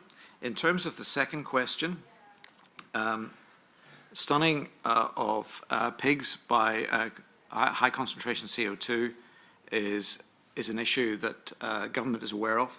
The wider government, obviously, it's an animal welfare policy issue, and that falls to DEFRA and to Welsh Government here in Wales. There is a jointly funded government study that's been undertaken, a research project, jointly funded by the Humane Slaughter Association. It's a 2-year study. Researchers in Glasgow and Edinburgh universities are looking at alternatives that are viable. Colin, thank you very much indeed. Are there any other members of the public with questions to be raised? In which case, thank you very much. We will break for half an hour and reconvene for the Business Committee. Well, actually, we'll break for 25 minutes, quick lunch, 12:30. Thank you. Ladies and gentlemen, welcome back. Thank you for being so prompt with your lunch. I hope you are not starving. Business Committee now meeting. So just to pick up, of course, we still have apologies from Rod, and we've still got Catherine with us, but Catherine, you haven't said anything yet. And Rod's always wittering on, so... You were missing him. Okay. No, yes, we'll follow that up separately. First of all, we have the minutes of the meeting that we held on the 20th of June. I think, again, board members have seen those informally. Are we happy that they are an accurate record of the meeting? Good. Actions arising from the Business Committee. Are there any questions on progress that anybody wishes to raise around our actions arising?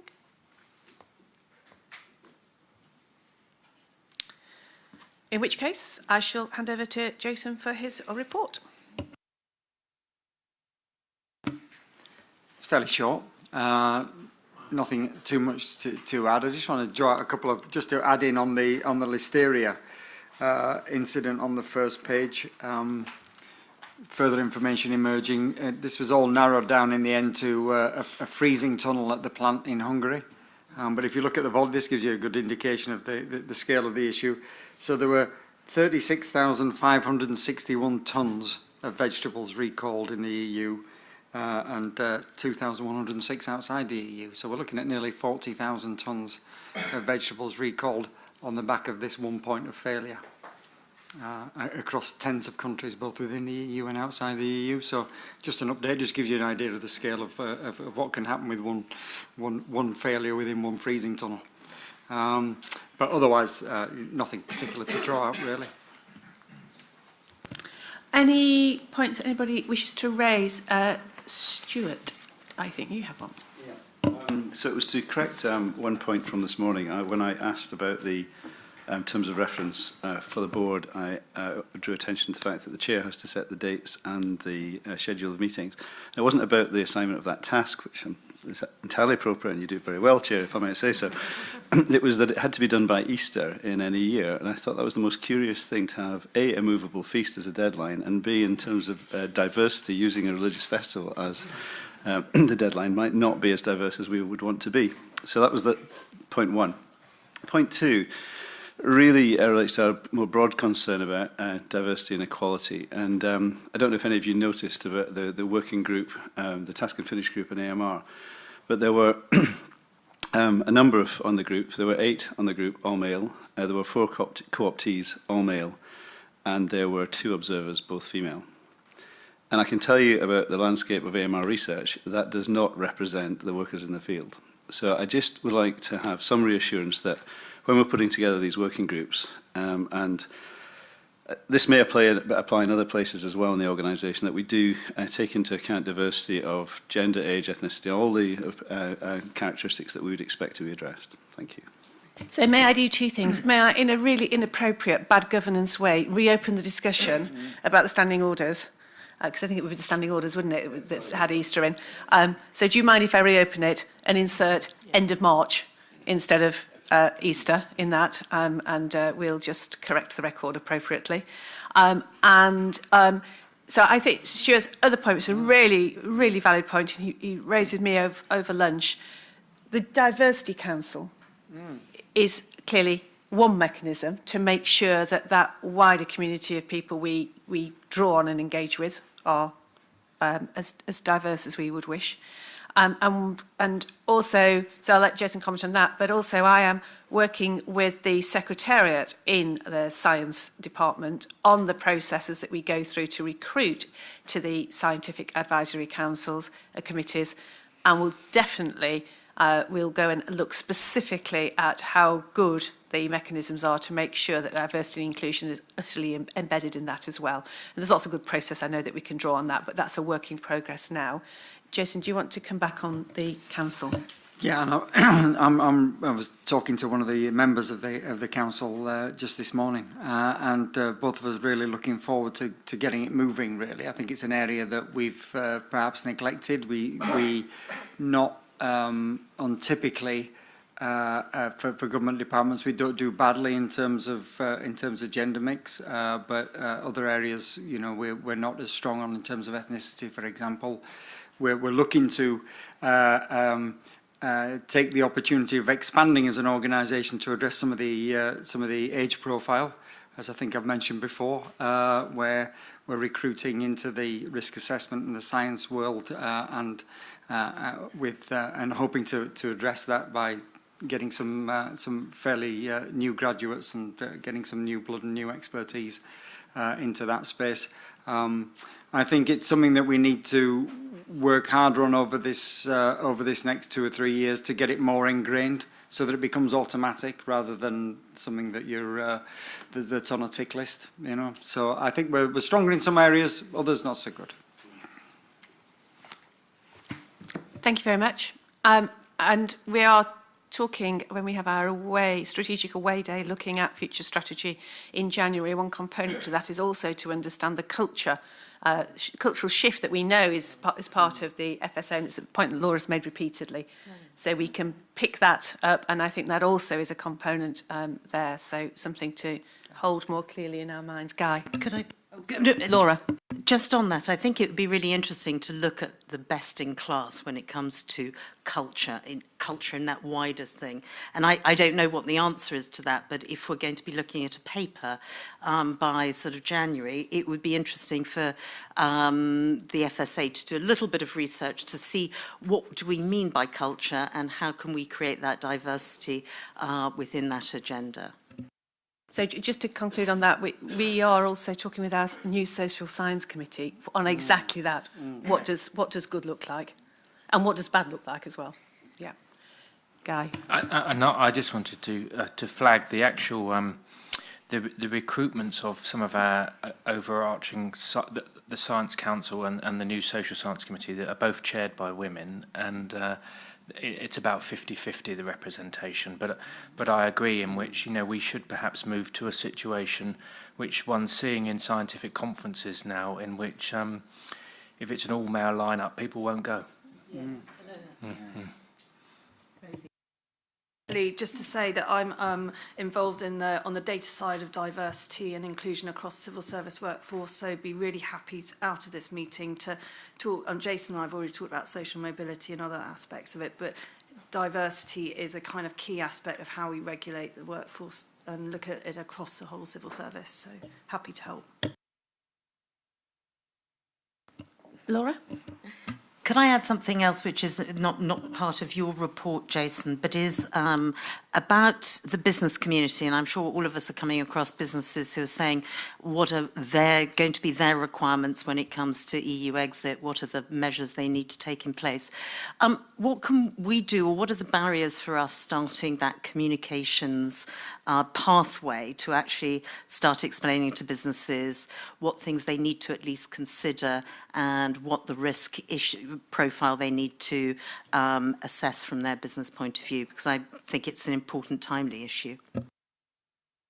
Catherine might want to come in and say something in a bit, but I mean the government's mechanism, as we all know, I think from the coverage for informing businesses about the preparations and issues that they might need to think about in the event of no deal has been the technical notices published over the last 4 weeks or so, and at the moment that's the method by which we're communicating with business what some of the potential issues and considerations that they might need to have. Outside of that, we've got regular meetings. Heather and I have met with representatives of industry and continue to meet on a regular basis, particularly with BRC and FDF, as well as representatives from the meat sector and others. So we've got a regular informal exchange of information where we're picking up their concerns and playing them into DEFRA and DEXU and others. It might be actually a little bit more the practical side and how we can actually sort of give, you know, sort of broader information. And I appreciate that there are lots of uncertainties, but it's just to ensure that they have a sort of preparedness plan as well as we do, as they might find some of their processes quite long-term in terms of changing their process. Catherine, do you want to add anything? Thank you very much. Yes, I think absolutely to echo the points that Jason has made, and there is a considerable amount of engagement with various of the trade bodies. In particular, I attend the monthly roundtable with the FDF, where we get together with DEXU, DEFRA, and other departments to talk with industry about it, and we have been engaging actively with them about business preparedness and what they're able to do. I think the developing area is going to be in relation to imports, and actually that is a very real challenge, because that's as much about both the industry legitimate interests in terms of what's happening, but also communicating with the enforcement bodies about what's happening. And that is an area where the central government constraint has been very strong until quite recently, but it is becoming more liberal now, and so we are now starting to have very useful contacts with people. I think, in all honesty, some of the problem that we're encountering is that a lot of the set-piece meetings that are being engineered by central government are subject to all sorts of non-disclosure agreements, and people are finding that a very unhelpful environment to be operating in.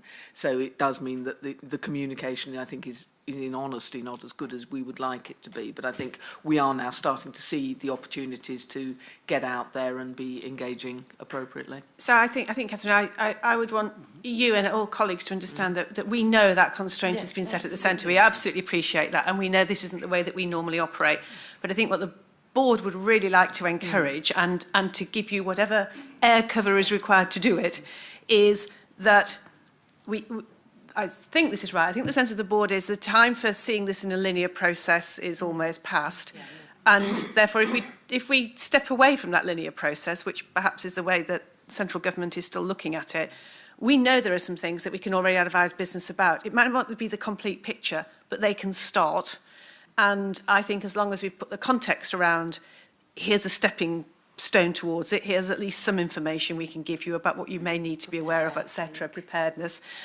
And I think that would be really welcomed by business. And I think that's a really important part of us mitigating risk in terms of day one positioning.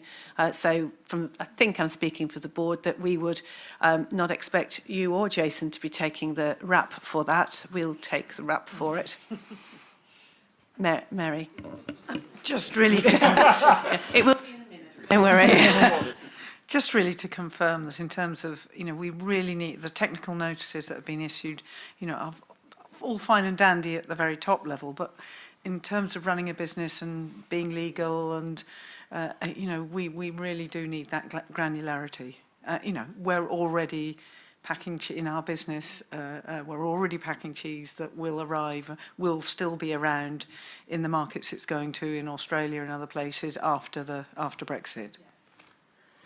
I think there's lots of sympathy around the table for that position. Was there somebody? Maria, sorry.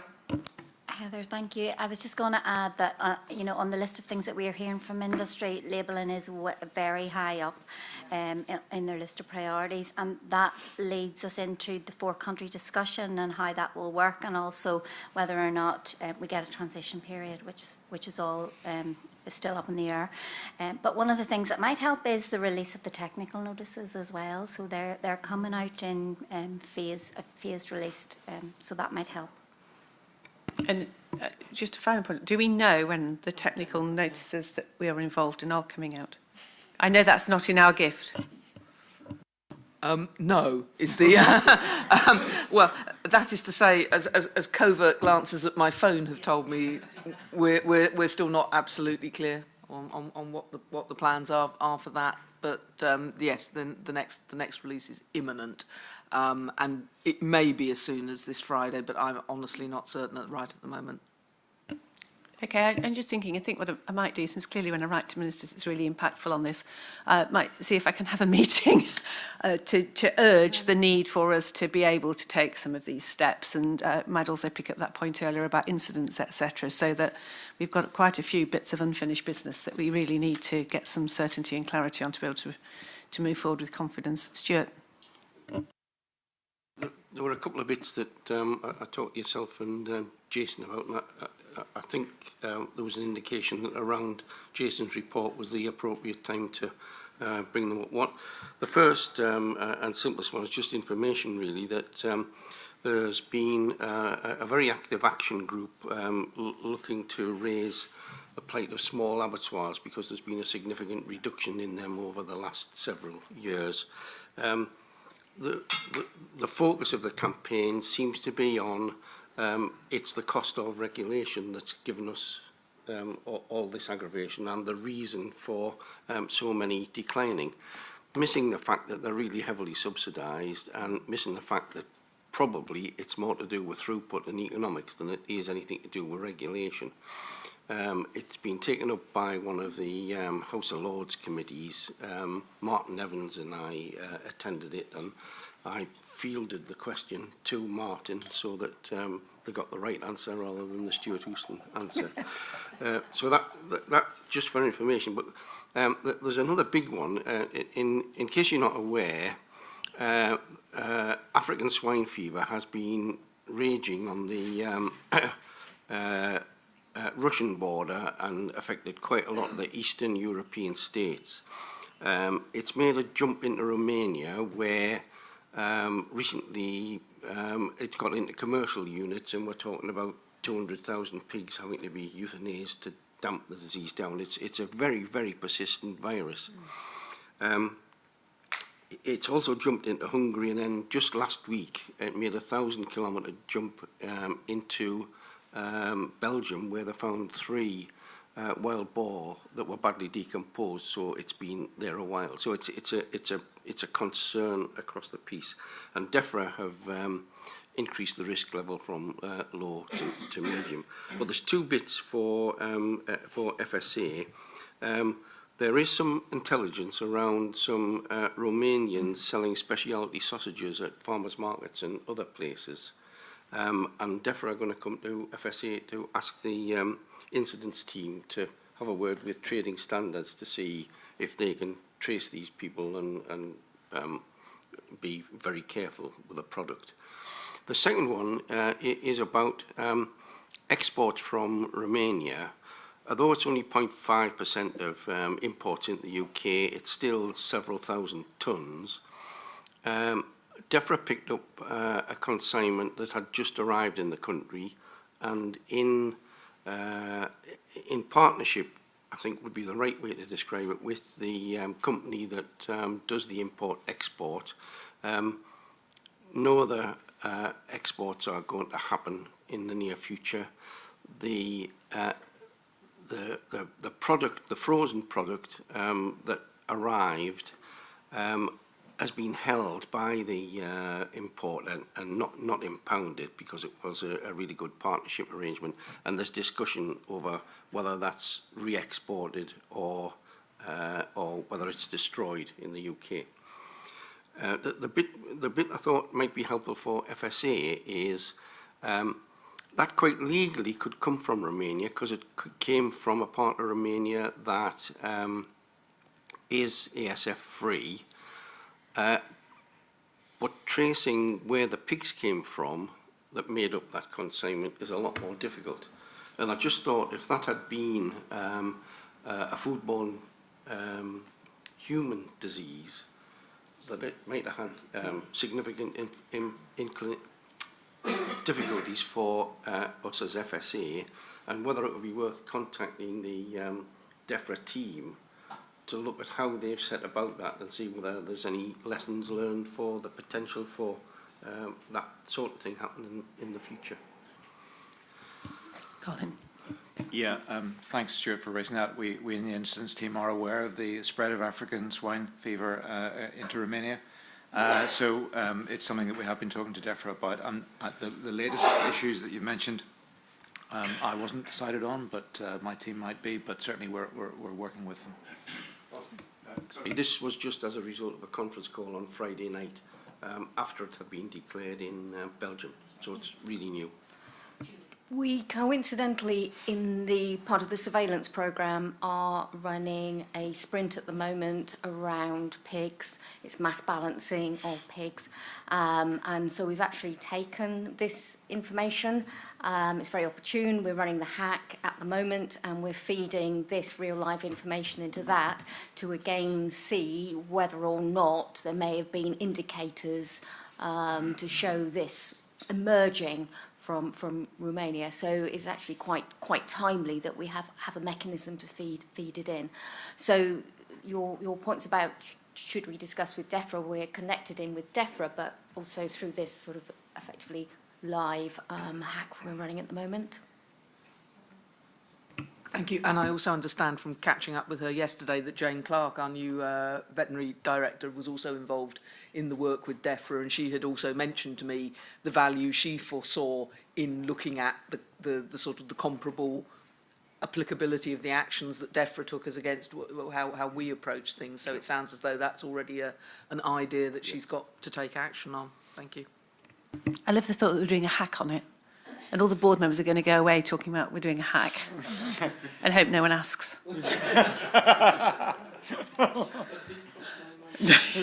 Thought I'd say it. Anything else to pick up on that area? Otherwise, we will move on to a report that Steve... Is Steve still buzzing in? Yay! Steve and Michael, now you'll recall we have this session in sort of at this point of the year. It's not really a decision-making session for the for the business committee, but it's an early look and some early indications to help frame up business plan for next year and priorities. And as well as Steve and Michael, we've also got Jane Ince joining us. Hello, Jane. Jane leads for us on science, impact and skills. And I would just say that the report asked the committee to discuss the advice of the Science Council on our science capability and assurance. However, since the Science Council report has only just been produced last week and isn't attached to this report and isn't summarised in this report, don't want you to say, how can we do that? We will be looking at that in full when we have a discussion about 2 Science Council reports, the first two formal reports we'll receive in December. So we will obviously, since we've just received the reports, put them on the Thursday circulation, so you're a bit ahead of the game, but the proper board discussion of those will be in December.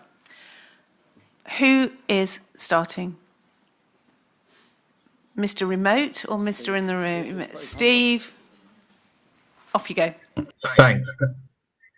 Thanks for the opportunity. As you said, it is our update to the Business Committee annual update on our science spend and capability. Just picking up some highlights in terms of expenditure. Our external science spend has largely stabilised following several years of reducing spend, and within that we're continuing to see the shift from core to investment and strategic science. We've strengthened the management of the Strategic Evidence Fund, and that's been a particular initiative that Michael's taken over the last few months. That's led to some exceptional work being funded in the last year, including the work at the Quadram Institute that you heard about earlier on today.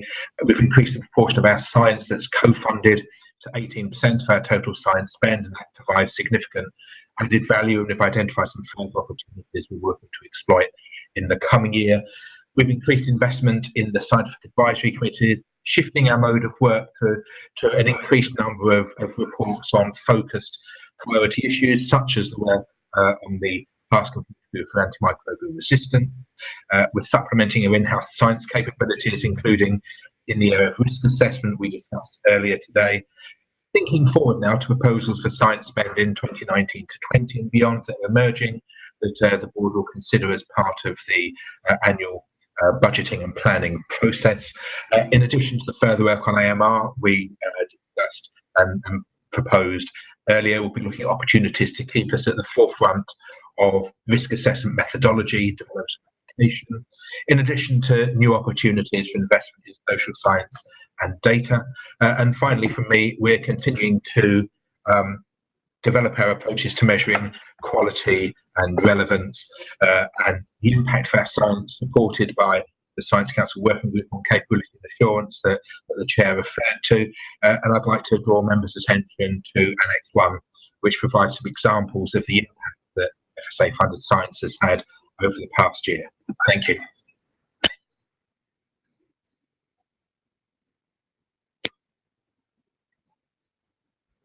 Or come in later. Just a brief framing, I suppose. Over the last couple of years, I think we've tried to unpack the science that's done in the FSA a little bit more to get an understanding of the types of science that's being done, who the customers are, how much is done internally as against externally, and a whole range of things like that, and also the aspect that is the science that's being done leading to some impact that is of use to us. And so I hopefully you'll see in this report, by unpacking in that way, it is easier to look in and make decisions around, are we thinking we're spending enough in that area or a different area, or perhaps, as people have mentioned, potentially co-funding and working with others delivers two things. It delivers a joined-up approach, and it actually gets you great value for money because you can get so much more out of it. So all I would like to add is hopefully the level of detail that's emerging here and enables you to be more intelligent customers of what science we're doing. Paul. A couple of things. I mean, one, just following up on what Guy said, I think we have now, over the past year or more, got a much better breakdown of the science spend, and I think it is a lot more comprehensible. But also to say that I really welcome the idea that we're doing some project work on developing indices to give some value to outcomes, the value of life year work and the project of looking at ways to value the research. I think that's going to be really valuable if we can get to something that actually gives us measures that are understandable in a simple way. Clearly they won't always be perfect, and we'll have to make sensible judgments of them with guidance from Guy and Steve, I'm sure, but I think that will be very useful. Thank you. Mary? Really welcome this paper, and can we, it's a concern of mine that for many years the UK didn't spend money, or particularly England didn't spend money on near market research, the presumption being that should be funded by business. Is it an aim in any way of ours to create that new generation of near market scientists who are available throughout the Food Standards Agency, but also just to create a more, just those people available to industry in general? Steve or Guy's going to pick that up? That sort of issue is being picked up, shall I say, at the level of the government and its spend on science. So the desire of the UK government is to increase the spend of GDP on science from the current 1.74% to 2.4%, which begins to approach other OECD countries. A lot of that gap they hope to come from the private sector, because the private sector is an important contributor to R&D. But the money that's coming from the UK government is being targeted much more towards industrial challenges, and you see the Transforming Food Production initiative, which is live at the moment, which is £90 million, largely to do with production as against post-farm gate, but there are some opportunities there. And then there's a new Strategic Priorities Fund, which is a way in which government departments can identify what their strategic priorities are, so that the UK funding base do the more applied research in that space. And there are a couple of topics which are emerging at the moment around the concepts of food for healthy ageing, and another to do with agriculture for wider health. So those conversations are live, and I think that's the way that we will respond to that, and the FSA can be part of that, helping drive that agenda, and to some extent setting the agenda in a way which the amount of money we have to push things is not probably enough. Colin. Thanks, Chair. Really welcome the paper and the intent with it. The one thing that, given that we have a greater reliance on science-based evidence, it's almost counterintuitive that we're spending less on our science activity, or appear to be spending less on our science activity. Really happy to hear about the co-funding and the cooperative work, which has many benefits, but it would be great to see the outputs of that and how we're getting much more value for money, because I think that when this comes into the public domain, it does appear as though we've significantly reduced our spend on science at a time when we're increasing our dependence on science. Well, I'll say before Jason probably does that, I think the view of the FSA is that even though the spend is possibly slightly less, because the organisation is a better customer of science and the science is providing to that customer, the actual the role that science is having and the impact it's having is probably as good now as it's ever been. Hopefully, though, the ambition, and especially with this complex global food system that's changing so rapidly, and the exit issue, should be that we'd want to increase the scientific spend to where we used to be, and hopefully the good work that's been happening means that actually you'll get better value for money for that, because we've proved that we can do a lot with a smaller amount. But that's no reason to say we shouldn't have the ambition to go up too. Except no organisation starts by deciding how much to spend on something and then working out how to spend it. So I think, so to pick up some points you've made repeatedly, Guy, and it picks up Paul's comment as well, what impact are we trying to achieve? What are risks we're trying to tackle? What priorities do we have to deal with? What part does science play in that? What's the best science to do? What impact do we get from it? Including who else is in the picture, is I think where we're trying to get to. And I think quite a lot of what we've talked about today is giving the board and this committee a better framework for making those judgments. Yeah. No, I'm sorry, my call was not a call to spend more money on science. My call was to ensure we're getting better value for money on the science we're spending, on the money we're spending, and making better use of it. Michael or Jane, anything that you want to add into that at this point? Michael? Just to sort of say, I mean, clearly I'll have to say something because, you know, I'm the only director who's not said anything. But you know, I've been looking at, given the opportunities available to the FSA post-exit, and the fact that, you know, we will be regarded as a national agency, and in line with, you know, our science and evidence-based decision making. I think this is I would say it's an exciting opportunity, but I would say that because Steve's now Director of Science, not me. But I think this is a really exciting opportunity for the FSA to really sort of re-establish itself at the forefront. We do very good science. We're highly regarded across the world. And I think the next stage will be what I've been putting in while Steve's been indisposed, is trying to get some structures and frameworks in place for our internal science capability and capacity. So that's starting to go ahead now, plus new routes to market. So that will probably pick up on science spend as well, but also that greater degree of collaboration, so we get more value for money. So we put in X amount, but we get a significant factor on top of that. So I would just add that. Thank you.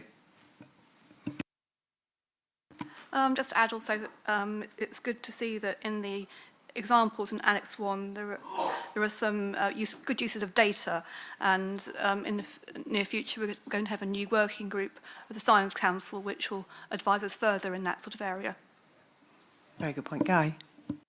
And building on that, and obviously the report will be coming to the board's December meeting, but in terms of issues to do with capability and assurance, and the question that you set, I think it was a really good use of the new Science Advisory Council to kind of address an issue like that. So actually they were looking in on how we do things, and they addressed some of the issues in terms of value for money and whether we were actually reaching out who we want to do our work to the broader audience as against our usual people that come and work with us. And so I think the Science Advisory Council, whether it be from the data or this capability and assurance aspect, are really a powerful kind of group to enable us to kind of not mark our own homework in this space and actually act as a critical friend and saying, where do you want to be? What are you trying to achieve? And we're kind of look at that, make recommendations to the board, and then the board, you know, respond accordingly. And hopefully you'll see the first evidence of that in December. So I think we're all happy with that direction of travel. Anything else that you need out of it, Steve? No, that's great. Thank you very much. Thank you. Moving on to the quarterly performance and resources report. Chris, you've been very silent as well so far. Thank you, Chair. Yeah, well, hopefully I won't make up for that now by going for too long. Just a few things to draw out of the report, as I know everybody will have looked through it. In terms of the two key priorities on EU exit and ROF, there are lots of milestones in there, and we've discussed those throughout the meeting, so I won't say any more about those. In terms of the changes to the report, this quarter. We've added the targets and ambitions that were talked about and set by the business committee last quarter.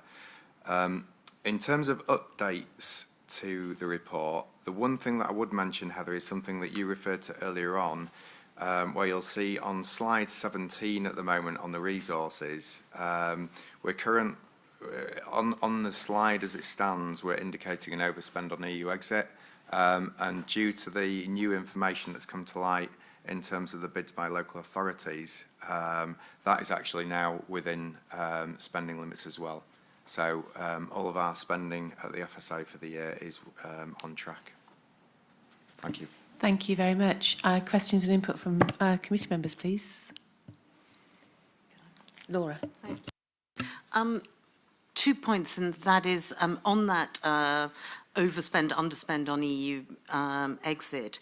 If we have to take sort of any specific actions in terms of gap between the traces software and any form of contingency, I just wonder whether there'd been, and possibly there hasn't, but at some point it'd be interesting to see what contingency one might need to put in place.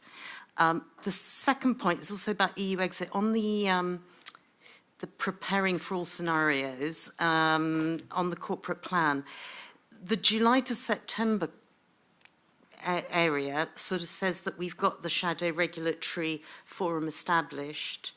It sort of says quite a few things that I don't think we're quite there yet, and just about readjusting that just to ensure that this isn't sort of understood as having happened when it hasn't. And it might actually also create a little bit more of a sense of time frame, not risk, but time frame pressure that we might be under. I just wonder whether you want to do. I think we might, Catherine, or you or Jason want to come back on that one in terms of the, we're on slide 11, I think, are we? Yeah, that's the one you're looking at, yeah. Shall I take the resource point first? In terms of, it's a really good point, and generally the FSA is always fine-tuning forecasts and reprioritising, as I'm sure you can imagine. So I would say that I'd certainly be hopeful that we'd be able to cover that cost somehow within our existing envelope. If that proved not to be the case, obviously Treasury so far have been quite supportive in terms of additional funding for EU exit. So if the worst were to happen, then we would certainly need to go back and have a conversation about that. I think Jason's going to pick up the point about the EU exit programme. Yeah, I think on the regulatory forum is we've got everybody's agreement. It's not sat and met, but we've got everybody's agreement, and it's out for consultation. So we're at the end of it. It's probably taken. We're probably, I would say, my estimate would be we're probably about 4 weeks behind where we'd have ideally liked to be. That would be my guess on where we are with it at the minute. It would have been nice to have all this, the consultation wrapped up by end of August, early September, and then have beginning to meet from October. It's likely that we're going to be meeting from November onwards, I think, realistically now. I had a question until anyone else sticks their hand up. I just wondered whether we had a level of anxiety about in operations that we're still running more levers than joiners.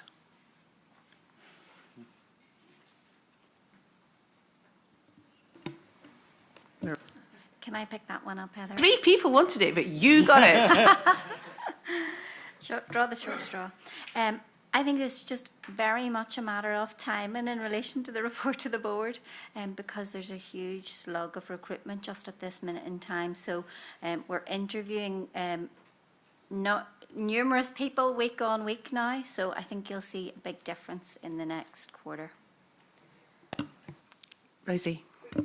Just brief comment, just to say I was really pleased to see slide 16 about the right direction of travel for the number of working days lost. That's really good to be below the civil service average, and also the really big change on the percentage which is short-term and long-term sickness absence. So I thought that was really interesting and very encouraging. It might be a point also for you to share, Mira, a little bit of the thinking about, we are very conscious that EU exit is affecting almost all of our people. We are asking a great deal of them there is a hard deadline for this. So perhaps you could just share a bit of what you're doing to support the resilience of the workforce through this period. I think I'm going to let Mr. Feeney take that one, because it's his leadership throughout this period that's important. And, you know, we have our Aspire values, which we brought to the board before. We're running topical focuses within that. Actually, the one that's running at the minute is about resilience. And one of the things we're making sure that we provide from a senior leadership perspective is that, A, we recognise those pressures exist. B, we're looking to introduce what flexibilities we can. And we know we're one of the most, if not the most flexible in terms of ways of working following the implementation of our ways of working over the last 2 years. So we offer our people significant flexibility in how and when and where they can do their work from, which is often a stress, and also obviously reduces in terms of nugatory time in terms of commuting for lots of our people, particularly our London-based people. So we're maximising all the tools that we've put in place over this last 2 years, whilst also recognising and making it very clear to our people that we understand that the pressures are there, creating the environment where people feel as if it's perfectly reasonable and acceptable for them to say, you know, the workload that they've got is, you know, sufficient or too much, and then we look at ways in which we can prioritise and work within the teams. But it's, you know, for us, it's about creating the environment where it's acceptable to do that, and it's not simply assumed that you just keep taking more every week. Just before I bring Catherine in, I just thought I would use an example of a conversation you and I had about that, and also Stephen, which is we're conscious when all these SIs start to get introduced, the volume of inquiry that will come into our comms team is going to be immense. And so, you know, it's useful for the committee to understand individual public inquiries can't get the kind of response that they've had in the past. There'll be a statement, that'll be the statement. And it's, I think it's also that we're trying to take steps to give people the confidence that we can adapt the way that we're responding to things because of the circumstances, and they're free to come forward with ideas to do that. And that's an example of tailoring the service delivery and the standard and readjusting the standards to fit with the capacity. The other thing that we've been making use of much more in this last few weeks and months is bringing in additional capacity. So in terms of the recruitment exercise, we're supported by external, and we brought in an external company to do that. The review, the lab review that we've talked about recently, we're bringing in a company to do that. The support that we're having in terms of formation of the NFCU, we brought in a company to help us support that. So we are also looking to bring in additional, where it's appropriate, additional short-term for a particular focus of additional capacity. And that sends a signal to our people as well that we're prepared to supplement the existing capacity we've got in the right circumstances with some additional help. Thank you, Catherine. And excuse me. In addition to that, we're doing everything we can to obviously stress to colleagues the need to be mindful of their well-being. We are indicating that if and where it's appropriate and unavoidable, we absolutely will pay overtime to make sure so that people aren't feeling that they're trying to cram unmanageable amounts of work into kind of unpaid time. We've also indicated, again, presupposing colleagues are doing their utmost to use their annual leave entitlements. If for some reason that can't be done, we're prepared to buy out their entitlement. But, you know, obviously, you know, our focus is that people should be, you know, as well as they can be getting the relaxation and the recharge that they need. But I think being able to be clear that these things are there as well. And I think it will be a very positive signal to be able to tell people that the board specifically asked about this issue and was concerned to understand what we were doing collectively to ameliorate where we can, and that you know, you have sent us this clear signal about that when the chips are down and we are going to have to face things in very tight time frames, we maybe are going to have to be behave differently about how we undertake some of the other things that we've been wont to give a real Rolls-Royce service to. We're maybe just going to have to be just good enough. Thank you. Yeah, one last point from me is just that senior management behaviours. You know, so I've been on leave for 2 weeks. I say I'm not doing my emails. Don't send me any emails. I'm on leave. You know, the purpose of leave is to give me the break from the other 40-odd weeks when I'm not on leave. So, you know, and you can't have, you've got to have the integrity of being able to live the talk that you're espousing to others. You know, so I think the senior management team go a long way in terms of it. Now, it's not always possible. We're all working bits of Saturdays and bits of Sundays and everything else, but wherever possible, we try and set the right example. I think everything we've said absolutely applies to all our colleagues around the table as well, in terms of the recognition of the load and the volume that you're all trying to deal with. Was there someone here who was waiting to talk? No, we've sat it then on that paper. Thank you very much. Thank you, Chris. Noel, you are our flourishing finish to our meeting today.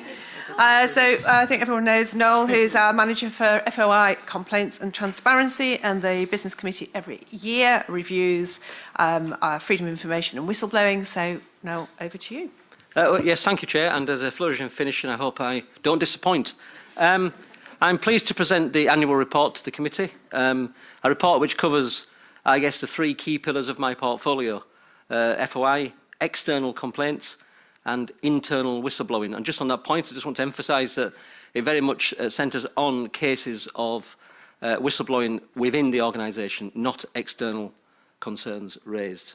I think collectively these three topics are very important for the agency, because for me it speaks of how transparent we are, how receptive we are, how responsive we are, and how willing we are to learn and improve. Perhaps also it serves as a useful reminder, although it's not the principal driver behind what we do and how we do it, but where anybody makes a request for under FOI or lodges a complaint or internally whistleblowers, and they're not happy with what we do, they have a right of appeal, and ultimately it's external to the agency, whether that be the Parliamentary and Health Service Ombudsman, the Information Commissioner or the Civil Service Commission. But that is not a driver behind what we do. We are committed to getting it right first time. And I think that the stats back up that we are getting better and staying good at getting it right first time. On complaints, I just want to perhaps stress the point that our priority remains trying to resolve complaints at the nearest point to delivery and to avoid an escalation. And the stats hopefully show that we're managing to continue to do that. But that doesn't mean to say that we're going to get complacent. We have committed, EMT have committed to expediting a continuous improvement review of our complaints handling process, our policy as well, and that work has now commenced. Finally, on internal whistleblowing, some board members already know that my key interest in this area is improving the confidence levels across our staff in, should they come forward, that they have confidence that their matter will be handled properly and they will be treated appropriately. And I set out in the paper how we perform statistically from the Civil Service Employee Survey and our work in that regard. So that's hopefully a useful introduction, and I'm now happy to take questions or note observations. Thank you, Chair. No, thank you. And Colm, your committee, I know, is much more engaged in this on a regular basis. So anything that you wanted to add? No, not really. We had Noel at our IRAC meeting yesterday with a fairly comprehensive report on internal whistleblowing, and specifically that we did raise the issue, and I'm not asking Noel to answer it now because it's on external whistleblowing and how we manage that in terms of whistleblowing as opposed to a complaint. So just that we understand that, and I think that the IRAC and indeed the board should take regular looks at the internal and test the internal whistleblowing to make sure that there's a good understanding across the agency staff as to exactly how it works, because in my experience in any large organisation, if you go into different branches of that organisation, there'll be different understandings of how whistleblowing works. We need to be best in class, and how you judge that I'm not sure, but we need to be best in class because of the transparency under which we operate. Rosie. Sorry, me again. Noel and I have talked about this over the past year, and it's great to make sure that we can get underneath some of the figures. My question was really around the internal whistleblowing. 67% is quite a low level of confidence from our staff. That might suggest that although we haven't got any complaints here going further up, people might not feel confident about making those complaints in the first place. So my kind of desire is to really keep our foot on the pedal here and to really make sure that to hear a bit more actually on what we're doing to really up the 67% to see more confidence from the staff. Yeah, on that particular point, certainly in the previous 2 years, we tended to focus on improving general awareness of the provisions, and I think that has worked.